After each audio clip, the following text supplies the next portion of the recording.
Hello, Internet. I'm Insane Lane, and welcome to Bad Erotica Book Club. How is everybody's week? Is it still a million degrees where you are? Hasn't been too horrible here this week. It actually cooled down a little bit, but today it's just been excessively muggy.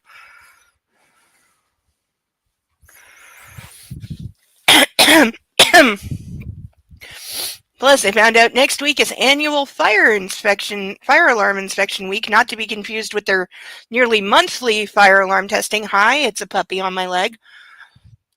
Because that's not annoying enough. No, this is where they're going to set off the fire alarms all freaking day, again, like every 30 seconds, and drive my poor little puppy absolutely insane. I'm genuinely considering taping his ears down.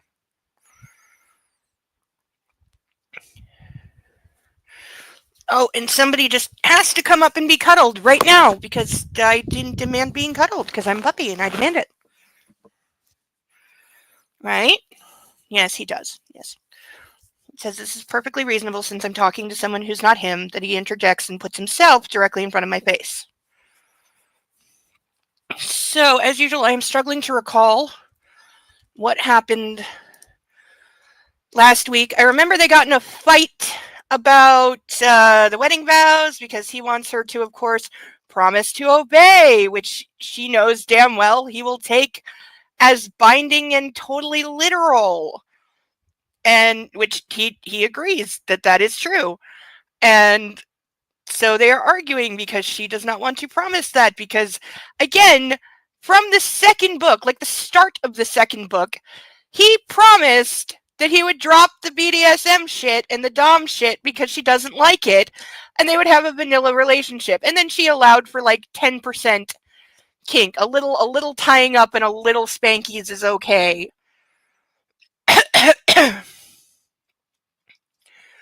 Hi, Persnickety. Hi, Sarah Bellum. I'm so glad you're here. Oh no, poor kitty. Oh, poor baby. And for cats for that to happen, oh, kitty must have been just so upset, like not only in the moment but with itself after, because kitty would have been like, I'm a bad kitty. Oh, poor baby. Yeah, I've like it's so high pitched. Like they changed the pitch of the building fire alarm like 2 years ago, and so it's super high pitched now. Like it hurts my ears. So I can only imagine for the dog and the cat. And all day because they don't know, and it just comes on out of nowhere again and again and again and again. And then there's going to be strangers coming in my apartment, and this year they added that they're also looking at the balconies, which, yes, that is part of the fire alarm system because I'm on the 20th floor. So if I can't get down the stairs, then you're supposed to wait on your balcony for the fire department to rescue you if there's a fire. Not that they've ever looked at the balconies before, so I don't know if that's just boilerplate language or if they're actually going to do it. It would not surprise me at all if they didn't. So I've been cleaning my ass off, and will continue to do so for the next 3 days. It's on Wednesday Wednesday and Thursday, but I'm near the top, so I'll be first up. And puppy, I need my arm that you're sleeping on or pretending to sleep on. Can I have my arm back? Yeah, he's pretending he can't hear me. Okay, puppy, I'm sorry, but you cannot use my desk as your napping bed, okay? I know you want to. He's gotten this idea in his head the last few weeks of, oh, look, I fit on mommy's desk if I just kick the keyboard out of my way. And then I can sleep on the desk, and then mommy will pet me all the time because I'm right here in your face and making sure you can't reach the keyboard or get anything done or ignore me by typing or talking to anyone, and therefore I will have all the attention forever. He thinks this is a pretty good plan.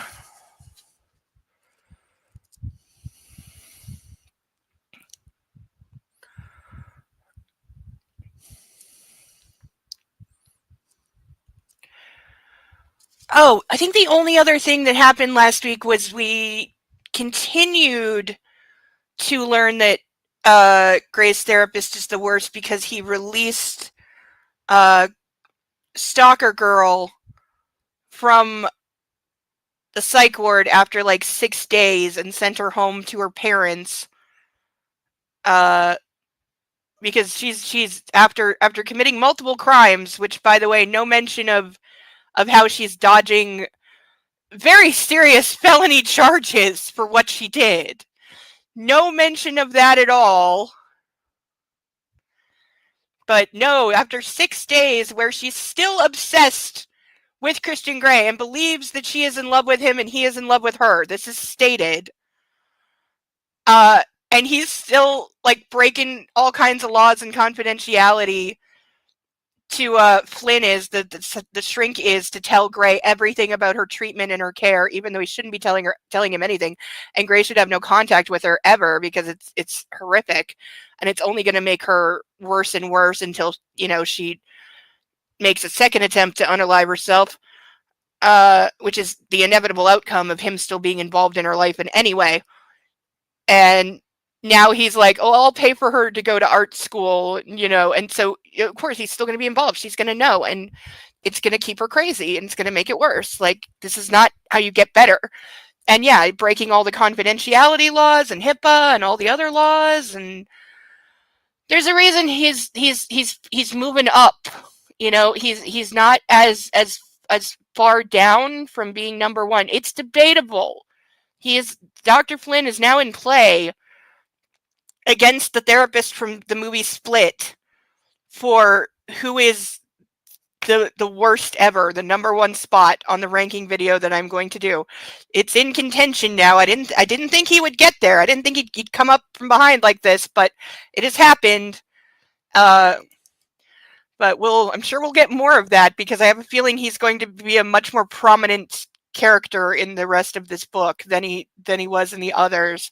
And of course he's not in the movies, though knowing now that they cast Hugh Dancy to play the role and it would have been him and that would have crippled me forever.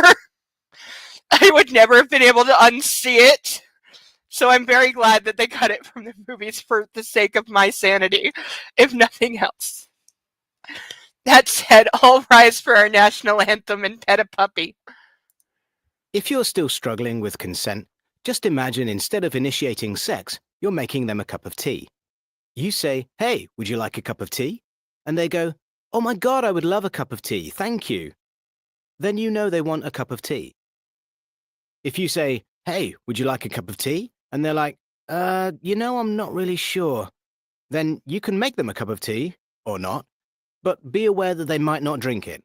And if they don't drink it, then, and this is the important bit, don't make them drink it. Just because you made it doesn't mean you're entitled to watch them drink it.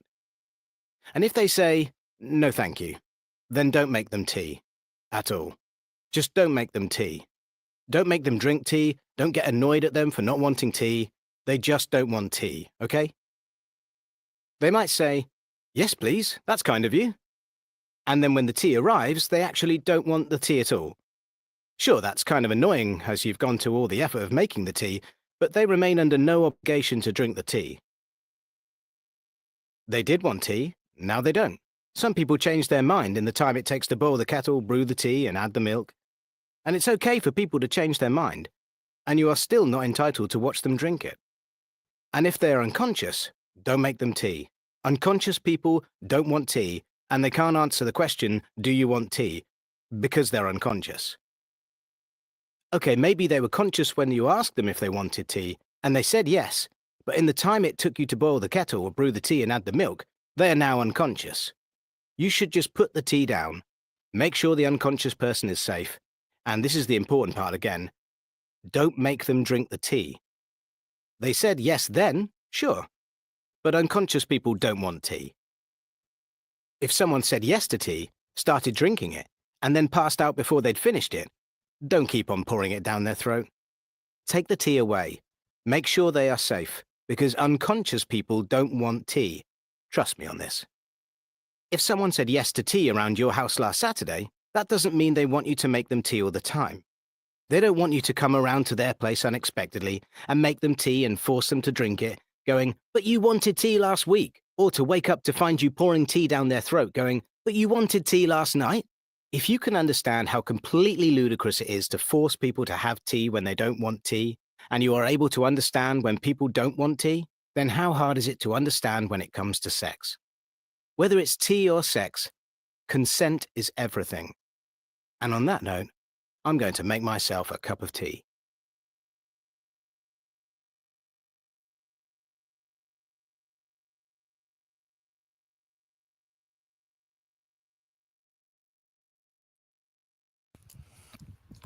And there we are. Hello, everyone. Put my wine over there. Yes, please hit the like button. Oh, and all of the puppy power, of course. Oh, what did I do to my head? Oh, my hairbrush did that. Yes, smoke detectors do suck sometimes. Like mine, where it's positioned, it's like practically right over the freaking stove. So anytime I'm like boiling water, it goes off, which is irritating as hell.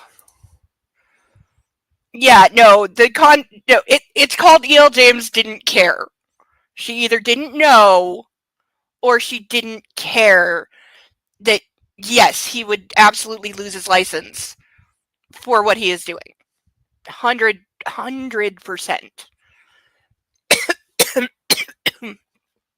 Because, yeah, it's a massive conflict of interest. And also, like, just literally his treatment of Layla is so substandard and, quite frankly, dangerous that, like, yeah, he should be held accountable when inevitably something tragic happens to her.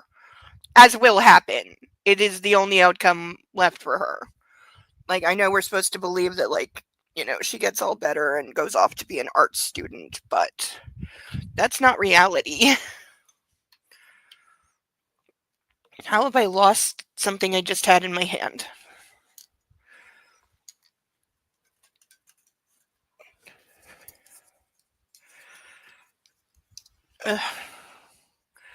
Always something.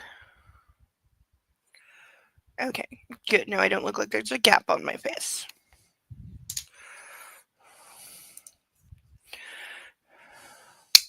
This is true. It can absolutely be both ways. This is a good point. Because, yeah, the number of things that... See, I have an extra glass on my desk, and it's throwing off my rhythm. That's because I have tea, I have water, and I have wine tonight. Wine will be starting at 9, as always. But before we dig in, let's introduce all of our ducks, of course. We have Ralph, Charlotte, Steve, Paddington, Caspian, Inspector Clouseau, Dumbo, Sally, Bill, Xavier, Eloise, Pongo, Mitch, Sansu, Bob with 2 B's, Sasha, Bartholomew, Alex, Chuckles, Melman, Naruto, Jeremy DeWitt, Cinemark, Alan Tudyk, Jeeves, Playboy, Gilles, and Jethro. I also remind everyone that our painted ducks, which I have on display over here, we have RAF Duck, Scuba Duck, Orion Slave Girl Duck, Chicken Jockey Duck, and Spock Duck. I'm especially proud of the Spock Duck. Normal random ducks that are in this bag are $10. Link should be at the top of the YouTube. If I didn't, let me know if I didn't post that. But for $10, you can sponsor a random duck that I will draw out of this bag, and you get to name, and it goes on our stage. The painted ducks are $15. There are these 5 right here. We currently have, I have 6 more ducks that still need a makeover, but I haven't come up with good ideas for them yet. If you have any, please leave it in the Discord, where there are also pictures of the ducks that need the makeover, so that helps. My personal favorite, if you're feeling generous and would like to help a girl out, is $25, and I will put on these cuffs for at least half the read time. I'm praying for this tonight. I need some handcuffs. It's been too long. I've forgotten what they feel like, and that makes me sad. And if you are very, very, very generous and donate $50, I will chug this glass of wine at the appropriate moment in one go, hopefully with none of it coming back up. And yes, the word right is a bit, yeah, she puts words on paper. We can give, yeah.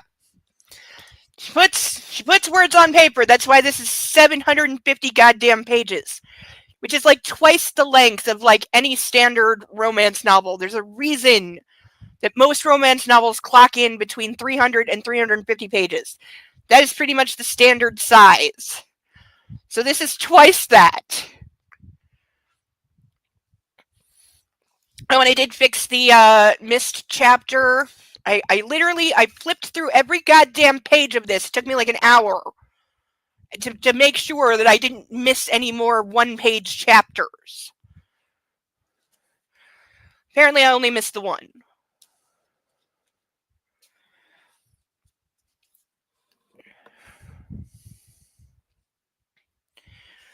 Alright, so we are on chapter 8.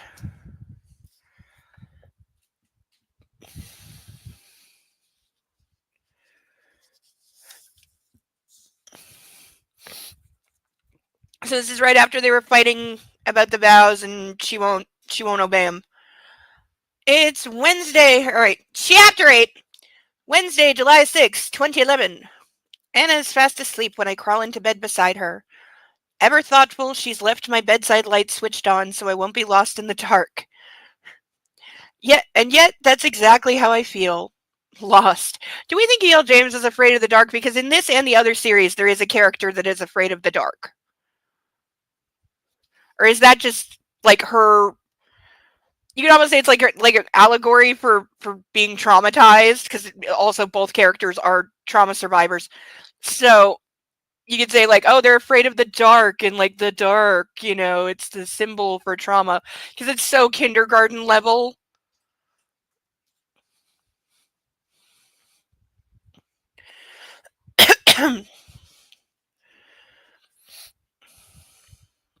And if I'm being honest, discouraged. Why can't she understand? It's not a big deal, is it? Is it? Well, obviously yes, because you're fighting over it. Watching her lovely, tranquil face and the steady rise and fall of her breasts as she sleeps, an ugly undercurrent looms beneath my ribs. It's envy. I'm lying here bewildered and miserable, and she's sleeping like she hasn't a care in the world. But would I want her any other way? Yeah. Also, what a whiny little bitch. Of course not. I want her happy, and I want to protect her. But how can I do that if she's not willing to obey me? Dude, get a dog. Let the girl go. Get a dog. Though I would not want to inflict him on a dog, so I retract the statement. Get a robot dog. There we go. I amend it to robot dog. Yes, how could you possibly love and protect someone without having literal, complete control over them?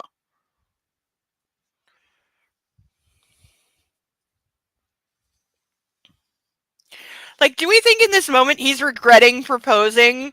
Because we know the only reason that he did it is because he sees it as the ultimate ownership. It is the ultimate possession. She is chattel. And he is putting a ring on it so that he can have her, and then nobody else can have her, and nobody can touch my toys, and it's all mine, mine, mine, and then she belongs to me forever, and I can do whatever I want to her, and she has to obey me because she belongs to me as property now. Like, if this was set in 1790, his attitude makes sense, but... I know.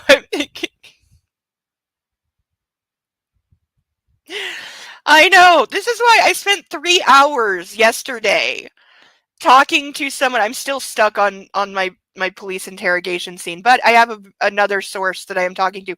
We spent 3 hours yesterday, and we're talking again tomorrow. But then I think I will be able to finish the scene. I've got about a third of it, and I've got chunks of the rest. But this scene is the majority of this entire part, which my parts tend to average like between 15 and 20 pages. So out of that, this scene could easily be like 10 pages or more. So it's a lot, and there's a lot I have to get across, which is, why I'm having difficulty. That, and I have to write actual conversation, and I'm terrible at that. Because I have to write normal people. I have to write normal people talking and normal people responses. And I have no reference for that, therefore I suck. This is why I'm asking for a lot of help, but it's working though. The help is helping. He does Pet Rock. Pet Rock is a good one. Yeah, they have USB cords now. They rebranded and brought out the new Pet Rock now with a USB cord glued onto it.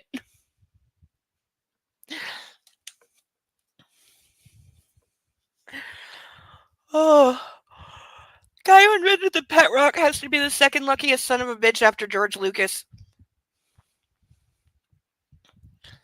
Deal with it, Gray. This is the appropriate response. He even knows it. He's not going to do it, but he knows it. Sighing, I lean over and brush her hair with my lips. Ew! It's the gentlest of touches, as I don't want to wake her, but I silently implore her to change her mind. Please, Anna, grant me this. Switching off the light, I stare, unflinching, into the dark, and suddenly the silence in the room is deafening and oppressive.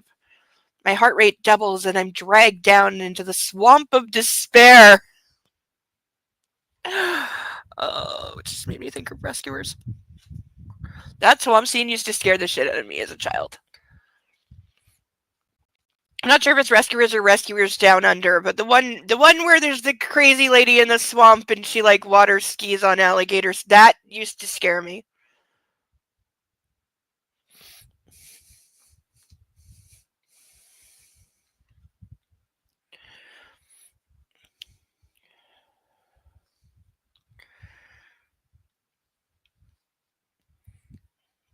It's overwhelming. Maybe this is a huge mistake. Our marriage is never going to work if she can't do this. I knew it, I knew it, I knew it, I knew it, I knew it. See, I told you he's regretting it. He's regretting it, and he would take it back if he could.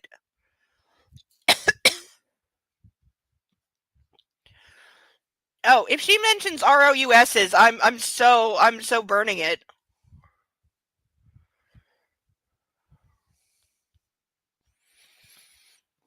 What was I thinking? You were thinking with your dick, like you always are. Maybe I need someone more submissive. I need to be in control. Always. Without control, there is chaos, and anger, and hurt, and fear, and pain. Shit. What am I going to do? This is an impossible hurdle to overcome. Can we say buyers regret much? They've been engaged for like 30 hours and he's tripping out. Like, really, really hard.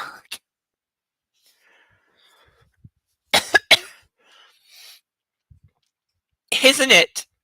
But living without Anna would be unbearable. I know what it's like to bathe in her light. I know what it's like to bathe in her light. I'm gonna die. She's warmth and life and home. She's everything. I want her by my side. I love her. How can I get her to reconsider? I rub my face trying to fend off my bleak thoughts. Get a grip, Gray. She'll come around. I close my eyes and try to utilize Dr. Flynn's mindfulness exercises and find my happy place. Maybe a flowery bower in the boathouse? Oh, and then he's going into we're getting him having a fantasy sequence. Come here. Look, I'm a puppy. Yes. There's an E on the end of that, but yes. I will never. No, it will haunt me too. And I'm waiting for this to be a real thing. Someone's going to make it. It's going to happen. Okay, hello. Look at me. I'm a puppy. And I'm very cuddly. And I've been cuddled so much today. But I'm still going to act like I don't get enough attention. And also, I'm getting chubby. Because I really like this new kibble that Mommy got for me. And so I'm eating like a little pig. And I've put on about 1 pound in the last 2 weeks. Which when you only weigh 7 pounds to start with.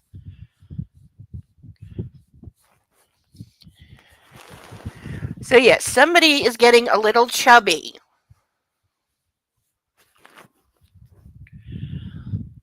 Yes.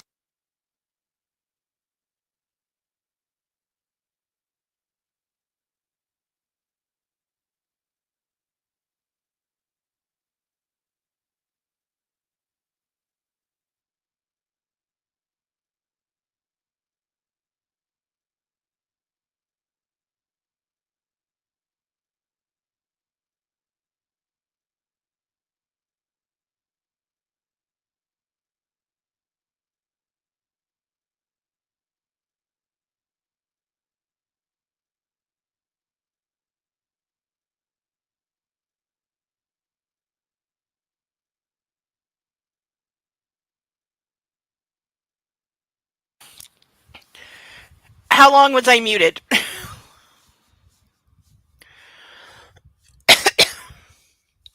And the puppy did that on purpose. He definitely did it on purpose because he knows. But I was saying there was a duck that I couldn't show on YouTube because it's holding a pew pew. And so I gave it to him and he chewed the bleeping crap out of it. A few minutes. Oh, great. You see what you did? You see what you did? Does he look like he regrets it? Nope, not even a little.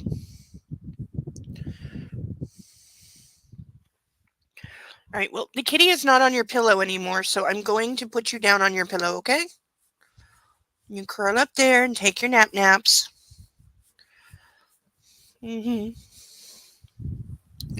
Okay, say bye-bye.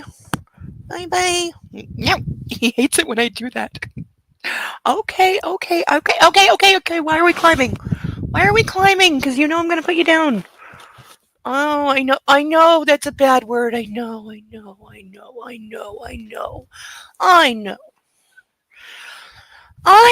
baby. I know it's a bad word. I know. Not fair to you, I know. Why do you have a gunk in your eye? Why? Why do you do? Why do you have gunk? Okay, go get the kitty to lick your face, okay? Be nice to him.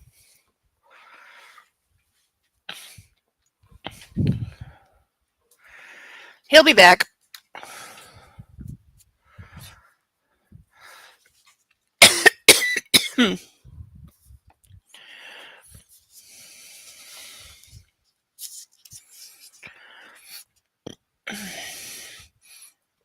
I'm walking on air, and now I have the Curl Eyes song in my head.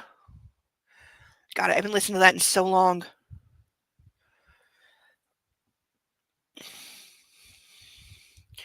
Yeah, Walking on Air and Tea Party are the two of hers I remember.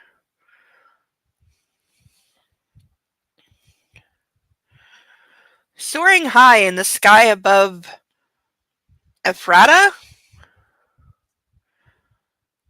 Ephrata, and it's capped, so I'm assuming that's a place. The Washington landscape is a patchwork beneath me. I wing over and marvel at the quilt of browns and blues and greens crisscrossing the roads and irrigation canals. Catching a thermal, I rise above the ridge on the Beasley Hills.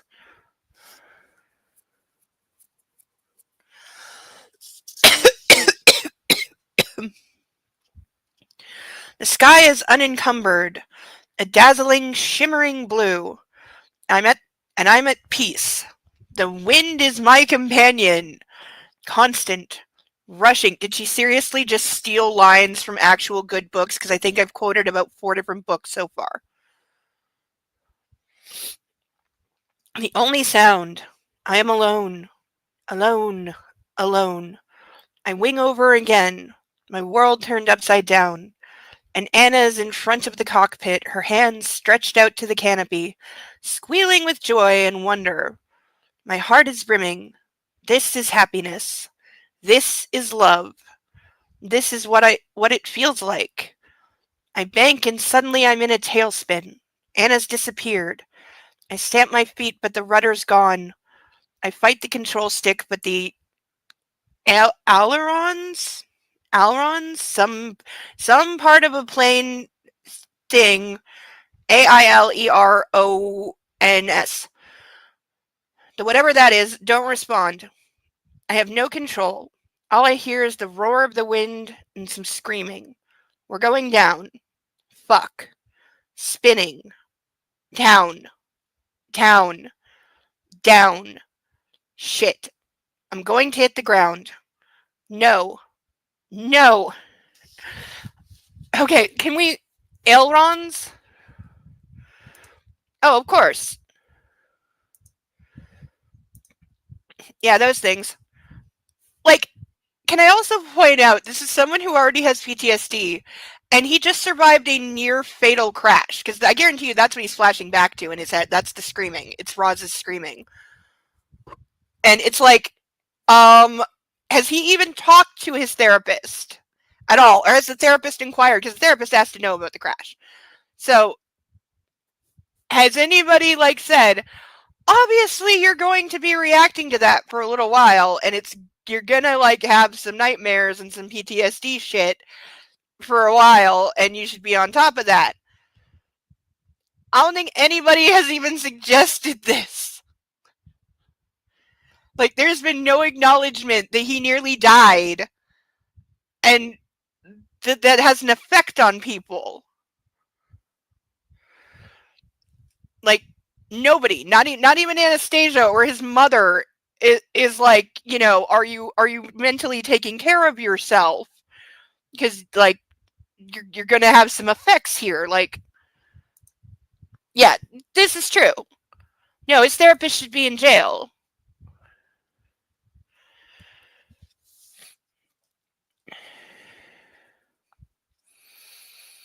You know, I'm gonna have a hard time choosing between him and the therapist from Split. And I can't even factor in minor spoilers for the movie if you haven't seen it. But the therapist doesn't survive the movie. So I don't know, does she get points off because her character dies? I don't know. And the sad thing is that character is played by Betty Buckley, the actress, and the reason that Shyamalan cast her in it is because she was in The Happening, which is like one of the biggest, like, it's up there with The Room. I think it's The Room and then The Happening in terms of, like, failed horrible movies that people watch just to laugh at. I think that's the order. It's The Room and The Happening, and then, like, many spaces. But because she got so, like, ragged on for her part in that, which was unintentional, and arguably she is the least like, insane thing in that movie.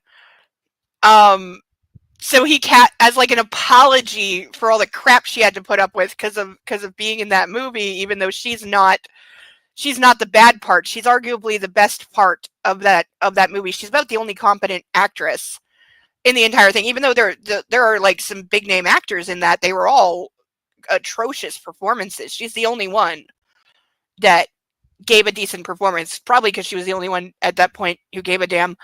But he cast her as the therapist as an I'm sorry, basically, to make it up to her by putting her in Split, which is a good movie, by the way. Split is an amazingly good movie. Like, I don't know if James McAvoy or whatever his last name is, I think I'm saying it wrong, but I don't know if he won an Oscar for that, but if he didn't, he was robbed. But yeah, he put her in that as an apology and then made her, like, the worst therapist ever. And I'm like, really? That's how you said sorry? You cast her as an ineffectual therapist that gets people killed? I know, right? He's on an upswing, though. He's at his last few have been good.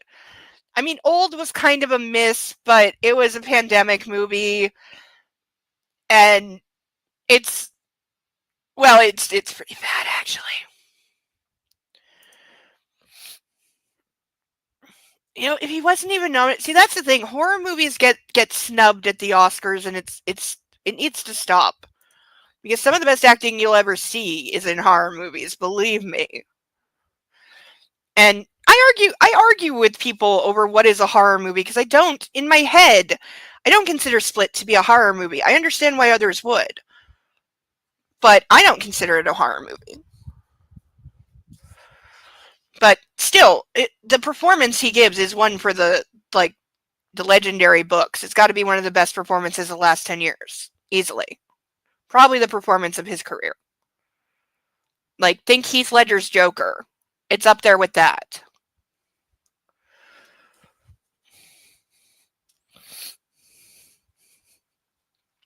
I wake with a start. Fuck. I'm wrapped around Anna, and she's threading her fingers through my hair. He's going to wake her up for sex, isn't he? Her scent is soothing, and it's filling the desperate emptiness that's deep in my soul. Good morning, she says, and immediately I'm calmer, Back to Earth. Good morning, I whisper, confused. I normally wake before Anna. You were having a bad dream. What time is it? It's just after 7:30. Shit, I'm late. I give her a brief, chaste kiss and bound out of bed. Christian, she calls. I can't stop, I'm late. I mutter as I disappear into the bathroom, recalling her defiance from last night. And I'm still pissed. Great, went to bed angry, woke up angry. he's what is he doing? He's running away like a little bitch rather than talk to her. Not even like a courtesy, good morning, how are you, I love you, breakfast, nothing. Just I'm late and he's gone. Remember when you did that to your parents when you were mad? At my desk, I eye the model glider that Anastasia gave me when she left. It took a whole day to make. Unease circles my gut. Maybe it's the echo of that dream, or a reminder of the desolation I felt when she was gone. I touch the wingtip, holding the cool plastic between my thumb and forefinger. I never want to feel that again. Ever. I shake off the feeling and take a sip of espresso that Andrea has prepared. Followed by a bite of fresh croissant. I glance at my iMac to see an email has arrived from Anna. So they're fighting, but they're still emailing. Jesus Christ. Jesus fucking Christ. Never nominated. I respect that too. Several other actors have said that as well. Yes, exactly. Exactly. And he has a lot. Like he has had people sitting around a conference room waiting for him to come in and start a meeting when he's canceled meetings to go and be with her. So yeah, like no, he's just being a douchebag. He's just being a complete and total douchebag because he's throwing a fit because mommy won't do what I say. And I'm not getting my way, and I'm gonna pout and stamp my feet and be a whiny little brat.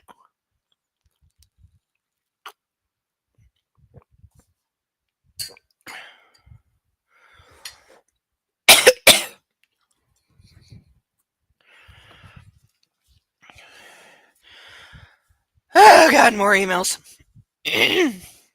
Her to him, eat. My dearest husband-to-be, it is not like you to skip breakfast. I missed you. I hope you're not hungry. I know how disagreeable that is for you. I hope your day is a good one. A XXX. You emailed him why again? Because she doesn't even say, like, please eat something or please send an assistant for something. She just says, I hope you're not hungry. I know you don't like that. Like, why would you send this? I'm comforted by the number of small X's at the end of her message. But I glance at her portrait in my office, close the email, and summon Andrea into my office to go through my schedule. I'm still pissed. Oh, yeah. So she's trying to placate him, basically, and he's like, nope, not going to answer email. I'm still mad. I'm still pouting. He's literally just throwing a fit. I wouldn't even talk to him. I wouldn't email him or take his calls all day. I completely wouldn't.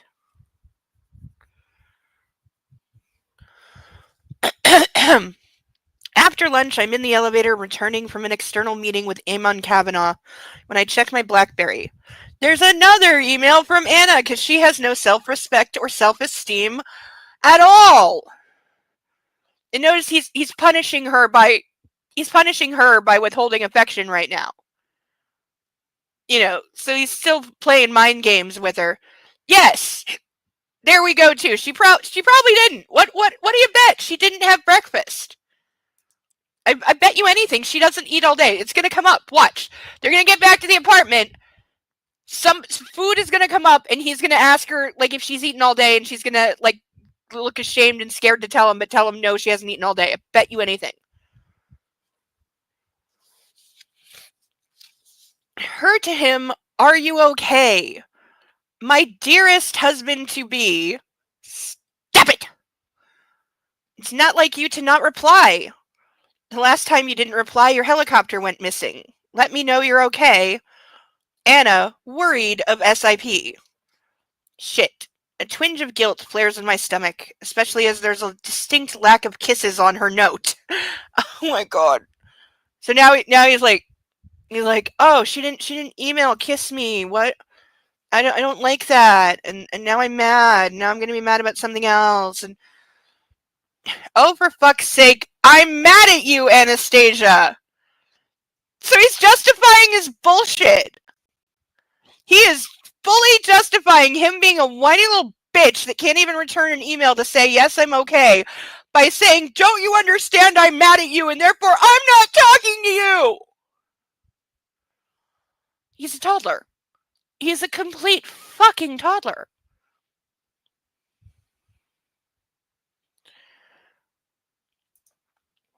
Yes, he is. Oh, he is. Of course he is. I knew my lipstick was going to get fucked up tonight. I just knew it. I'll fix it in a minute because it's going to drive me crazy. This is the problem of being able to... no, it's all over my face. Great. Why am I an idiot? But yeah, no, he totally is. He 100% is going to blame her. He's going to get home. It'll probably be over food. They're going to start fighting. And she's going to say something about not eating. And he's going to say, like, well, I'm hungry and it's your fault. Or, you know, they're going to get into a big fight. And then they're going to fuck. Because they never once in all of these books, and I do mean all, I can confidently make that statement.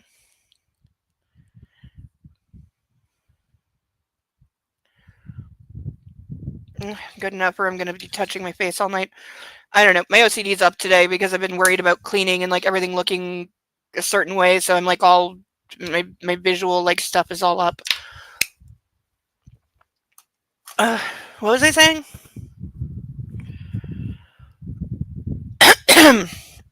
But yeah, he's totally going to blame her. Everything's going to be her fault. And he's going to he's going to guilt trip the shit out of her. Oh yeah, I was saying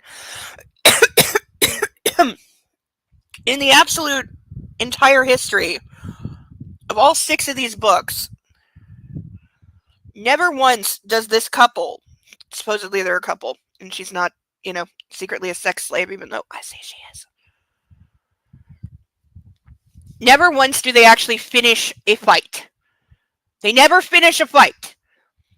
They fight until they both get frustrated and walk away, or they fight until he gets horny and then they fuck. They never, ever, ever come to an agreement and actually properly end a fight. Ever. It never happens. They fuck and then he gets his way. Or whatever the issue is just goes away. She really is. And it's, like, the lack of... Like, one of the things from Twilight that gets criticized, rightly so, a lot, is that the character of Bella Swan has A, no personality, and B, she has no autonomy. She just gets controlled and pushed around by these 2 boys who are fighting over her. And neither one of them is respecting her as a person. What she wants doesn't matter. Neither of them cares what she wants. They're so egotistical and so fighting with each other that what she wants doesn't matter. Because they both think they know better and that they have the right to control her. I mean, Edward is abusive. He's controlling. He breaks her car repeatedly to stop her from seeing Jacob. That is illegal. Well, it's illegal to break her car, but also that is considered domestic violence because he's effectively holding her hostage. And yet he does this repeatedly, and we're supposed to forgive him because he loves her. And it's like, is it any wonder that 50 Shades is the way that it is when Twilight is quite horrible when you actually get into it, when you get into how the character of Bella Swan is treated by everyone. including her father. Even though I like Mustache Dad, he has his moments of being not great. So is it any wonder that a ripoff of that is geared towards a very submissive, well, again, she's supposed to be, he wants her to be super submissive, but I think the author is trying to say, well, she's just not that kind of person because she's all brave and bold and all this crap, even though we never see it, and she never is. She never acts this way. We just get told. He calls her brave, but she doesn't do anything brave. And she's a mousy little pushover. Like, anytime she even thinks about standing up to him, and by the way, at this point, she's given up on even thinking about standing up to him, let alone trying to do it, because she knows it's just going to go nowhere. And she's going to wind up giving in, because she always gives in, and then they fuck, and he gets his way. Mustache Dad tries. He tries. He's kind of a doomed character. I feel bad for him, because he just had no chance. But other than a couple of things, he's pretty good. And he does give me, like, the only 2 laughs in the movie. One is the shotgun thing that I've talked about. The other is after the initial where Edward saves her from getting pancaked by the van, and then they're in the hospital, and her dad's walking in, and the kid who is driving the van is sitting there, and he's like, I'm really sorry. And he's like, you can kiss your license goodbye. And then he gets to Bella, and the other guy's like, trying to say, like, Bella, I'm really sorry. And he just pulls the curtain shut, like, in a door slam, like, shut up. Like, you are gone. Like, it's funny. It makes me laugh. Because it's just the perfect, like, pissed off dad moment. Like, you shut up. I'm checking on my kid.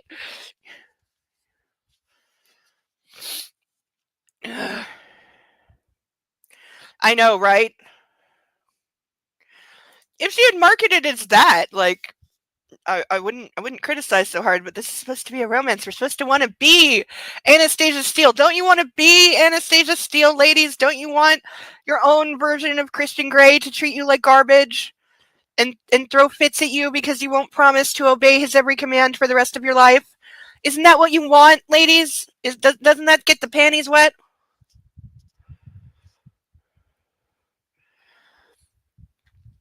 But I don't want her to worry. I type out a brief reply. I'm fine. Busy. It's the most toddler answer ever. I press send and hope my response will alleviate her worries.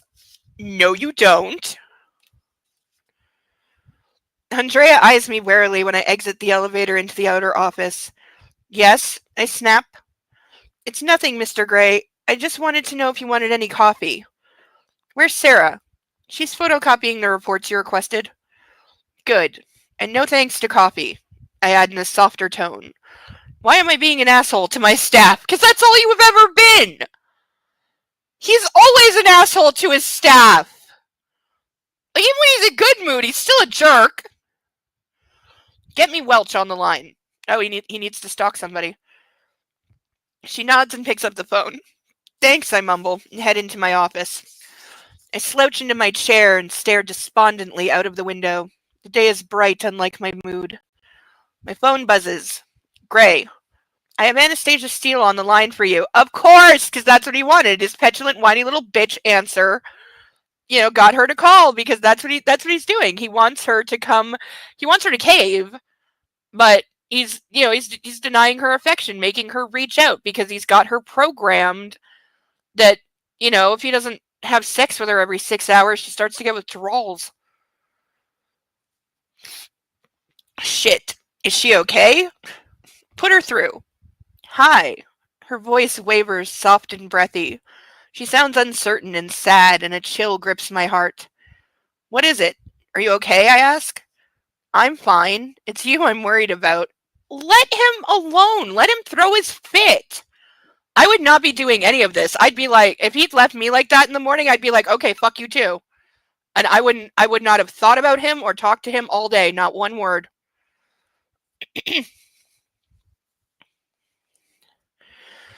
My relief turns to irritation. My worry is misplaced. I'm fine, but busy. Let's talk when you get home. Okay, I reply, knowing that I'm being abrupt. She doesn't respond, but I hear her breathing on the other end of the line. She sounds unsettled, and the chill I felt a moment earlier is replaced by a familiar homesickness. Homesickness. He's having homesickness. What? What is it, Anna? What do you want to say? Silence stretches between us, full of recrimination and unspoken truths. Christian, she says eventually. Anastasia, I have things to do. I've got to go. Tonight, she whispers. Tonight. I hang up and scowl at the phone. It's not too much to ask, Anastasia. Yes, it is! Yes, it is, you fucking ass! You know, like I said, back when I was in a church and I was dating at the time, sort of, you know, we did the girl thing of talking about our weddings, because there were frequently weddings, and so we would often be like, you know, at my wedding, I'm going to do this, and I'm going to do this, and these are going to be my colors, and blah, blah, blah. And I said once that, you know, because there are different versions of the vows, and I'd heard them both used in that church, so I knew I was on safe ground there.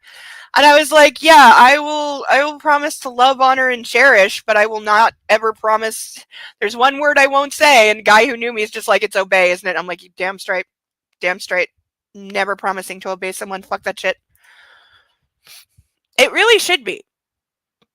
Like, they have made university courses on less. I know, right? But no, he's just being incredibly immature.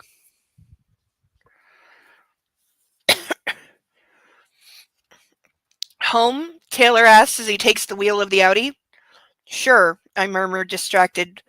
Part of me doesn't want to go home. I still don't have a coherent argument to persuade Anna to change her mind. And I have work to do this evening. A reading project. 2 weighty reports from the Environmental Sciences Department at WSU.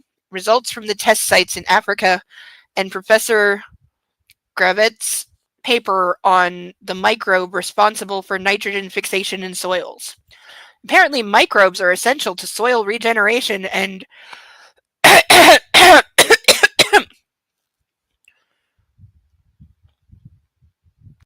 okay, I swear to God, it says microbes are essential to soil regeneration and regeneration. Oh, and regeneration holds the key to carbon sequestration. Sequestration. That is a horrible sentence! Microbes are essential to soil regeneration, and regeneration holds the key to carbon sequestration. She copy-pasted that from somewhere. That is copy-pasted as shit, I guarantee you. Later this week, I'll be reviewing my funding to her department. Perhaps I should take Anna out and we can discuss her vows at dinner. Maybe I can sway her over a glass of wine. What's he going to put in the wine? I'm reminded of our dinner to discuss the DS contract. Hell, that didn't go to plan. Feeling glum, I stare through the privacy glass at the jostling tourists and commuters, and a sense of righteous indignation settles over me. Oh God, this is the last thing we need. I'm not asking for much, for fuck's sakes. It's the only thing that I want. She can have whatever she likes, except free will, autonomy, a voice in the relationship. Knowing she'll obey me will give me a sense of security. Does she not understand? On the sidewalk, a young man in shades and loud, flowery shorts is arguing with a woman in an equally loud dress. Their fight is attracting disconcerted looks from passers-by. Oh, so this couple's shouting on the street. People notice.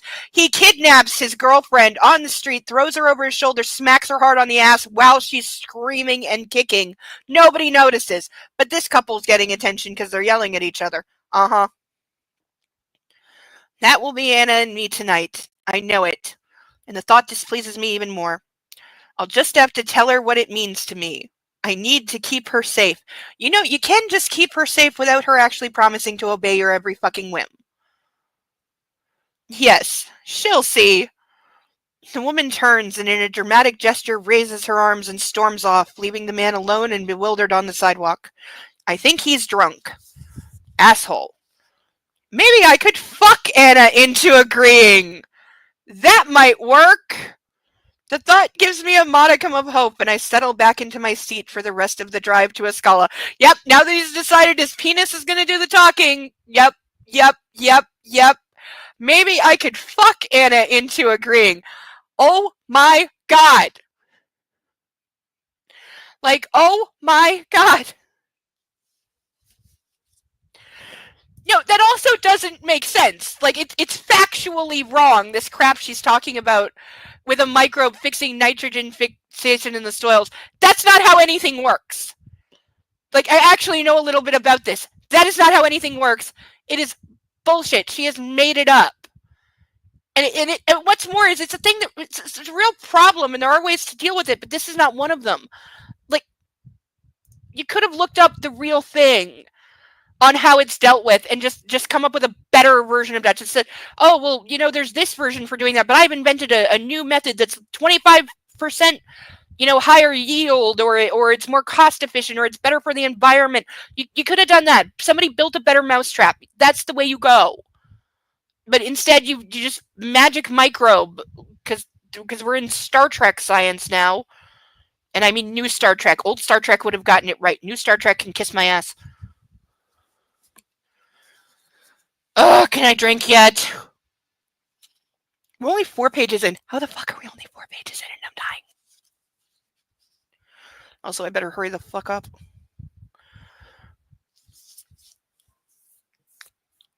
Ugh. Good evening, Mr. Gray. Mrs. Jones chimes as I enter the living room. From the enticing aroma, I know there's a pot of her delicious bolognese sauce bubbling on the stove. My mouth waters. Hello, Gail. Smells good. Where's Anna? I believe she's in the library, sir. Thank you. Dinner in half an hour? Works for me, thanks. I'll have time for a quick run on the treadmill since I missed my workout this morning. I head to the bedroom to change, avoiding the library. So he's still being a little fucking bitch. Whiny little fucking bitch, man. I would not even speak to him. After the way he's been acting all day. But no, she's gonna cry and simp at his feet and probably go down and be, I'm so sorry, I shouldn't have put this on you, and I don't know what came over me, and blah blah blah. She's just gonna cave like a fucking wet paper bag. I hate this character. I'm not sure who I hate more at this point. The boss blares in my ears as I push my body to its. That's Springsteen, right? I run 3 miles in 20 minutes, and I'm a panting hot mess when I come off the treadmill, dragging air into my lungs and using the back of my hand to wipe the sweat that's pouring off my brow. I bend over to catch my breath and stretch my hamstrings. It feels good. When I stand, Anastasia's leaning against the frame of the doorway, watching me, eyes wide and wary. She's wearing a pale gray, sleeveless shirt and a tight gray skirt. She looks every bit the publishing executive, but young, so young, and miserable. Shit. Hi, she says. Hi, I respond between breaths. You didn't say hello when you came in. Are you avoiding me? Anna does not beat around the bush, except that that's all she's done all fucking day. And in the moment, I want to banish the look of misery on her face and her wariness. I needed to exercise, I pant. I can say hello now. I open my arms and step towards her, knowing full well I'm soaked with sweat. I was gonna say, you're sweaty and gross right now. Don't hug me. Anna laughs, grimaces, and raises her palms. I'll take a rain check. I bound up to her and pull her into my arms before she can retreat. Ew. And you're already fighting, and this is because all he wants to do is fuck. He's gonna, like, grind on her, and she's suddenly gonna flip the switch and become all horny, and they're gonna fuck.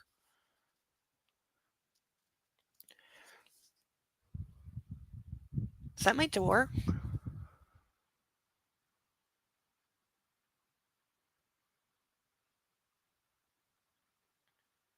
Okay, no, I think that's something upstairs.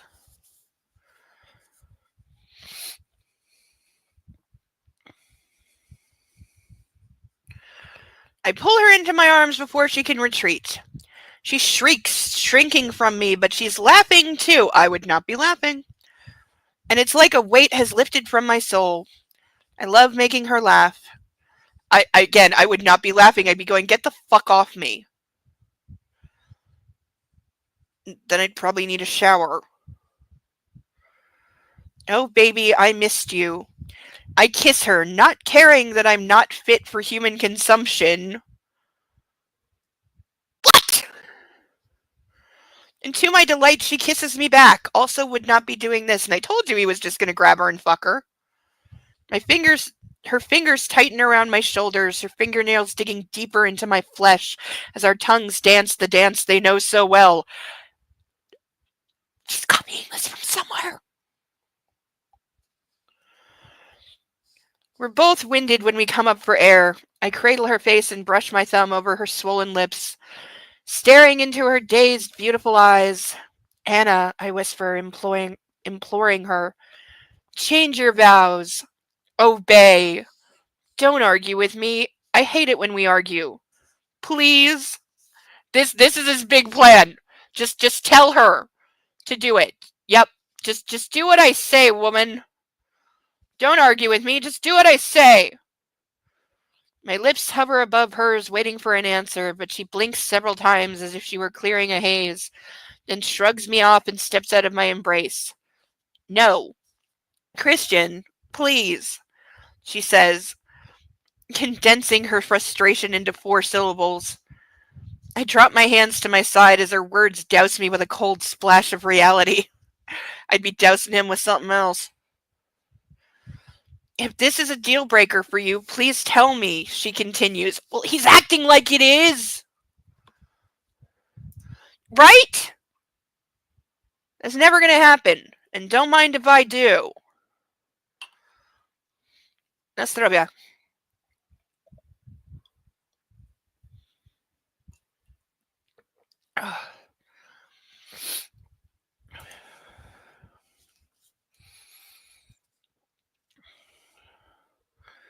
Her voice rising steadily. Because it is for me. And I can stop trying to organize our wedding and go back to my apartment and get drunk with Kate. So she's threatening to leave him right now. She's saying if it's all or nothing, if it's I say obey or you don't want to get married, then tell me now and I'm out. You'd leave? My voice is barely audible. Her statement has knocked my world off kilter. Right now, yes. You're behaving like a spoiled teen. No, he's behaving like a spoiled toddler. Teenagers wouldn't be this stupid. That's not fair, I retort. I need this. But I need more cookies before my nap, Mommy. No, you don't. You just think you do. We're supposed to be grown-ups, for heaven's sake. We'll talk things out. Like adults do. Neither of you has ever proven that you can do that. We gaze at each other, over the gulf between us. She's not budging. Fuck. I need a shower. I mutter and she steps out of my way to let me pass. Okay, true. I'm sure teenagers can be immature as hell sometimes. She doesn't have... No, she wouldn't. No way. No way, no way, no way. No, she's not going anywhere, and he knows it. Oh, I know. Just no. She's gonna get to her office and find a note on everyone's desk saying the company has been put into foreclosure or bankruptcy or something. You know, it's being dismantled now. It's been obliterated. You know, you canceled their business license or some shit. You know it. You know that something's gonna happen. He's gonna do something to punish her.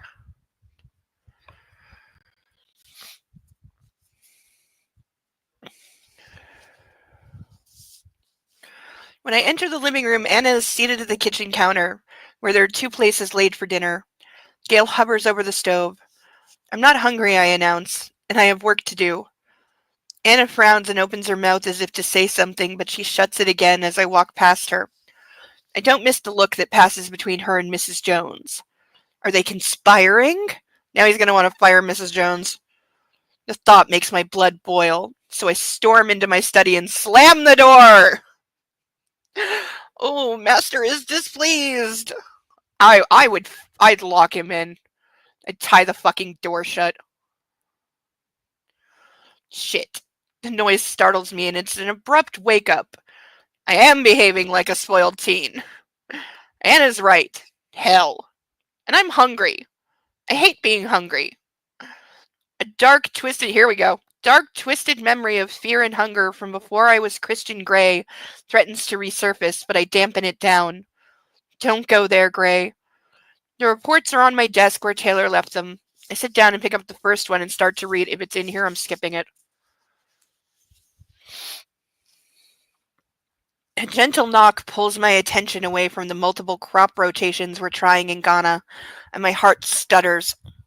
Okay, if your heart is stuttering, call 911. Anna, come in. Cale opens the door. My disappointment is real. My momentary excitement now a sad, deflated balloon that's lost its helium. Because we needed the childlike imagery. On the plus side, she's carrying a tray with a bowl of steaming pasta. She says nothing as she places it on my desk. Thank you. Anna's idea. She knows you love spaghetti bolognese. Her tone is clipped, and before I can reply, she turns and leaves, taking her disapproval with her. I scowl at her departing figure. Of course it was Anna's idea. And once again, I'm in awe of her thoughtfulness. Why isn't that enough? She says she loves me, so why do I want or need her obedience? Feeling even more morose, I stare at the long shadow and golden pink hues painted across my study wall by the sun as it sinks into the horizon. Why does she defy me? I pick up a fork and dig into my meal, twirling the pasta into a big, solid bite of bliss. It's delicious. Okay, I eat pasta the same way, but, like... Yes, he literally did. He literally did. That's what he did. And he's admitted now that, yes, I'm acting like a spoiled brat, but he's not backing down. He said she's right even, and he's still not backing down. He still has not said, okay, I will find a way to tell her that I will back off the obey thing. That is not happening. He's still committed to doing it, even though he's admitted she's right, he's wrong, and he's acting like a fucking spoiled brat. He's still going ahead with it. He's not stopping.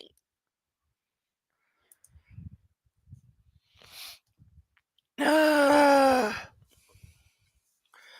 gonna need more highlighters.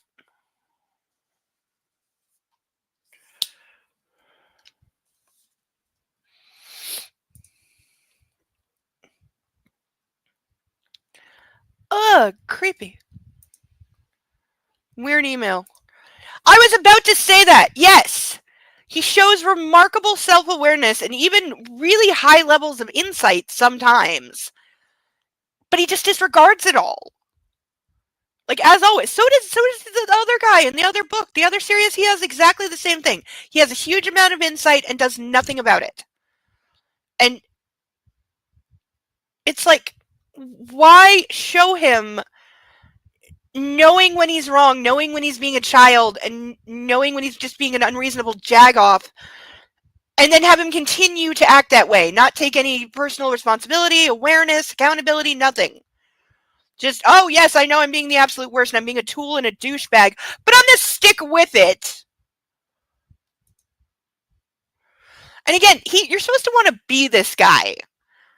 Like, you're supposed to want to be him. I don't want to be him. I sure as fuck don't want to be her, because either he would kill me off like the first night or I'd murder him.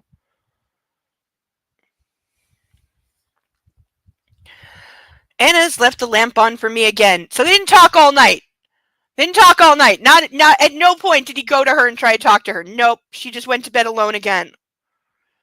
She's fast asleep, and as I slide into the bed beside her, my body comes alive.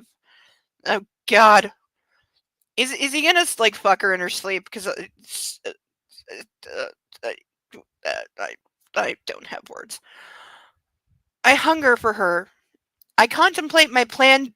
Now it's a plan. We've escalated to plan. I contemplate my plan to fuck her into agreeing.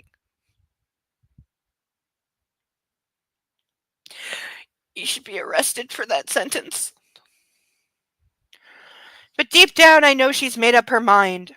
She might say no, and right now I don't think I'd survive the rejection. So she's made up her mind, but I still think I have a chance. I turn onto my side away from her and switch off my light. The room is plunged into darkness, reflecting my mood. I'm more miserable now than I was this morning. Damn. Why did I let this get so out of hand? And yet he's still not backing down. He's still not backing down. I close my eyes. Oh God, we have more dream sequence. Somebody kill me. Mommy! Mommy! Mommy is asleep on the floor. And what is with the saying things 3 times? It's on every page in this one. Did she get hit with a curse?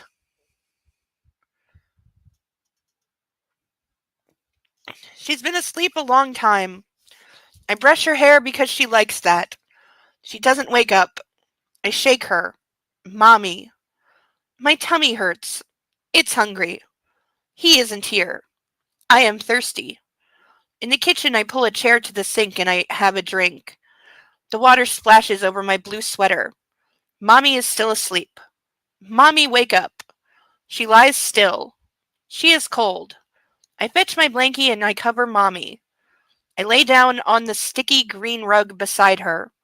Mommy is still asleep. I have 2 toy cars. They race by the floor where Mommy is sleeping. I think Mommy is sick. I search for something to eat. In the icebox, I find peas. They are cold. I eat them slowly. They make my tummy hurt. I sleep beside Mommy. The peas are gone. In the freezer is something. It smells funny. I lick it and my tongue sticks to it. I eat it slowly. It tastes nasty. I drink some water, I play with my cars, and I sleep beside Mommy.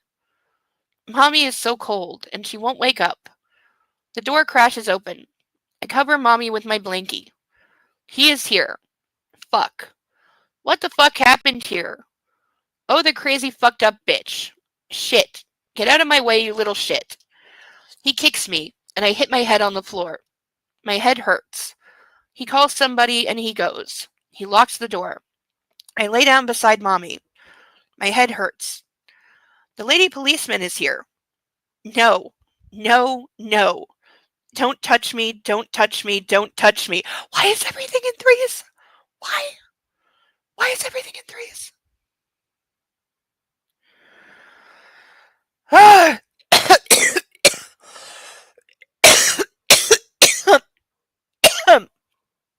I swear this is going to make me throw up tonight. I want my Mommy.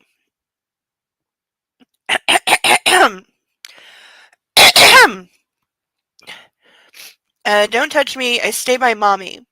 No, stay away from me. The lady policeman has my blankie, and she grabs me. I scream. Mommy, Mommy, I want my Mommy. The words are gone. I can't say the words. Mommy can't hear me. I have no words. I think we've heard that same dream like 5 or 6 times now. No, they don't. They absolutely don't. Did she really say icebox? I have to check now. She did! It does! I missed that! Good catch for Snickety. It does say icebox. That's E.L. James's Britishness. Bloody Mary syndrome? I don't know that one. Yes. But no, she said icebox! Which, like, I've occasionally heard that, like, when I was a child here, but it's usually, like, old people being funny and trying to confuse the kids. because we had actual ice boxes back in the day here. Literally the wooden, like a shed where you put a block of ice and cover it with hay so that it stays frozen before there was electricity. Like, that's a thing here. So we know what an ice box is here, but nobody would call their freezer an ice box. Like, nowadays, if you heard the term ice box, they mean a cooler. Usually one of those styrofoam ones, because I think Icebox is an actual brand of them.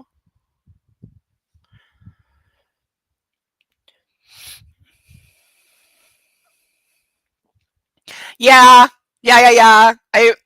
Growing when I was really little, I definitely heard, like I said, like really old people use that phrase. But other than that, like, no.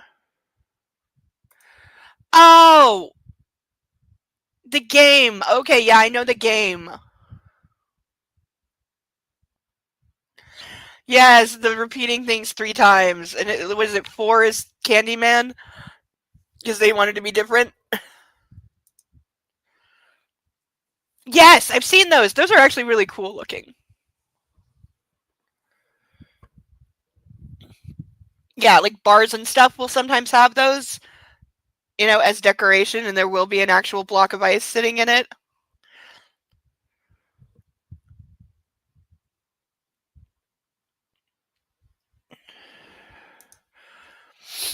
Yeah, that's about where I'm at too. Nobody under the age of 80. No. Nope, nope, nope.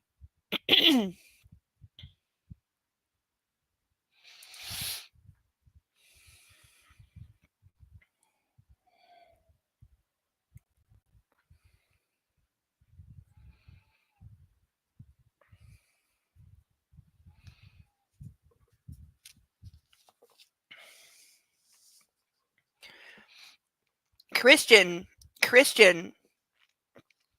Her voice is urgent, pulling me from the depths of my nightmare and my despair. I'm here, she cries. I wake and Anna is leaning over me, grasping my shoulders, shaking me. Her face taut with anguish, eyes wide and brimming with tears. Why? She's gonna blame herself and then they're gonna fuck. Anna, my voice is a hoarse whisper, the taste of fear tarnishing my mouth. You're here. Of course I'm here. I had a dream. I know. I'm here. I'm here. Because she knows her only job is to keep the dreams away, and if she doesn't do that, he'll punish her. Hannah. Her name is an incantation on my lips, a talisman against the dark. Choking panic coursing through my body. Hush, I'm here. She curls around me, her limbs cocooning mine, her warmth seeping into my soul, forcing back the shadows, forcing back the fear. She is sunshine. She is light. She is mine. If I were trying, I could not write that badly. And I have kicked my butt for writing some flowery shit occasionally. You know what I do? I hit the fucking delete button. Not that I am averse to a flowery turn of phrase. I will include one every now and then, but not a whole paragraph of them because then you sound stupid.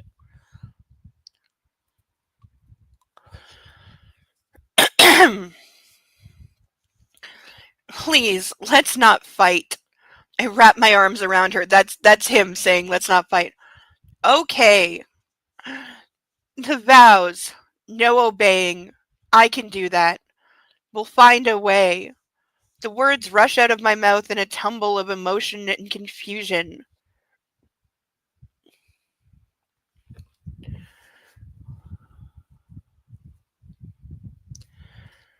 And anxiety. Yes, we will. We'll always find a way. Anna whispers and her lips are on mine, silencing me and bringing me back to the now. End of chapter. Excuse me, that chapter was only 10 pages. Yes, I've seen those. Yeah. I've seen a few of those. There was a diner chain here called Licks, which used to have those because it was started in like the 50s and they had like a partnership with Coca-Cola, so they had all this like old Coke merchandise all the time and like memorabilia and retro stuff like that. We used to always stop there on the way to the cottage. She's Jan. I don't know that. Is that a Brady Bunch reference? I never watched them, so I don't know. She is mommy. Oh God, yes. God, yes, she's mommy. 100% she's mommy. Like, we know Christian Grey has the biggest Oedipus complex, like, ever. We know this. E.L. James doesn't know this. She doesn't know that she wrote that in both of the series, because the other guy has it too. But, like, at least this, I will say, Christian Grey, I can give him 1 point over, Maxim in the other one, because at least Christian Grey doesn't sexualize his dead mother. Like, he kind of fetishizes her, but he never describes her as being, like, beautiful or pretty or anything because he hates her. Whereas in the other series, Maxim, whatever the hell his last name is, spends like a page and a half talking about how hot his mom is.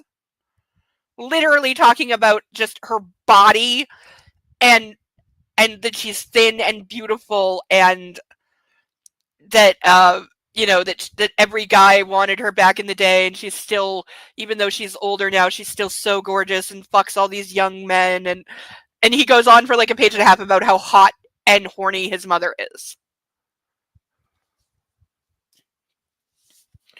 That was autocorrect on your phone. Okay. Yeah, I've gotten hit with that a few times. My phone is, I don't know, my phone is weird.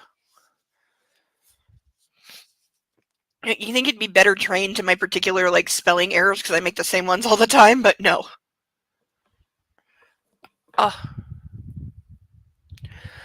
Chapter 9. Friday, July 8th, 2011. Oh, here we go. Dr. Flynn rubs his chin, and I don't know if he's playing for time or genuinely intrigued. She threatened to leave. Yes.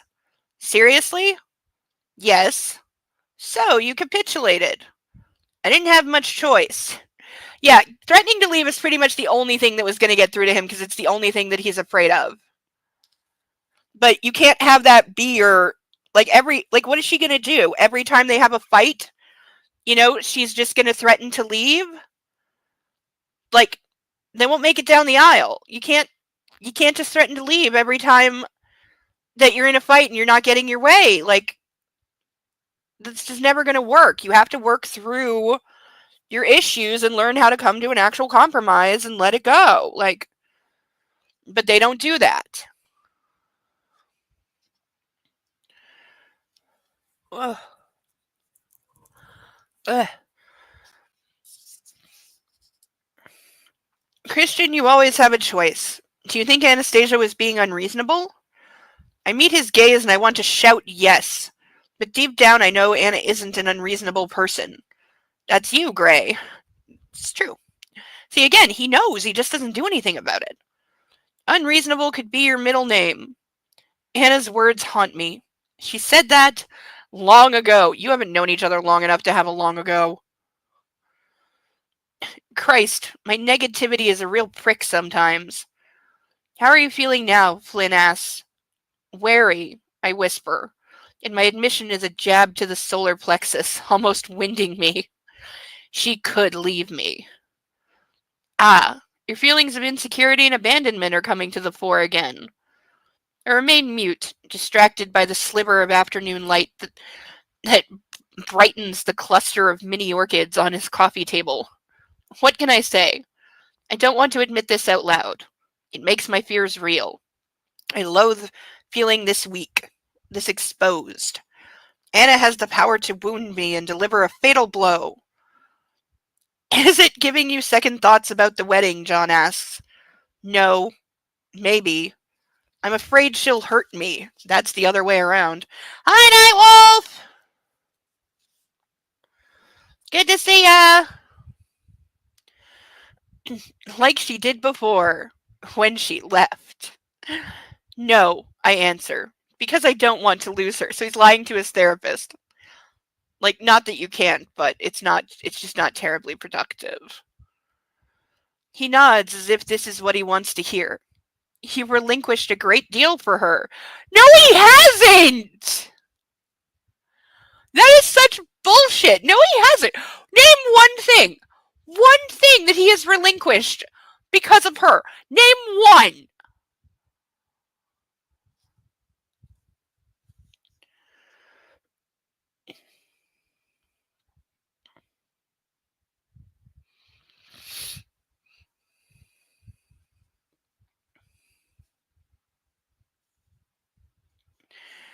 I have. I stifle my indulgent smile. She's a good negotiator. No, she's not. Flynn rubs his chin again. Do you resent that? Yes, partly. I've given so much, and she won't give me this. You have not given a goddamn thing, you lying asshole. You sound like you're mad at her. I am. Have you thought about telling her that? How mad I am? No, I think she knows. Why not? I'm worried I'll say something I'll regret and she'll leave. She left once before. But you hurt her then. Yeah, what do you think he's trying to do? I did. The memory of her tearful face and her bitter rebuke are never far from my mind. You are one fucked up son of a bitch. I shudder, but I hide it from Flynn. Whenever I think of that time, my shame almost swallows me whole. He does not feel shame. I don't want to hurt her again. Ever. That is so bullshit. That's not true at all. That's a good goal to work towards, Flynn says. But you need to find a healthy way to express and channel your anger that isn't beating the shit out of your girlfriend. You've directed it inward for so long. Too long. He pauses. But you know my views on that. I'm not going to rehash that now. Christian, you're incredibly resilient and resourceful. You've had the solution to this impasse all along. You capitulated. Problem solved. Life is not always going to go your way. The key is to recognize those moments. Sometimes it's better to concede the battle to win the war. Communicate and compromise. That's what marriage is all about. Except they didn't do that at all. I snort, remembering Anna's email from a lifetime ago. What's so funny? Nothing. I shake my head. Have a little faith in yourself. And in her. Marriage is a huge leap of faith, I mumble. It is. For everyone. But you're well equipped to cope. No, he's not. Fucking bullshit. No, he's not. Focus on where you want to be. How you want to be. I think you have over the last few weeks. You've seemed happier. I meet his gaze. This is just a small setback, he says. I hope so. I'll see you next week. I don't know, but it kind of sounds like yes.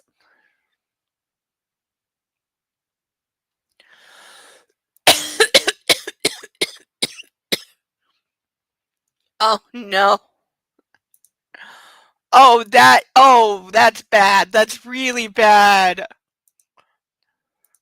I know, right? I mean, she's not the first to make that comparison. Like, it's pretty common, but in this context, it could very much be real.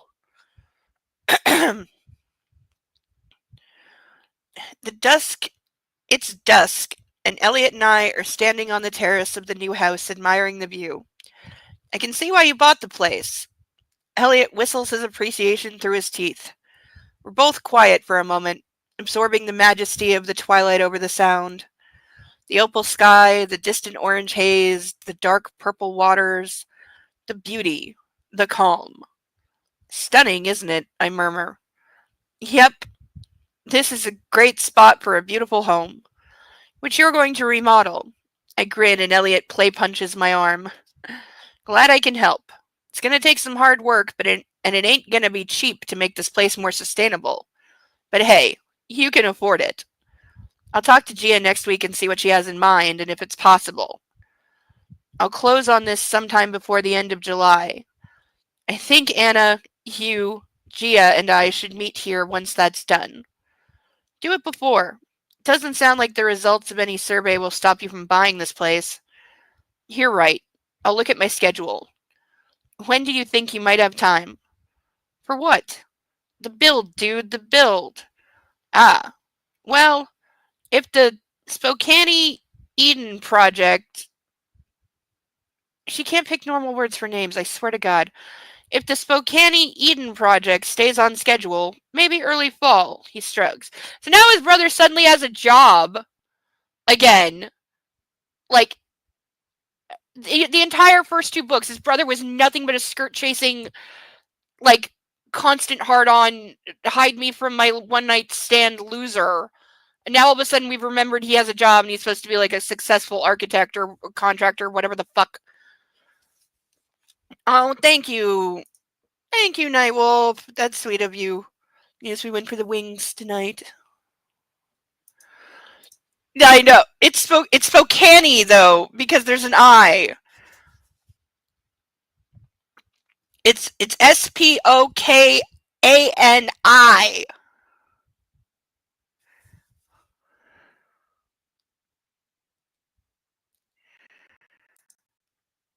Spokane?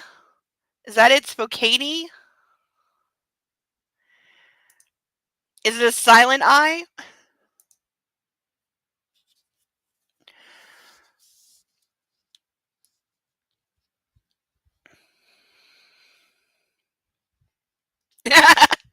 I don't know. I don't know if it's a real place or not. I don't know. Or she made it up. I don't know.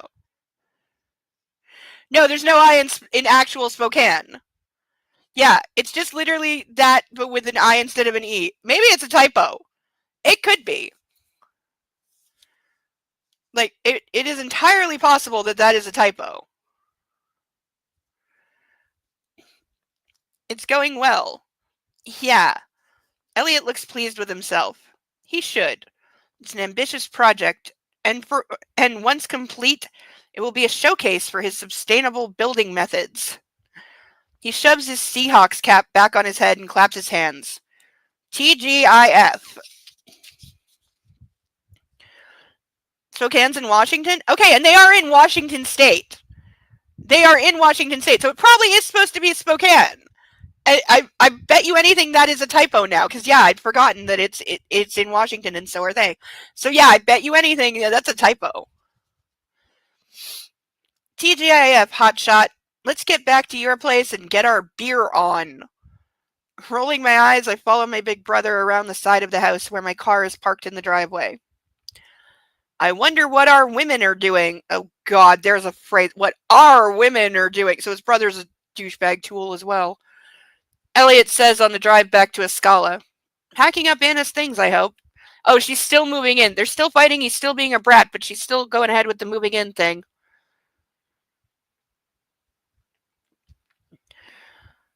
I glanced at Elliot. He's got his fucking foot on my dashboard.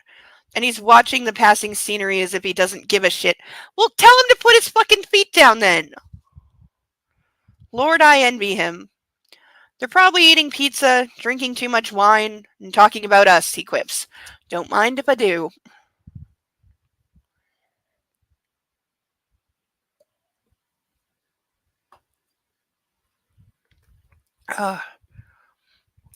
I know, right? Is it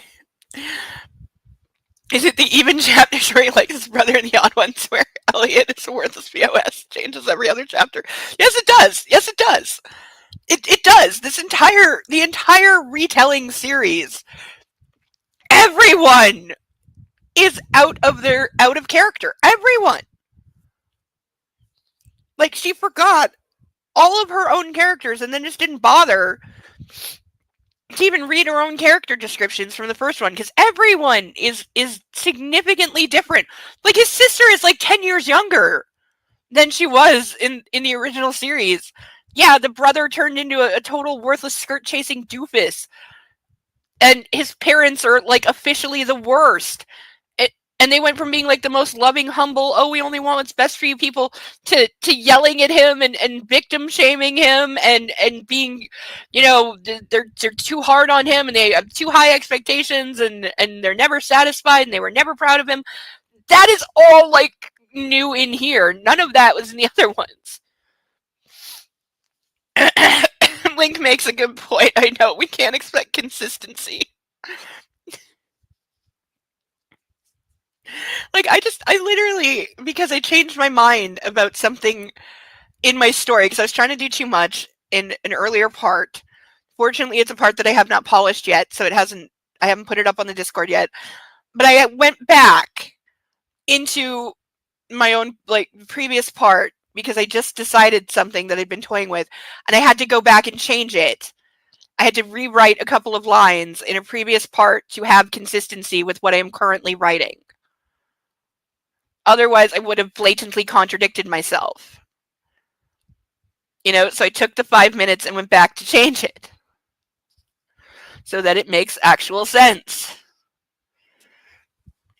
And what I picked this time does make it does make more sense than the more elaborate thing that I was going to do. Plus, I don't have time for the more elaborate version, and it doesn't make sense. I was just having I was having a belongs in another story idea. Sometimes you gotta argue with yourself. Though E.L. James certainly never did. She just put everything and didn't care if it made any sense. Whereas I will spend 2 weeks and multiple hours consulting with people trying to write an actual police interrogation scene that sounds like a police interrogation scene.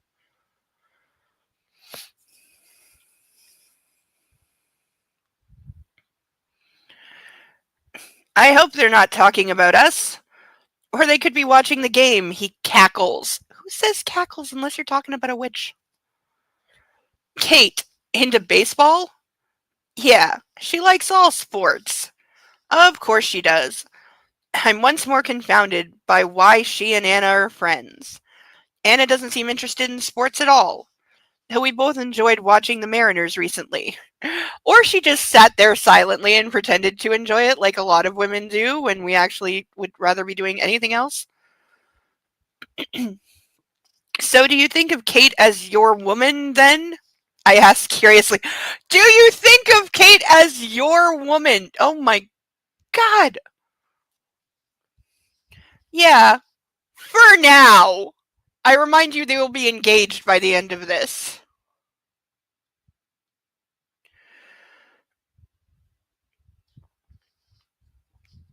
It's not serious between you? He shrugs. She's cool. We'll see. She doesn't hassle me. I remind you, they just spent a month in Barbados fucking on the beach. Kate and Elliot. That's why she's not in the entire second book.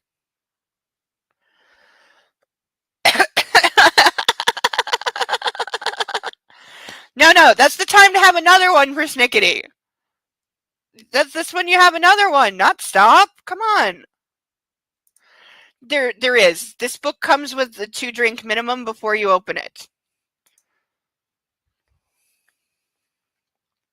Like, they should sell this and a bottle of vodka, like in a gift bag together.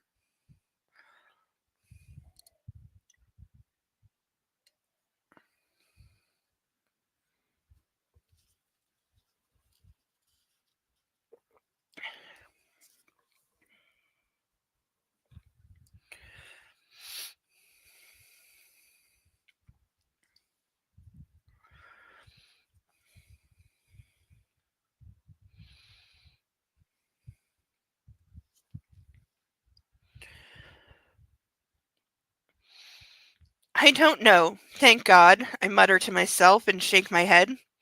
This might be the longest relationship he's ever experienced. Oh, we're back to him being a man whore. Hi, Deacon! Glad you made it! Join us with lots of drinking. Let's stop at a bar, he says.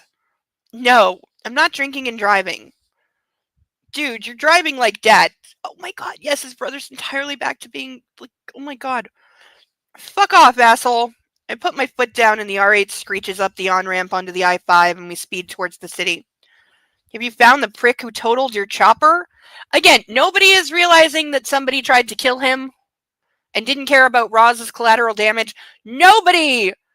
They're all just talking about, oh, your helicopter's destroyed. How about somebody tried to unalive you? Nobody has mentioned this. Nobody is concerned that somebody wanted him dead. I know, Deacon. There's never a good time to come in with this book. There's just not. I sigh. Helicopter, Elliot. And no, it's really pissing me off. Man, who would want to do that? I don't know. My team has turned up zilch. I'm waiting for the report from the NTSB. They're taking their sweet time. I've had to up our security. We've got 2 guys watching Anna and Kate's place tonight. No kidding. Don't blame you, man. There are some wackos out there.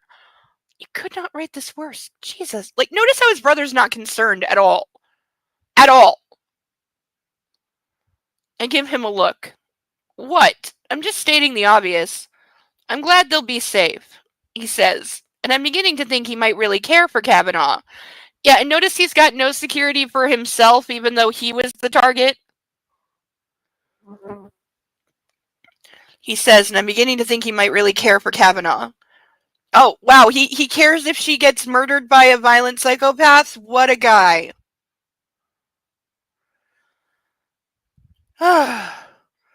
What do you want to do for your bachelor party? He asks as we come off I-5.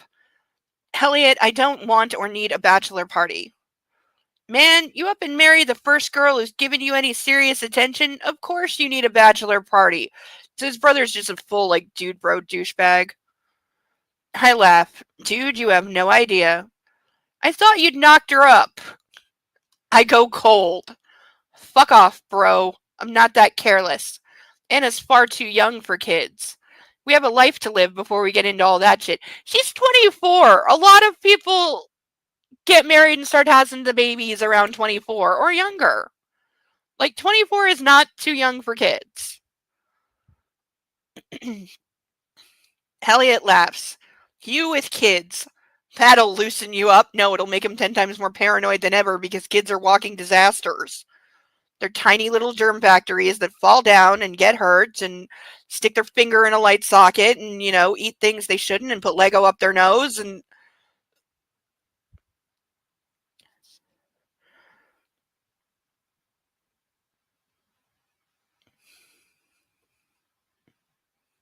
Like, can you imagine him trying to keep a toddler safe? Like, he's gonna bubble wrap everything in the apartment. Including the child. And then tape it to a wall.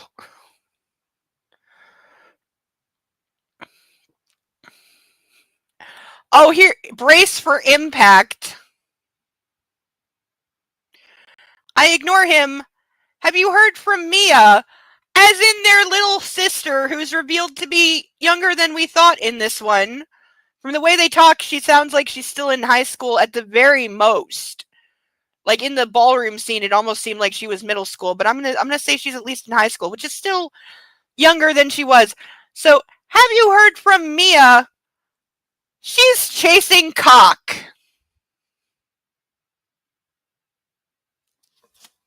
Forgive me while I die for a minute.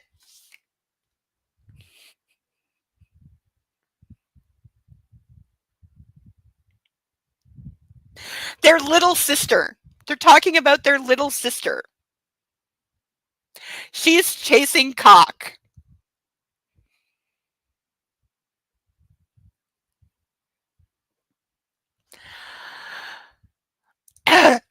Right, Cerebellum? That is a perfectly acceptable age to have your first child at.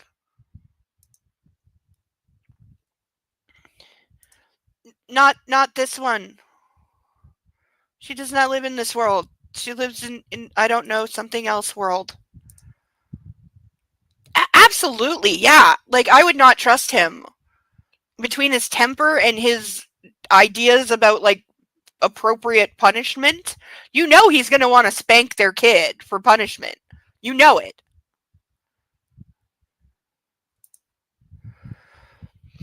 Yes! He'll put the kid in a Zorb ball! That's what it is! He'll put the kid in a Zorb ball! Yes, like the Boy in the Plastic Bubble movie. That! Completely.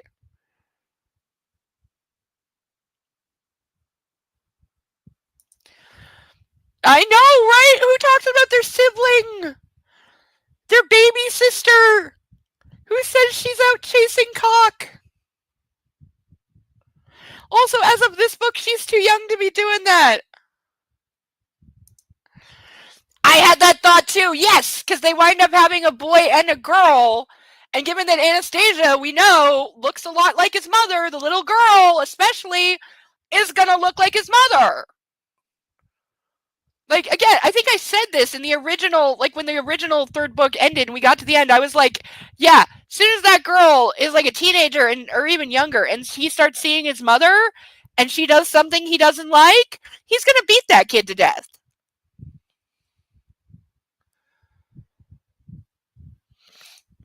Right? They would no. And your dude bro friends, if one of your other dude bro friends said anything even close to that about somebody's sister, there'd be a brawl immediately. Punches would be getting thrown, noses broken, teeth knocked out. It'd be a full-on fucking brawl of how dare you say that about my sister? I'm gonna beat the shit out of you, motherfucker. That's what would happen. Or your mother would kill them. That also is possibility. You know, mommy with the hatchet. Absolutely possible. Oh, yeah, that's the other. Yes, that was my other concern. Yes. I was trying not to go there, but yes, that is my other concern, especially if it's a girl. That, yeah, she will find her way into the red room for punishment. That's how it'll start. That's how the grooming will start.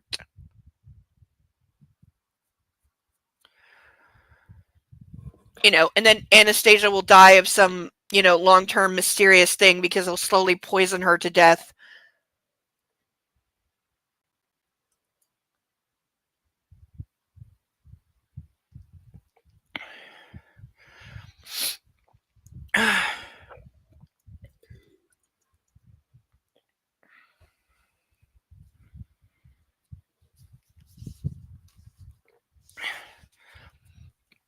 I don't think I've ever wanted to smoke a lot of weed so much in my life. And I can't do that until after. Oh, we can go there now. The end of the end of the book, the actual epilogue to the original series is creepy AF when it comes to the children. It's really fucking creepy.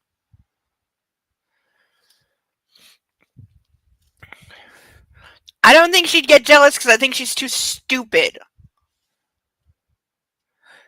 She'd probably take it as, oh, he's being such a good daddy. Oh, something icky just happened when I called him daddy. Ew. Did you know that's going to become like a fetish kink of his? He's going to make Anastasia call him daddy once they have a kid. What? Kate's brother. I don't think he's interested. So they're all just like almost incestuously getting married to each other because we have to copy the Cullen family. So we've got Christian and Anastasia, who are the only like unkind of related couple. And then we've got, so Christian's brother is with Anna's roommate, and now Mia, the little sister, is going to hook up with Kate's brother. So we're keeping it all in the family.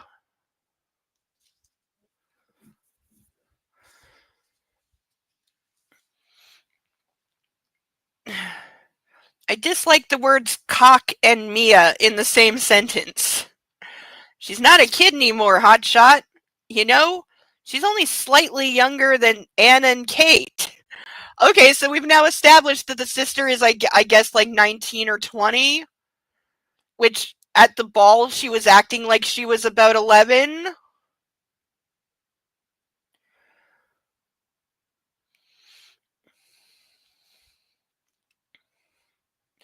I'd rather not think about it. Are we playing pool or watching the game? He wisely changes the subject. Whatever you want, bro. Whatever you want.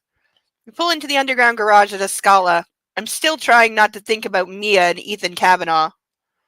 Why does everybody's name start with E's? Just stop it!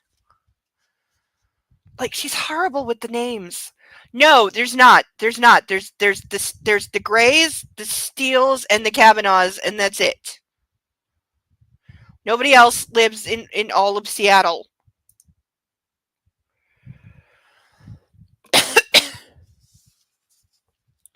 Elliot is snoring in front of the TV. He works too damn hard. No, he doesn't. He plays too damn hard, but he'll sleep off his overconsumption of beer in the spare room. We've had a chill evening. We watched the highlights of the Mariners-Angel game. Mariners lost. And that's in brackets. She had to put in brackets, Mariners lost. He thrashed me at Call of Duty, but I won at pool for a change.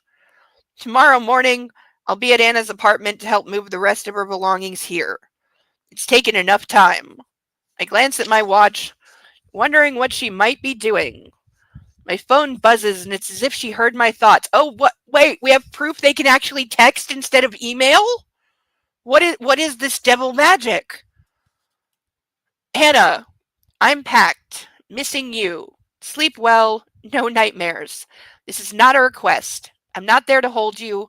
Love you. Heart emoji. Again, this is a book that has emojis in it. Her words warm my heart. Flynn said our recent fight was just a small setback. I hope he's right. I text back. Dream of me. I hope to dream of you. No nightmares. Her to him. Promise. Him to her. No promises, just hope and dreams. And love for you.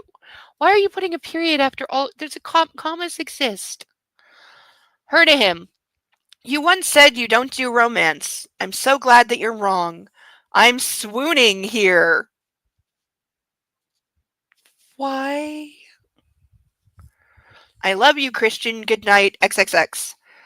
Good night, Anna. I like to make you swoon. Love you, always, X. End of chapter. Also, let's look for a second. Look at how this is fucking written. Look at how this is fucking written. Look at this. So we still have a ton of wasted space. And again, I don't know why, but the emails and the texts are in a smaller font. And notice that the ones from him, it doesn't even say Christian at the top. It only marks hers. Like, do you know how confusingly you could read that? I know, Call of Duty. Which I'm almost this is not true because she is not this mature. But I'm almost ready to say that is like a self-referential joke to when he first tries to show Anna the red room, his playroom, and when he calls it his playroom, she's like, what do you mean, like your Xbox and stuff? Like, so the Call of Duty thing is like a reference to that like, oh, he does have an Xbox. I don't know if Call of Duty is Xbox or PlayStation. Please don't roast me. I've never had either, and I made a decision a long time ago. I don't play first-person shooters or any like shooter type games. I know, right?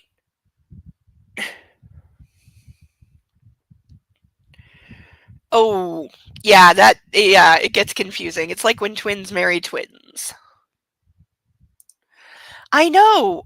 I don't know if anybody formatted this because it's so bad. Call of Duty's multi-platform. Okay, at least I don't sound that stupid.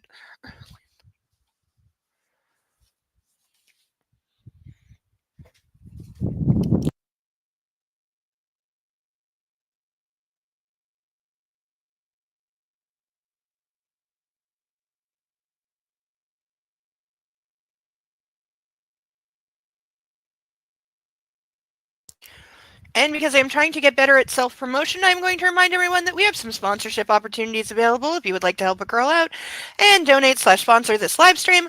For $10, you can get one of these ducks pulled at random. You get to name it, and it's yours forever, and it joins our other ducks on the stage. For $15, we have these painted ducks that I worked very, very hard on that are really, really cool, and so I'd like them to go on the stage. For $25, we have my personal favorite, the handcuffs, that I really need to spend some time in because it's been too long.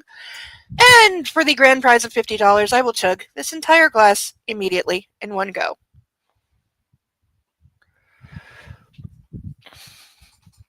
Alright, shameless plug out of the way. Oh, and somebody heard me. Actually, somebody heard me 10 minutes ago. I'm sorry I didn't see this. I'm sorry. And I guess I'm chugging a glass. Because I can hazmath. Okay. I guess we're chugging. Thank you, Sethail. All right, we're about the halfway mark. I can, I can chug. It's fine. It'll stay down. Really. Okay, I haven't done this in a minute, so. All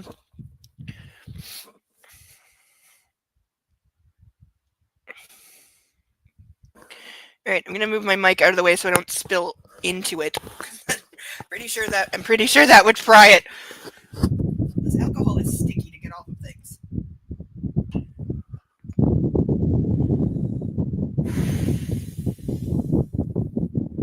You ever learned how to do this in college? Please don't judge.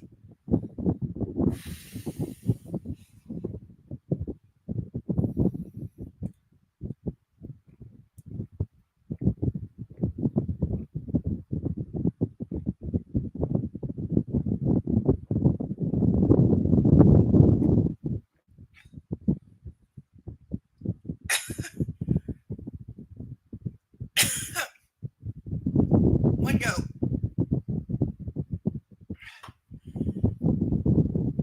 The trick is to breathe. The trick is to breathe in before you start. Thank you for confirming. Okay, I need to give that a minute to settle. How do people do that? Like more than once in a night? Like literally. Ow. Oh, no, it's making my nose red. Do I have Kleenex? No, I don't have Kleenex. Why do I not have Kleenex?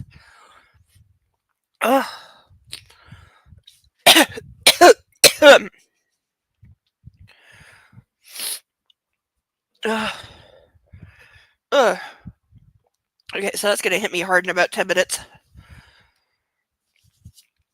Excuse me. Okay, not going to puke.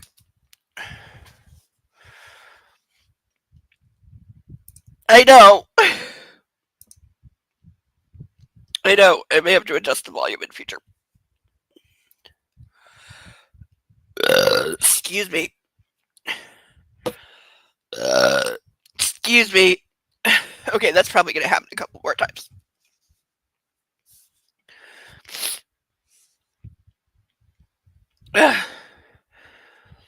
Chapter 10. Why do I keep forgetting what page count we started on? Why am I an idiot tonight? We're actually doing pretty good for time. I need to keep track so I don't get too far behind. Why is that making my nose run so much? Weird. But thank you so much, Sethail. You were very, very generous, and we all love you very, very much. Please give your dragon some love for me.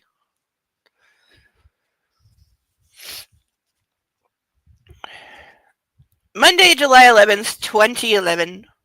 I read through the press release I've written for Sam, and again, it's in tiny goddamn fucking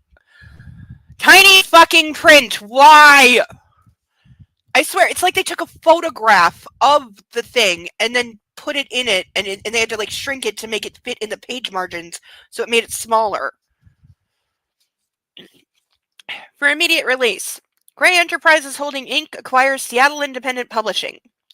Seattle, Washington, July 11th, 2011.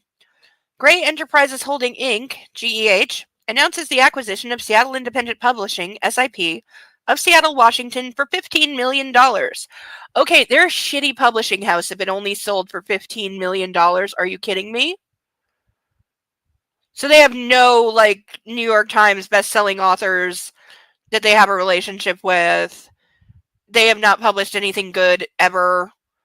Like, $15 million for a publishing house in Seattle. Like, again, I don't know how many people know this, but they're for places that are like some of the best places to try and get published. Seattle is up there. It's really up there. It's like up there with New York up there. It is the West Coast New York of places to get published. How is it only $15 million? If it was $115 million, that would make sense. Because we're also told repeatedly this is like this is a big publishing firm. They said there are 3 in the city. There's a hell of a lot more, by the way. There's got to be at least 50. But they said it's like the top one. It would be worth so much more than that. Yeah, no, that valuation makes absolutely no sense whatsoever. None. Zero. I think they maybe were. I think you're onto something there. I think they were. I think they were trying to do that thing, but then they should have just like actually, like, there's no headline, there's no border, like they didn't go all the way with it. It's like even back then 15 million for a publishing house would have been appropriate, but in 2011 for a Seattle established publishing house that has authors on retainer, are you kidding me? No way. No way and a half. No way. You're not even talking to them for less than 100 mil. No way. Like the fact that they're established and in Seattle, that alone, even if they've never published a goddamn thing, they've never published a menu, just the fact that they are established and they are in Seattle, that is already worth more than $15 million. Like, and this is not my world. I've never played in this world. I've never worked in this world, and I know that. And I 100% know that I am right.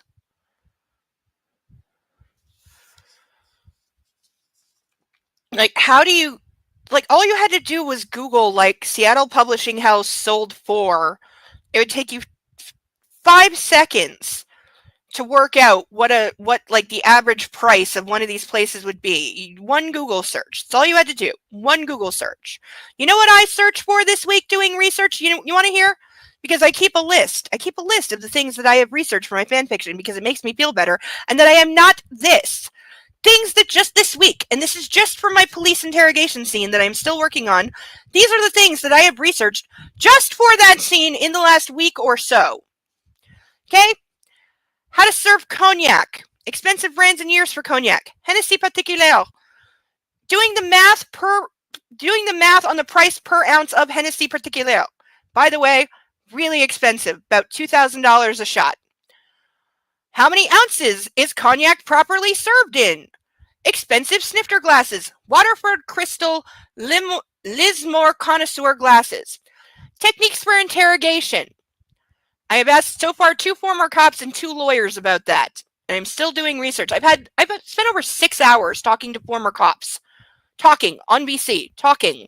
And like another 4 hours texting to try and get perspective and understanding of how to do it and make myself sound like the way real cops would sound in the scene that I'm writing. And also like the protocol, the order of events, what kind of questions would they ask, what kind of responses would they give to the responses my characters are giving or to the events, because I lack all knowledge whatsoever. I'm starting at 0. I got nothing. So I'm asking a lot of questions and other things because they asked me some questions and I had to answer some things. The capacity of the Boston Opera House, it's 2,600 people, by the way. The square footage of the Boston Opera House, it's roughly 100. I put K. I don't know what I mean. I guess I don't know what I meant by that. Roughly 100K, whatever. It's American. The First Amendment protections for the press and how far they extend. When did the Boston Opera House install security cameras outside? It was 2004. And the proper name for French armed police officers, which is gendarme, and how to spell that word because it doesn't spell anything like it sounds. And usually I'm better at spelling in French than I am in English because French makes sense the way it's spelled and English doesn't. That is way too much effort.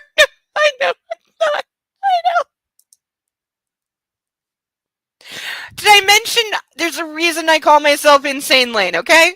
There's a reason that when I was 12, I chose that as my internet handle. That was my first internet handle. Okay? I know my own crazy.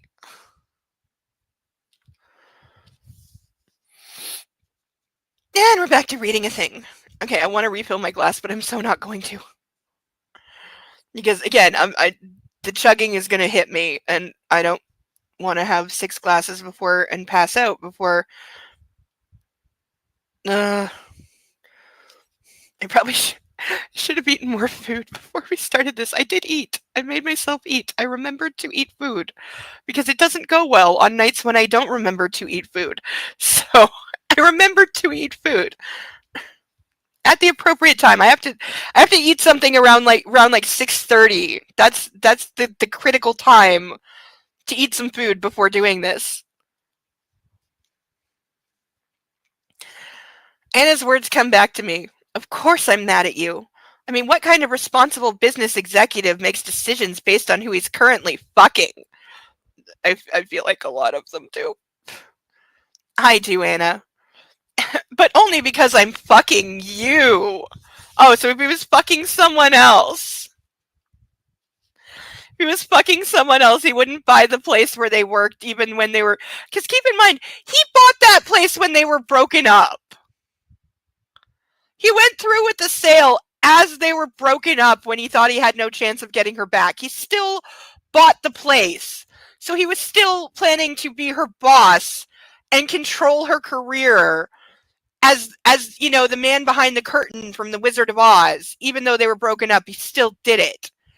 So he would still be like in her orbit and able to spy on her ad nauseum, made all the more so by the amount of freaking like spyware that companies put on their employees these days, which we're cracking down on here, actually.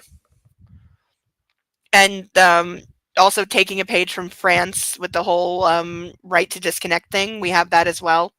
We have adopted that from France. Oh yes, the guy that got caught by Coldplay. Yep. Cost him everything. He's been fired. His wife is leaving him, and you know she's going to take him to the cleaners in a divorce. Because hell yeah, hell yeah. I didn't find out though because he was the CEO of like Aero something company, whatever. So I think he's resigned. But the woman he was caught cheating with was the head of HR for the same company. I'm curious if she's been fired yet. Because she should be fired. There are times where I would not allow people to resign because sometimes you should be fired for what you did. You know, like there's an infamous scene in The West Wing where Toby Ziegler has done something. We're never told explicitly, but you can put it together from context. And I'm not going to spoil it. But he has done something which, you know, it's really bad, and he has to go. He has to be outed, and that was one of the biggest turns of the series. He has to leave the administration, and he goes to the president and tries to give him a letter of resignation, and the president says, "I can't let you resign." And then there's a beat where for just a second you are lulling the audience into a false sense of security, thinking that maybe somehow the president is going to pull a magic cure out of his ass and save Toby and keep him in the administration. But no, Bartlett is being a dick here because he has his moments of being an extreme dick if you're paying attention. But he says, "I can't let you resign. I have to fire you." And he's right. It sucks, but Bartlett is right. He has to fire Toby for what he did. He has to publicly fire him. You cannot be allowed to resign and slink off into the shadows if you did what he did. And it sucks, but it is true.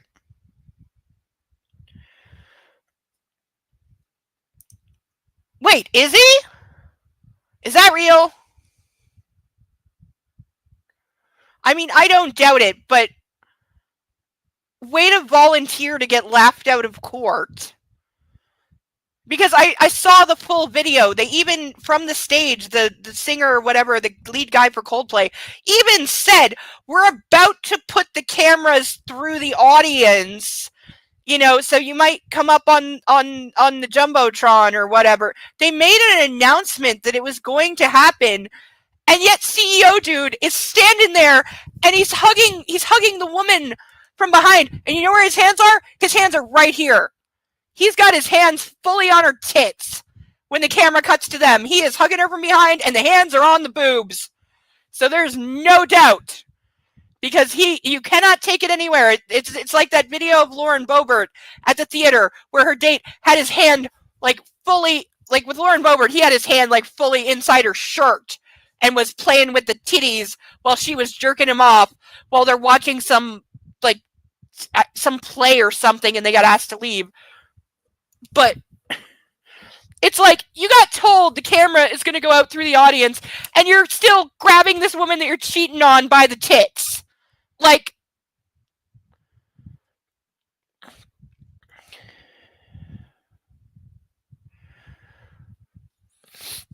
But yeah, did he actually file a lawsuit and that hasn't been dismissed in about 15 minutes? Because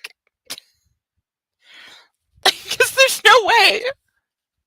Where do you even get standing to sue the band? And you're suing them for what? For what? Yeah, okay, partially true. Okay, a little internet salt there. He talked about it. I don't doubt it. It wouldn't surprise me if he tried.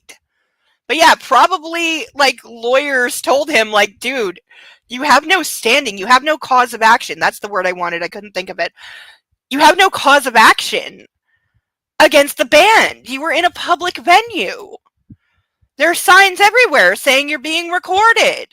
You were told that they're about to start taking snapshots out of the audience and putting it up on the Jumbotron. You didn't have to be wrapped around your side piece with your hands on her tits once they said that. You got nobody but yourself to blame, dude. Take the L. I wonder if him and the side piece are still together. I bet you they're not. I bet you anything they're not. And Cerebellum is right. There is no expectation of privacy in public. I don't think there was a song playing. I think they were taking a little bit of a break between songs just to check out the crowd and say hi to the fans. So I don't think there was a song playing. I don't know. It's a few weeks ago. I don't remember that well. Plus, I don't know Coldplay, so I wouldn't recognize their songs.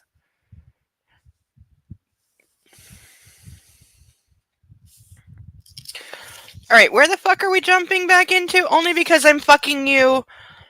Memories of her tied. Why are we doing... Oh, James, why? Why do you have an infantilism fetish? Go write ABDL.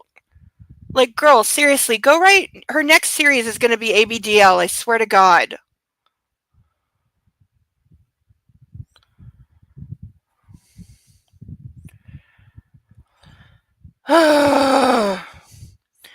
Memories of her tied to her little white bed. Slick and sticky with ice cream. Me tempting to chop peppers. Her calling me an ass float into my head. I glance at my glider. Maybe that's why she doesn't want to obey. Because she thinks I'm an ass. Cray enough. Doubt is an ugly, futile feeling. No, it's not. Doubt is a big self-check that I'm not saying you should give into it, but if you are absolutely certain of something and then you start feeling doubt, you should respect the feeling and at least consider if maybe you are wrong. I'm not saying you give into it, but it is trying to check you. It's doubt is the check yourself before you wreck yourself thing in small doses. Yeah, you weren't here for it, Deacon. No, they had a sex scene early on where he broke into her apartment with Kate. Kate tried to physically stop him. He physically brushed past her. For some reason, Kate, this is when he'd only known Anastasia for about 3 days. And Kate hated him because Anastasia always came home crying after seeing him because he would just beat her and then leave because they weren't having sex yet. Um, and so he broke into her apartment because he didn't like that she left. So he broke into her apartment, pushed past the roommate who tried to physically stop him. Kate doesn't call the police. She then does nothing. And he broke into her bedroom, even though she told him to leave, and blindfolded her with her t-shirt while he tied her to the bed with his tie, and then he dripped ice cream down her body and licked it off and ate her out, and then left and made her cry again. Because she was crying because he doesn't stick around after sex. She wanted the cuddle time after the hanky-panky time. I don't think they'd fully done it.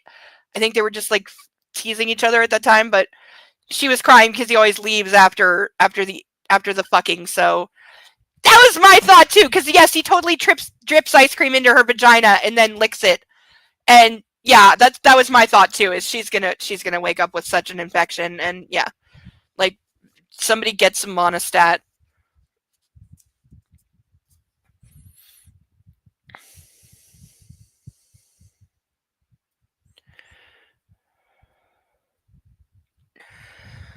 This is my new mantra. Flynn said our dispute was a small setback. All relationships have them. She's moved in with me, and we're getting married in less than 3 weeks. What more do I want? If you're reading this from afar, does this sound like two people who should be getting married right now? Damn, I wish we were married already. The weight is shredding my nerves.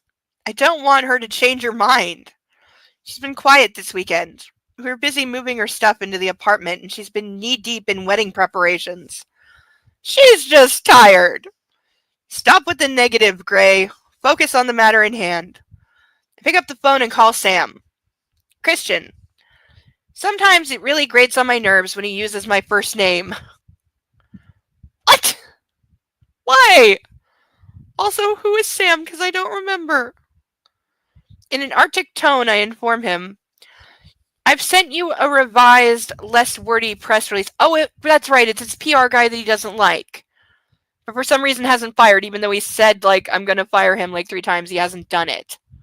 Or is Sam, like, a bad guy or something? Is that why he's still here? Because, like, if you don't like him and he's not doing his job the way you want, like, fire him. Get somebody else. Like, and also, he's your employee. Why don't you just tell him, like, it's Mr. Gray? Because I have done that. I do not like when people I don't know use my first name. And I will, whether they think I'm rude or not. I will say, like, it's Miss and then my last name. Also, something that fucking annoys me, and I noticed this started happening when I turned about 25. All of a sudden, in businesses like banks, lawyers, etc., they would automatically refer to me as Mrs. just because of my age. That had to be the only fucking reason, because I don't wear a ring. So all of a sudden, you hit a certain age, people start referring to you as Mrs., and I'm like, I am not a Mrs. Do not call me that. Like, and also rude much? Like, I really took it as offensive and insulting. I really did, and I do think it is. Because, like, what are you doing calling me married when I am not married? And, like, I always write my name as Miss. I don't like the Ms., the MS. I don't like that. That's me. I like to make it clear that I am single and not married because I am not ashamed of that. I'm very proud of that. So it is Miss. It is never Mrs. It never has been. And it is not Ms. Don't do that to me. And I have absolutely no compunction about telling someone I don't know that, how dare you, I don't say this, but in my head I'm like, how dare you call me by my first name? This is a business meeting. You call me Miss. Like, I am calling you Miss or whatever. You will call me Miss. You don't address me by my first name without permission.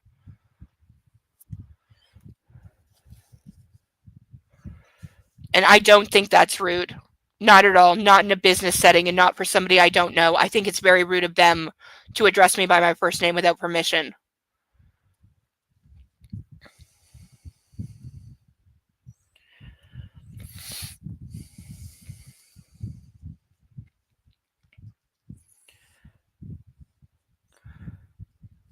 In an Arctic tone, I inform him, I've sent you a revised, less wordy press release. Brevity is everything. Try and remember that.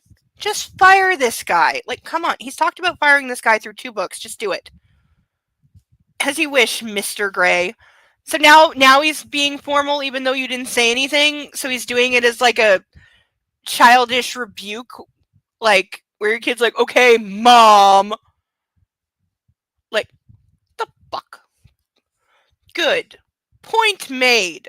Except that it's not. You didn't address him calling you by your first name. Just what, you psychically... This is stupid.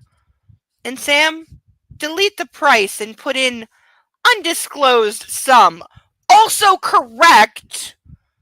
Because most businesses don't announce how much they were sold for because you limit speculation by doing that. You limit prospects by doing that. You can undervalue a company and make it seem like you're in trouble when you're not by doing that. So, yeah, that's why most like mergers and acquisitions, they don't put out the exact amount. You know, at best you'll get like, it was around this much money, but nobody knows the exact figures. There's reasons for that. Actual good ones.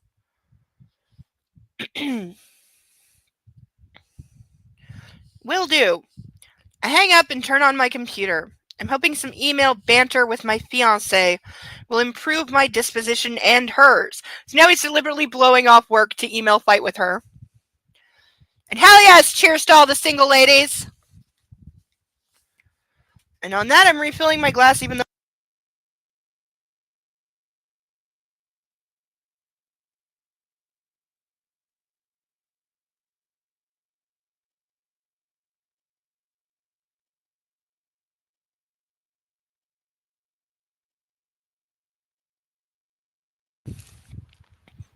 Okay.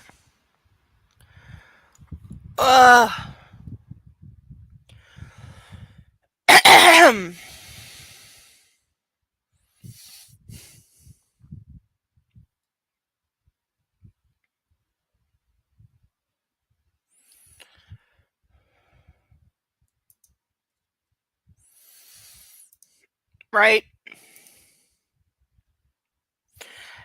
Yeah.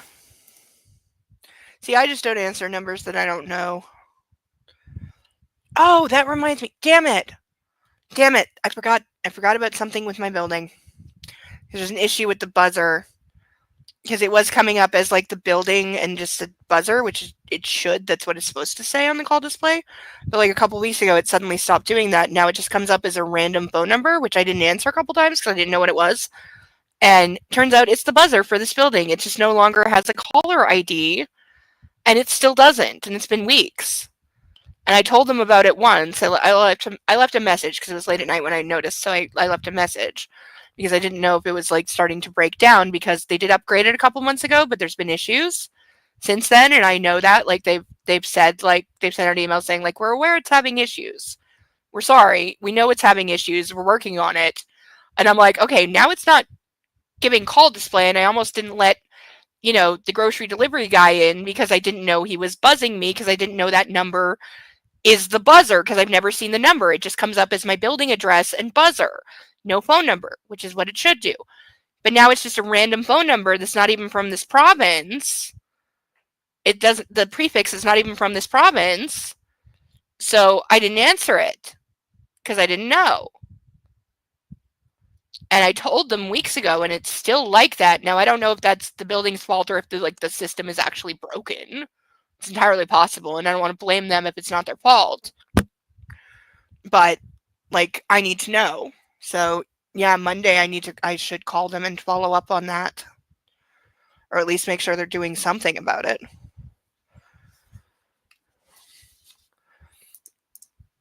Yeah, I've kind of had to memorize the number so that I know when it's my buzzer because it's not like I don't have people buzzing every day. It's, it's a random thing.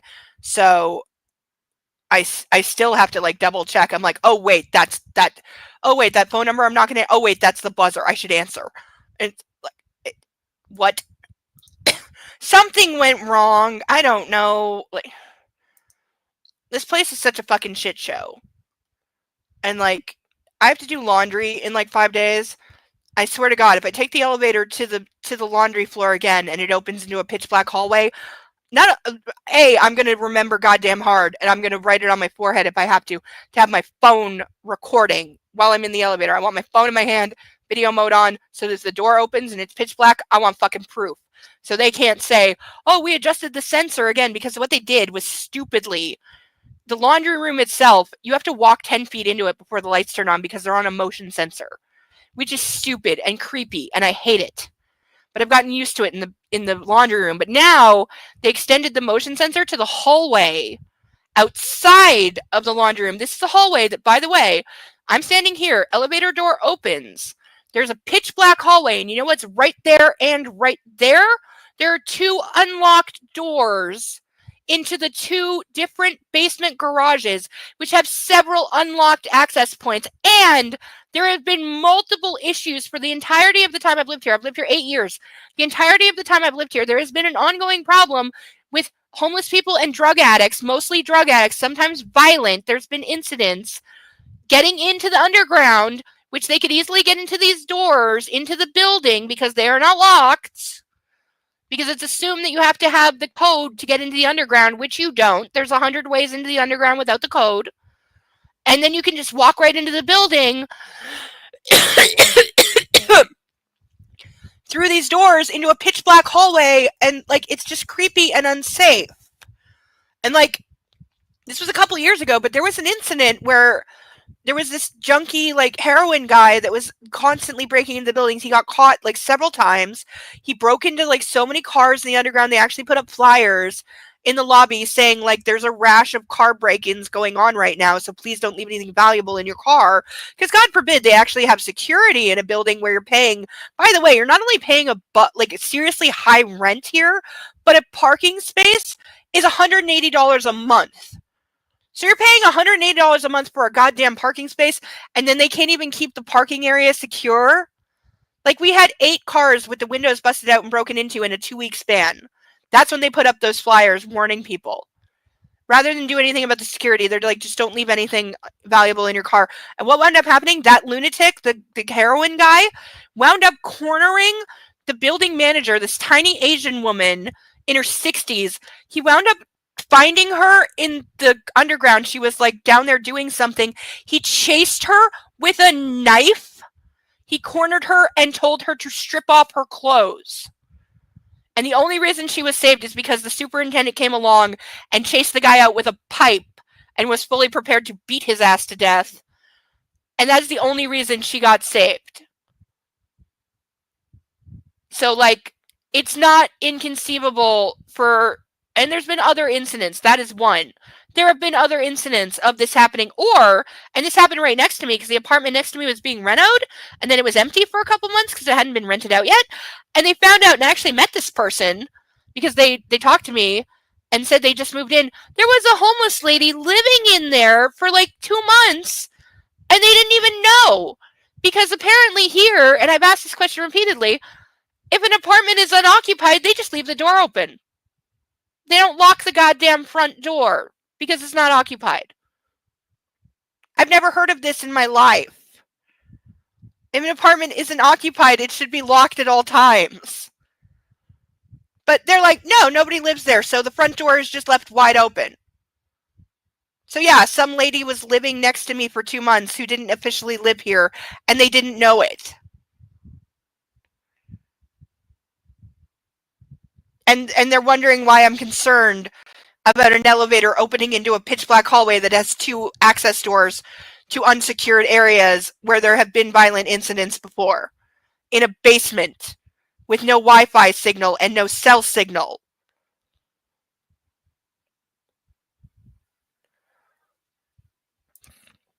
That is actually a good idea. Okay, I'm writing a mental note to myself to do that because that's actually a good idea I didn't think of, so thank you.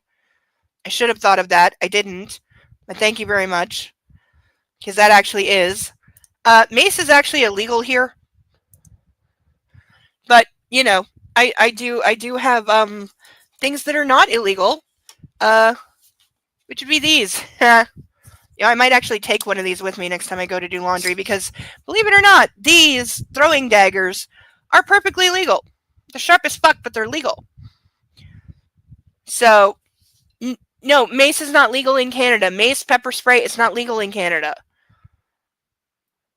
But these are, because they're not spring-loaded or spring-assisted or button-push knives. So I can carry this anywhere I goddamn please. Also, I can hit a mark from like 20 yards with this. I'm pretty good with the knife throwing.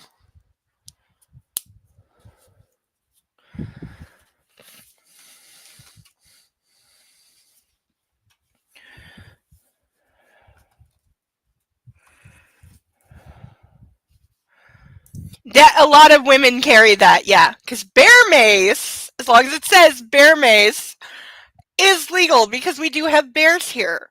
Because I live in Ontario, which is any part that doesn't have houses on it is a boreal forest. And so we get grizzlies in people's backyards in the spring constantly. Because, yeah, you have like a house and then there's 100 acres of untouched forest behind it. That's how it is here. Anywhere that's not developed is just untamed forest with bears and yeah. So bear mace perfectly legal, and I know a lot of women who carry it, and yes, I've carried it at times. But I'm allergic, so that's why I carry knives. But I know plenty of women that do, because yeah, bear mace legal, pepper spray not legal. Don't ask me how we got here as a country. I don't know. I don't know where the ban on pepper spray came from. Probably something stupid.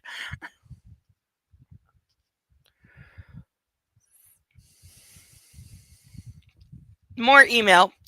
Him to her, the ultimate consumer consuming is what he has put as the subject of this email. Take a selfie and DM it to me in Discord. Please. I promise I won't share it.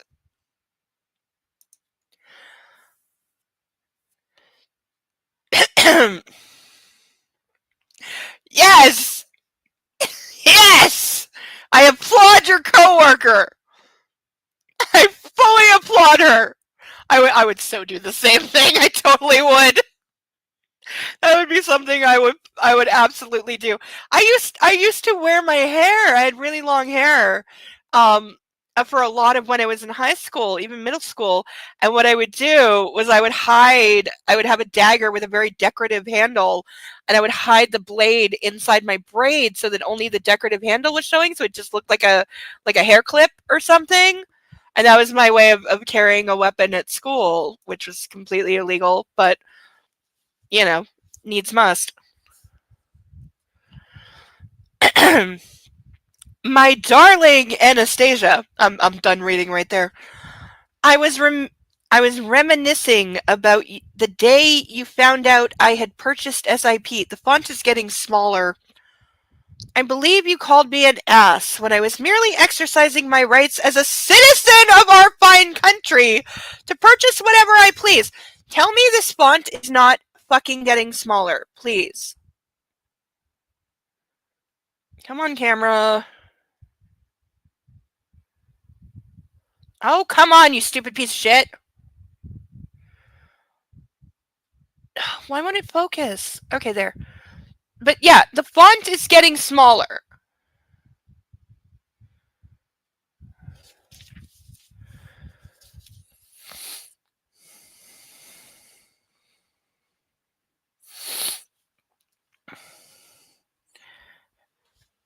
As the ultimate consumer, again, your epithet, I am informing you that the news of my most recent acquisition is no longer embargoed, and a press release will be issued today. I'm so glad you've moved in. I slept well last night knowing you were there. I love you. So what do you think everyone at work is going to think of her? Because their engagement has to have gotten around by now.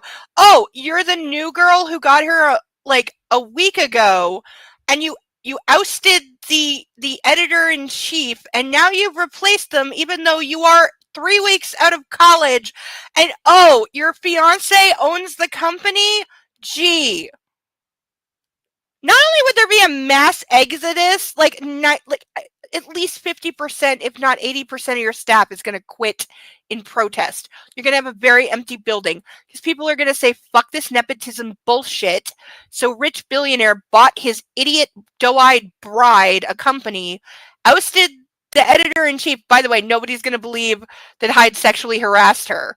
It's going to be like, no, you threw him out so your idiot girlfriend could have a high-paying, high-prestige job right out of college that she's not qualified for, and she's too stupid to actually do. But your fiance, who's a billionaire, bought the company and gave it to you as a present so you can play at being editor. Like, effectively, he's turned her into a child in the sandbox playing pretend. That's all she's doing because she's not capable.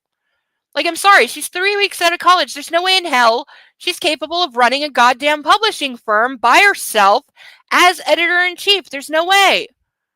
Like, these are learned skills that take decades to build up, and she doesn't know shit about fuck. She's an English lit major who just graduated.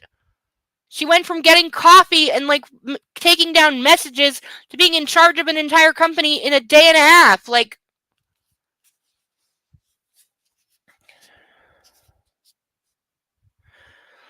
and, like, is she ever, do we think anyone's ever going to respect her in the literary world ever?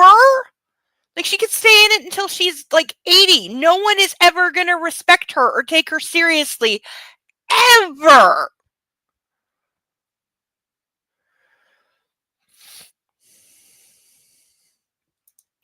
The glasses is a chemical weapon. Yeah, I get it. It's not, like, I do get it, and that's how it is here. Like, it's something that you do get asked at crossing the border. They will ask you about weapons, and even if you say no, they will then specifically, especially if you say you're from America, they will specifically ask you about pepper spray because, and it happens all the time that people in America don't, like, when you say weapon, they think, people think about guns or knives. They don't think about pepper spray. And especially because it's perfectly legal in America. So a lot of women carry the keychain one, the little tiny one that goes on your keychain. Number one confiscated thing at the border is the keychain pepper sprays. Number two is the little keychain flashlight that is also a taser. Those are the number one and number two things confiscated from Americans crossing into Canada. And it's maintained that way for like 20 years. But yeah, they will specifically ask about pepper spray because, especially to Americans, they don't consider it a weapon. So it's not that anyone is lying. We're not accusing anyone of lying. It's just they don't think of it that way. So you kind of have to be specific, because then a lot of times we'll be like, oh yeah, of course we have pepper spray. Of course we do. But it just doesn't mentally fall into the category of a weapon to them, so they don't mention it. And it's not intentional. Like, nobody's trying to lie. It's just, I know. There is zero reason. I don't know. I don't know. And this book is so long. Like, I honestly, I think they were just trying to keep it from being 800 pages because of, like, the shipping weight and the amount of space it takes up on a bookstore shelf. Because they're not, like, something this big, you're only gonna have 2 or 3 of them on the shelf instead of, like, 10. And things matter. Like, these are things publishers have to consider, is how much space does your book take up on a store shelf? That matters a lot.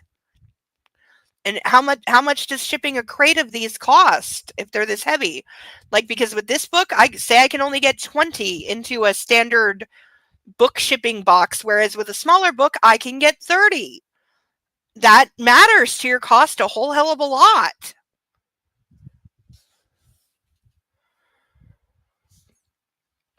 So yeah, I think they just went through and, like, deleted all the spaces and shrunk down what they could just to try to make it smaller for, profit and pricing reasons, cost reasons.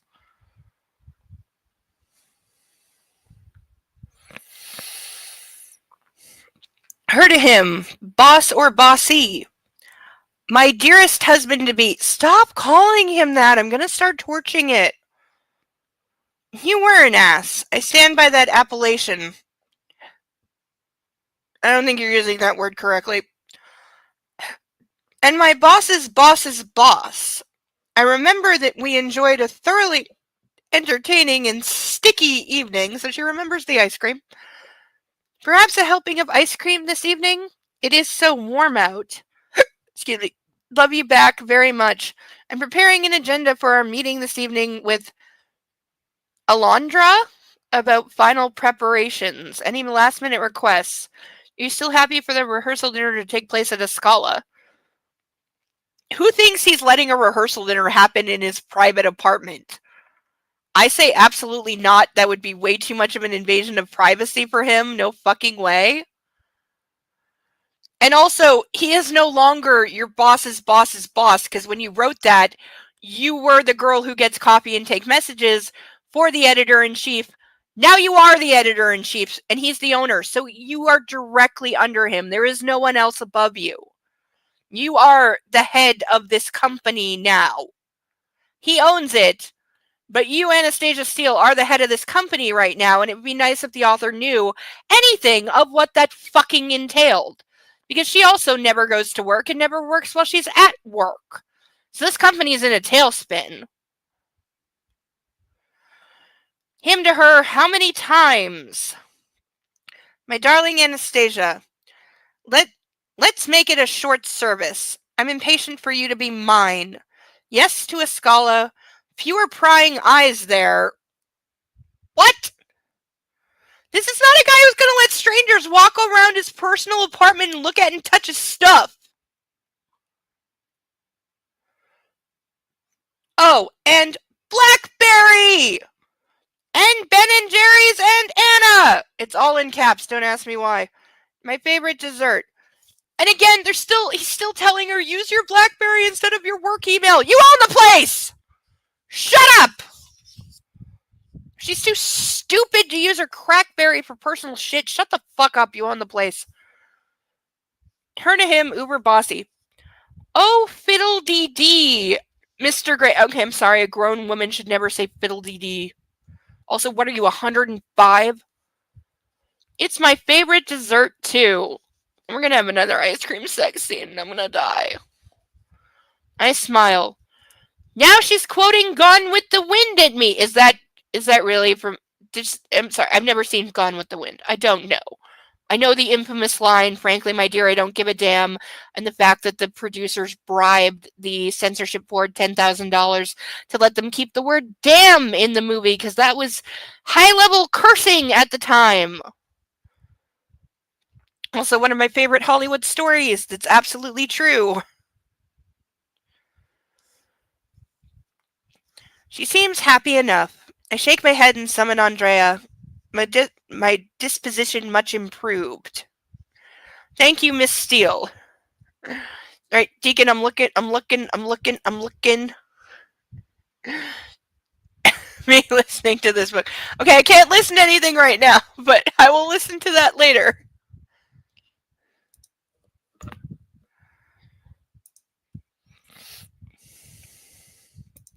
There's one book I read a long time ago that's way longer to read than I thought.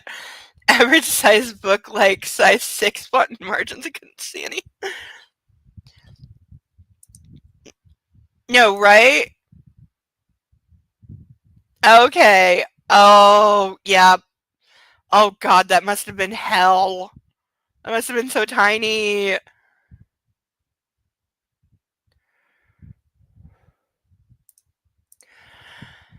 I feel ya. Hey, did you get a water phone and start playing with it yet? Because I think you could make some history with that instrument. I think you could do some good with it.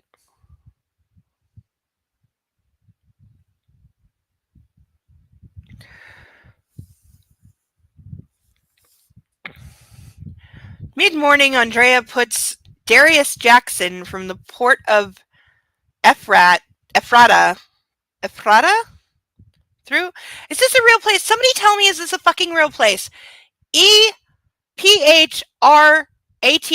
Is this a place? Is it a thing? Is it a person? What the fuck is this? If it's a country, I'm sorry, I've never heard of you. But what is it? The port of Ephrata. Is she making up a place? Is this like when the West Wing made up Kumar because they couldn't say Afghanistan because the network told them not to? Because that was pre 9/11 and then they couldn't change it?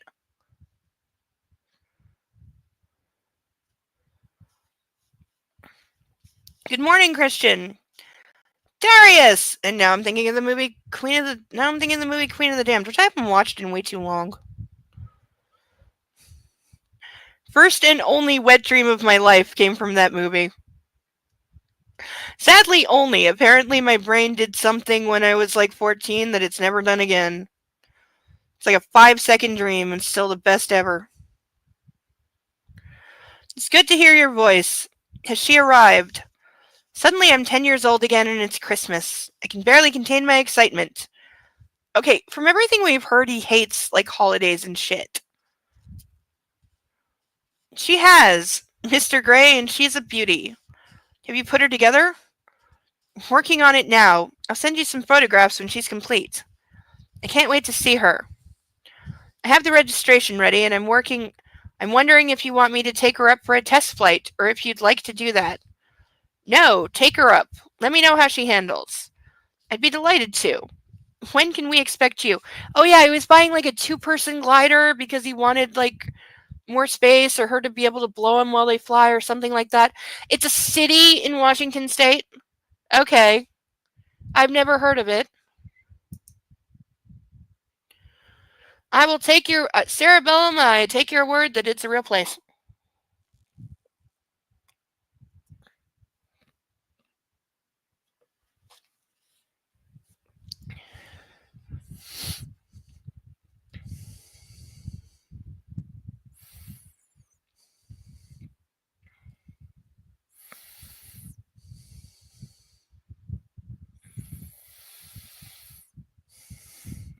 I'd be delighted to. When can we expect you?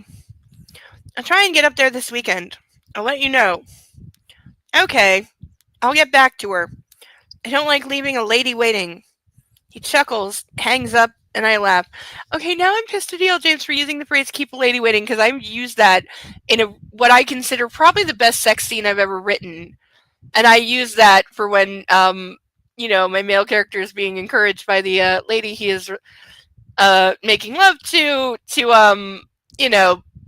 get up here and fully take me while he's enjoying his time downtown, and he says since it would be impolite to keep a lady waiting, he obliges her request, shall we say.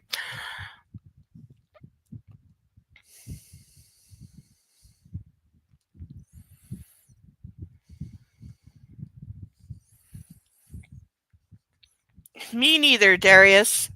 Unless she's misbehaved. So admits that he uses withholding sex and affection as punishment when he doesn't like what his fiancée is doing. He's so. By the way, have we noticed that he's so the girl in the relationship?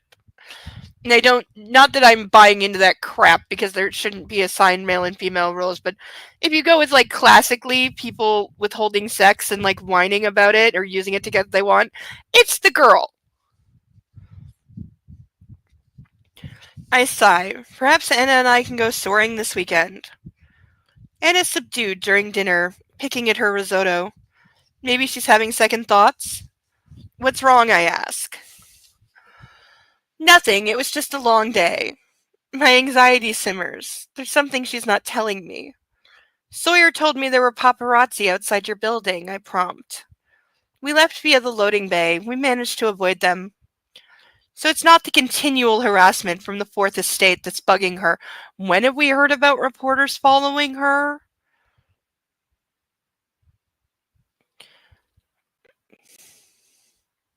And also, why? Like, on the day of their, like, announced engagement, I get it, but this is, like, a week and a half later. Reporters would have moved on. What did you do today? She snorts. I spent most of the day on the phone with authors, trying to soften the blow of the news. Great, so all their authors are abandoning ship as well, because of course they are. I almost spit out my food. What the hell? She laughs at my expression, her reaction immediately lifting my spirits. Yes, big business exploiting our big business exploiting artistic endeavor. She clarifies. Those are words put in a line. Ah.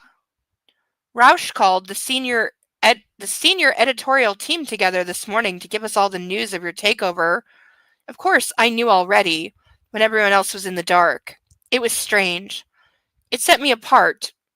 You know? What the fuck are we even saying now? And how... Again, she is the head of the company now. She's the editor-in-chief. There is nobody above her. So why is somebody else calling this meeting?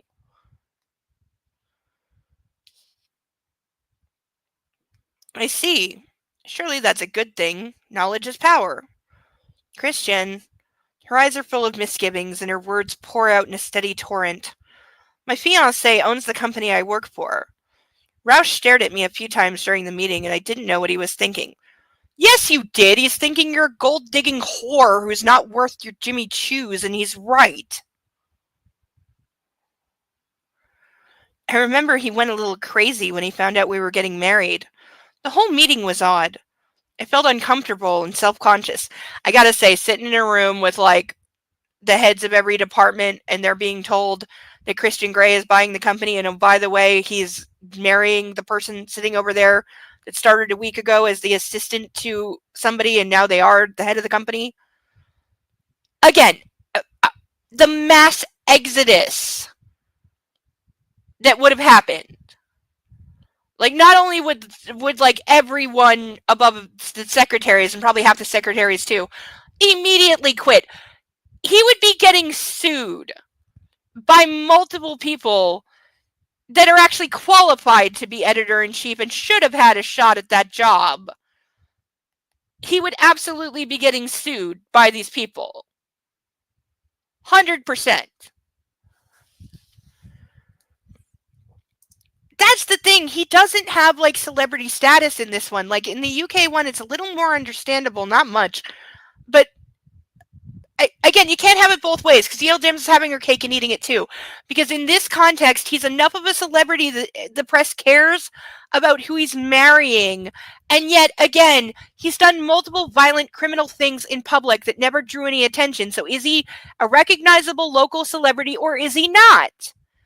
Because she's going back and forth here and it's driving me crazy. And yes, gossip columnists are like that. You're absolutely right. And yeah, like, these are people that don't work for a living, so anything they can make hay out of, they will. So yeah, him, like, buying... By the way, do we think for a second, yeah, I know, right? This was supposed to be the books that made him look good.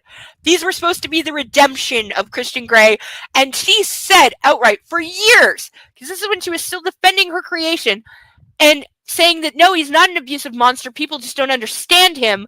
And she said that is why she wrote these, so that people would understand him and see that he's not an abusive monster, and yet the books just made him look 10 times worse. Yeah, even TMZ would have... Yeah, TMZ would have discovered everything. Like, if the press is going to care about anything, it's that he bought the company that his fiancée is working in. That would be a scandal.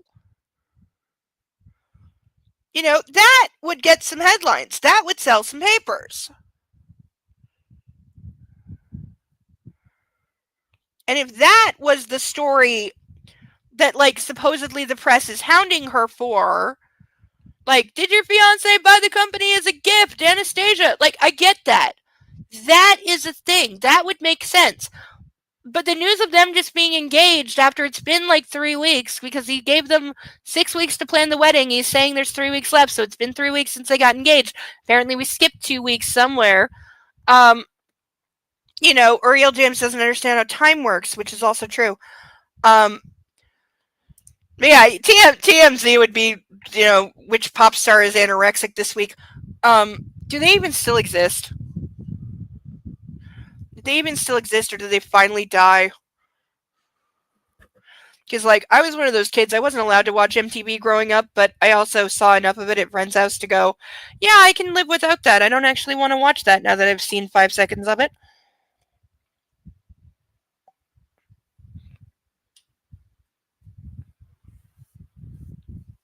And my mom was pretty easygoing when it came to TV. There wasn't much that she was ever concerned about. She was a little concerned about SVU when it started, but that's because I was like 12, and it is a very mature show. So I remember, because I wanted to watch it, because I was into like Law and Order. Somehow regular Law and Order was okay, but since SVU has like a sexual component, she was a little wary at the time, which I can understand as like a mom thing. I understand. Again, I'm 12, and I wanted to watch it, and she wasn't one to automatically say no, because she always told me I couldn't do that. So she tried not to do that herself. And I was like, well, you don't even know it. You haven't even seen it. So how can you say no? Well, I don't think I said that, but that was the understanding. Like, she had this rule that, like, because I was very picky about new food. I didn't like new foods. And she had this rule that I can't say I hate something till I try it. So she would make me actually try it in front of her. And then if I genuinely hated it or didn't like it, she wouldn't make me eat it again. And she wouldn't make it for me. She's like, okay, you tried it. You don't like it. That's fair, but at least you tried it. And that's the important part. And so when I wanted to watch SVU, she's like, okay, I'm not going to let you watch it because I am worried about it. And because it had 18 AA plus ratings. But she watched it for a few weeks, and probably like a month, honestly. And then said okay, I think you can handle this. It's okay. We also keep in mind this is literally the first season. The show gets more intense. It's 26 seasons deep, okay? They've ratcheted up the intensity over the years in various moments. But early days is very tame. Very, very tame, because they weren't sure what the network would allow. And they weren't sure what the audience would tolerate. And they were very afraid of getting canceled. So it's kept quite tame in the early seasons, comparatively. And they still got backlash. But after checking it out, she said it was okay. And one of the things I'm grateful for is that my mom was actually reasonable. She was capable of being reasonable. She didn't just do the, I'm your mother, I said no, and that's it, and then stick to her guns till hell froze over, just because she was the mommy. The other thing I'm grateful for is I had a mom who was willing to say, I was wrong and I'm sorry. And she told me that. She told me that when I was young. She's like, if I am wrong you prove it, or we find out that I was wrong, I will tell you that I was wrong, and I will apologize to you for being wrong. Because she had been raised by parents who never did that. She was raised by parents who took the, I am always right because I am your parent. Even if I am wrong and I am doing something harmful or detrimental to you, or even if I'm proven wrong later, I'm not going to back down. I will never, ever, ever, ever, ever admit to my child that I am anything less than perfect, because that is what a parent should be. And you can say that that's my grandparents' generation. Like, both my grandparents were born in the 20s. So you can say that it's a generational thing, but I was glad my mom didn't take that approach, because she did. And I remember a few times of her saying, like, okay, I was wrong on that, and I made the wrong call. I was trying to be a good parent, but I made the wrong call, and I'm sorry, and I will try to fix it. And if she could fix it, she did. But I can remember it meant a lot to me, those times where I was right, and where eventually she was like, yeah, okay, you were right, and I didn't listen, and I didn't look into it the way I should have, and I'm sorry, and we'll try to fix it. That means so much to a kid. That means so, so, so, so much. To be heard and to be respected, because that's what it is. It's having your opinion and your voice and your desires and your wants and your needs respected above all. They are hanging on by a thread. Who watches that shit anymore? Like, what content do they even have? Like 17 variations of Big Brother? Oh. No, we've never played Mommy Wins. I don't know that. I don't have siblings, so if that's a sibling required game, I don't know. Yes, right? That is how you really support your kids. Is you admit to them you are not perfect. Because again, I've known so many parents, especially religious parents, that will never admit fault of any kind in front of their children. They will never admit to being anything less than God descendant to their children, and they think that that's appropriate. Because it's like, yes, children should just blindly, automatically obey their parents, no matter what their parents say. Kids should just be like, yes, yes, yes, ma'am, yes, sir, and do it. And I'm like, no. Your kids are not your soldiers. They're not your tiny little slaves. They're human beings. They're individual people with their own rights, their own thoughts, their own ideas, their own opinions, and you should respect that. But too many parents don't think that way.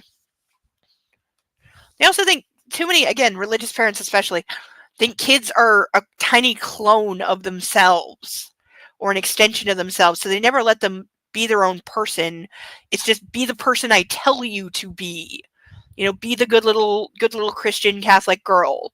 Be this way. Always smile, wear pink, wear flowers. Don't be too smart. Don't be too smart. The boys don't like that. And, don't talk back ever. And nod and defer to any man in the room. Be submissive. Learn how to bake cookies and, change a diaper because that's all you're ever going to need to know. And I've seen so many kids grow up with like no chance at a life because their parents didn't raise them for a life. They raised them as breeding stock to basically auction off to like the most eligible male in the church, and that's it. And I've seen so many women forced into that without ever having a chance at a real life or any say or any choice in it. And and they're brainwashed from day one. Like these women are so brainwashed. Oh God, yeah. We could talk for days about this.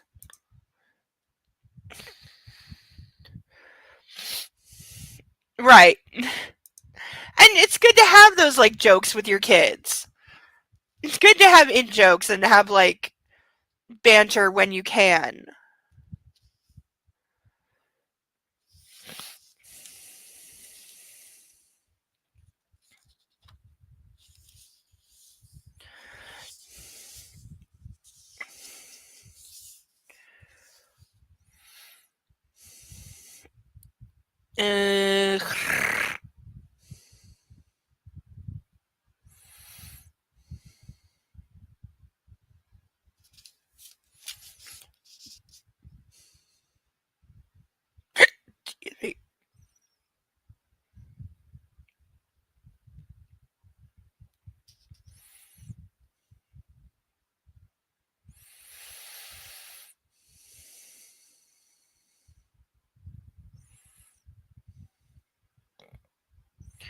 Uh, I felt uncomfortable and self-conscious. Shit. You didn't tell me he went a little crazy, asshole. That was a while ago, when he found out we were engaged. Did he make you feel uncomfortable? I'll fire him if he did. She studies me, her face serious as if considering my question. A little. Maybe.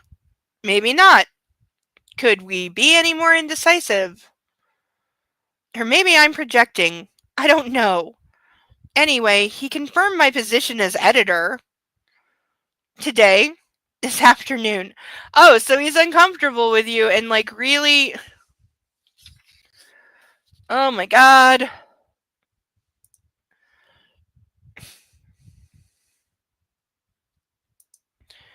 Aw. There's a book. It's a children's book from a long time ago.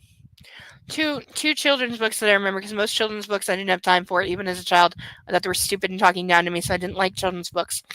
But there are two that I make exceptions for. One is I'm trying to remember. It's been too long since I don't even think I have a copy, but I think it's called I Love You, Mommy. Is one.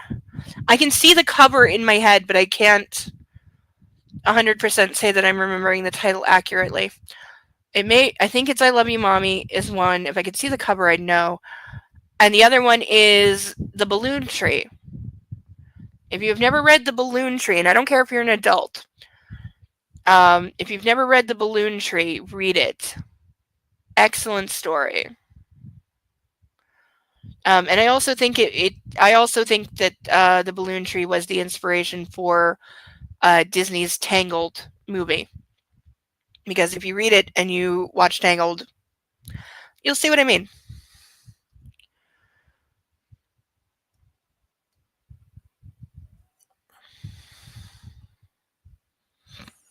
Mm-hmm. Oh yeah. Yeah, that was another thing my mom did. If she said no, she always told me why. You know, even if it wasn't particularly good why. And sometimes she would admit it. Sometimes she'd be like, "Okay, I'm saying no because I'm your mommy." And I'm like, "That's not a good reason. You said so." She's like, "Yes, I know." She's like, "I know that's a terrible reason, but something is making me uncomfortable, and I'm your mommy, so I'm saying no." And here's my favorite part. She'd be like, "And you're allowed to be mad at me for that. You're allowed to be very mad at me that I am telling you no, and it doesn't sound like I have a good reason right now, but I'm still saying no. And you can be mad all you want, and I will accept that, and I will let you be mad." It was very rare, very, very rare that she pulled that. That she pulled like the I'm having mommy intuition or I'm seeing hidden danger that I can't explain card. Very rare. I think it happened maybe once or twice in my whole life. But she always, if she was saying no, there was an understanding that she had to give me a good reason for saying no. And then usually I would understand. I'd be like, okay, I can like see that. I don't agree with you, but I get it. And that made it better. Yes. Yes.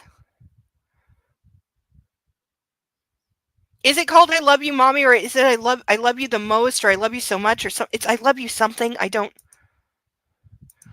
When my mom was capable of being a good mom, she was. She was a good mom until I was about 11. But then we were in a severe car accident that left her with a debilitating brain damage that nobody noticed, and something called Capgras delusion, or Kepcras. I'm not sure the actual pronunciation. But she had Capgras delusion, and nobody noticed, and so that altered because she had severe damage to the frontal temporal lobe, which is personality, as well as emotional memory. And so after the car accident, her emotional connection to me was severed, and I wasn't her daughter anymore. She didn't have those feelings and that bond to me anymore. And Capgras delusion is the false belief that loved ones around you have been replaced somehow, because you don't feel that emotional connection anymore. So you don't associate, like, she would look at me, but I'm not her daughter anymore. I was like, I've heard it compared to Invasion of the Body Snatchers. I've never seen the movie, but I guess they replace people and like nobody knows. So it was like that. She basically thought I was replaced. Love You Forever. Thank you, Sarah Bellum. Love You Forever. That's the title. You're right. That's the title. That's the other book. That and the Balloon Tree. Thank you very, very, very, very, very much for that. But yeah, it's Capgras or Kepcras delusion, where yeah, you believe that others, your loved ones have been replaced. There's an episode of Criminal Minds with the guy from the unit that I like, the red-haired guy, Gerhardt, something like that. He's in it. That episode of Criminal Minds that he's in, he has that, and it shows it really well. But that's what my mom had. And so she basically stopped being my mother. She was a completely different person herself. And she didn't care about me anymore, love me, and like she never hugged me again. And she was a big, like, huggy person before that, really big. And she never hugged me again. Never said I love you again. And a couple of times told me that I wasn't her daughter, or that I'd been replaced or something like that. Because again, she's delusional, she has brain damage. But nobody noticed. And nobody did anything about it. And so I was just left to deal with it until I was out of home. And things went off a cliff, like, in terms of home life, like, completely off a cliff. That's how I wound up, on the streets at night because somebody had to make some money. Where was I?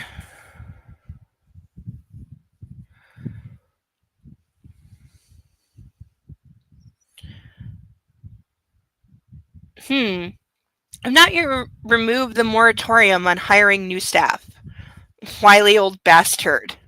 It doesn't mean you can't fire somebody, it just means you can't replace them. Oh, thank you for the virtual hug. Virtual hugs are good. Air hug. Air hug back. Air hug back.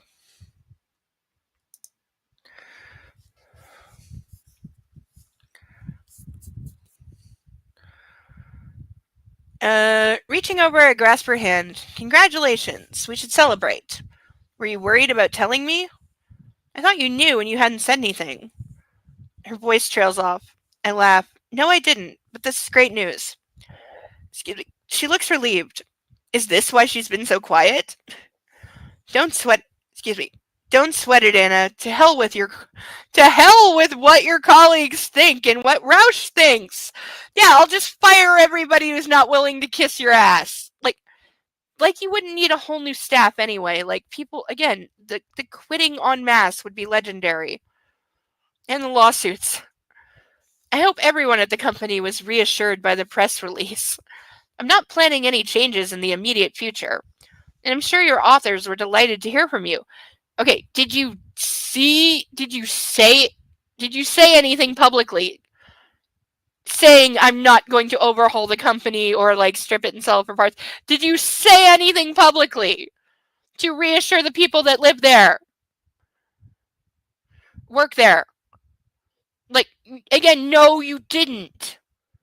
Because, yeah, if I work at a company and I found out it just got taken over, I'm so updating my resume. Oh, and we're having more hugs. Thank you. Also virtual hug. And virtual group hug.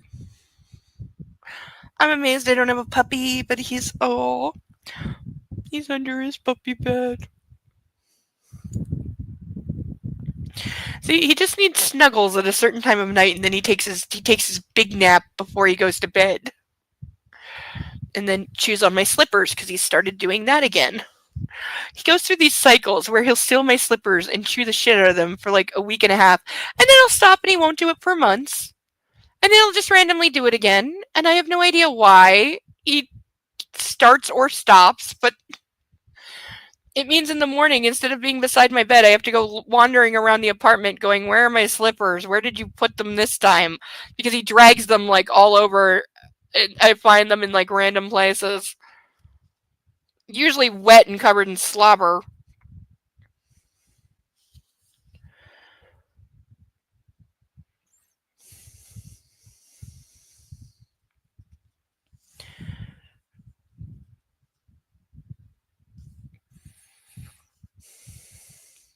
And I'm sure your authors were delighted to hear from you.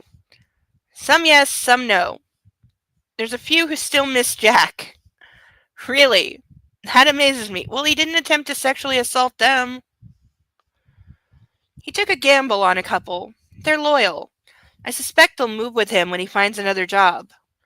He's never going to find another job if I have my way.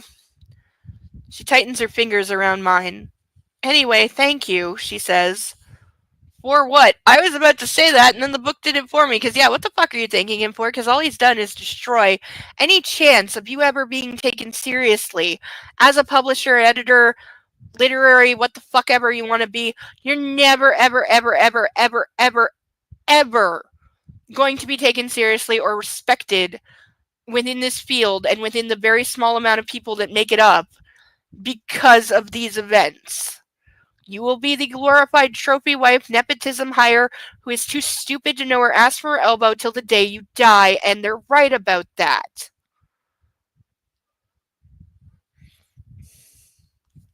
Right?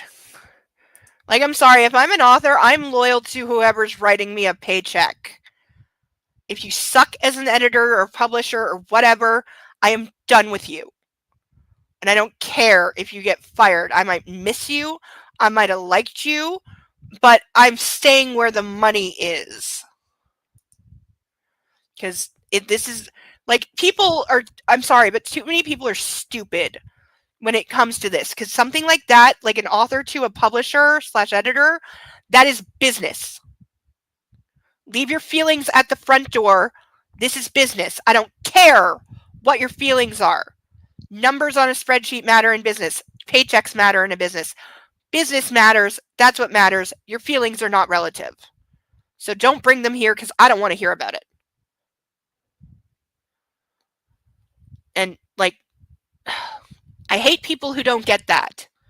Who will be in business and they're like, oh, yeah, this supplier's been, like, undersupplying and they've been exorbitantly ripping me off with high costs, but I really like them and I've known them for 10 years and I've had them and their kids over to my house to swim in my pool and blah blah blah. They're ripping you off and costing you money. They're holding your business back. So I'm sorry if you're too much of an infant to be in business. Go home and don't be in business then. But if you're in business, that is your priority. Not your feelings, not other people's feelings. You do what you have to do. Because business is about the bottom line. It's about money. It's about numbers, and that's all that matters. And either you have the balls to be in business or you don't. And most people don't.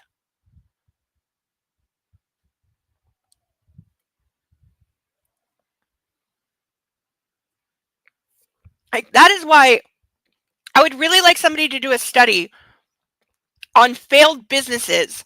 Go to the owners and the managers of those businesses and ask them how many times their personal feelings or them caring about the feelings of another person stopped them from doing what they knew was best for the business that ultimately went under. I bet you that's going to be a really high percentage amongst failed businesses, where the reason they failed is they let their feelings get in the way of the business, and that's why they failed. I bet you that's a really high number.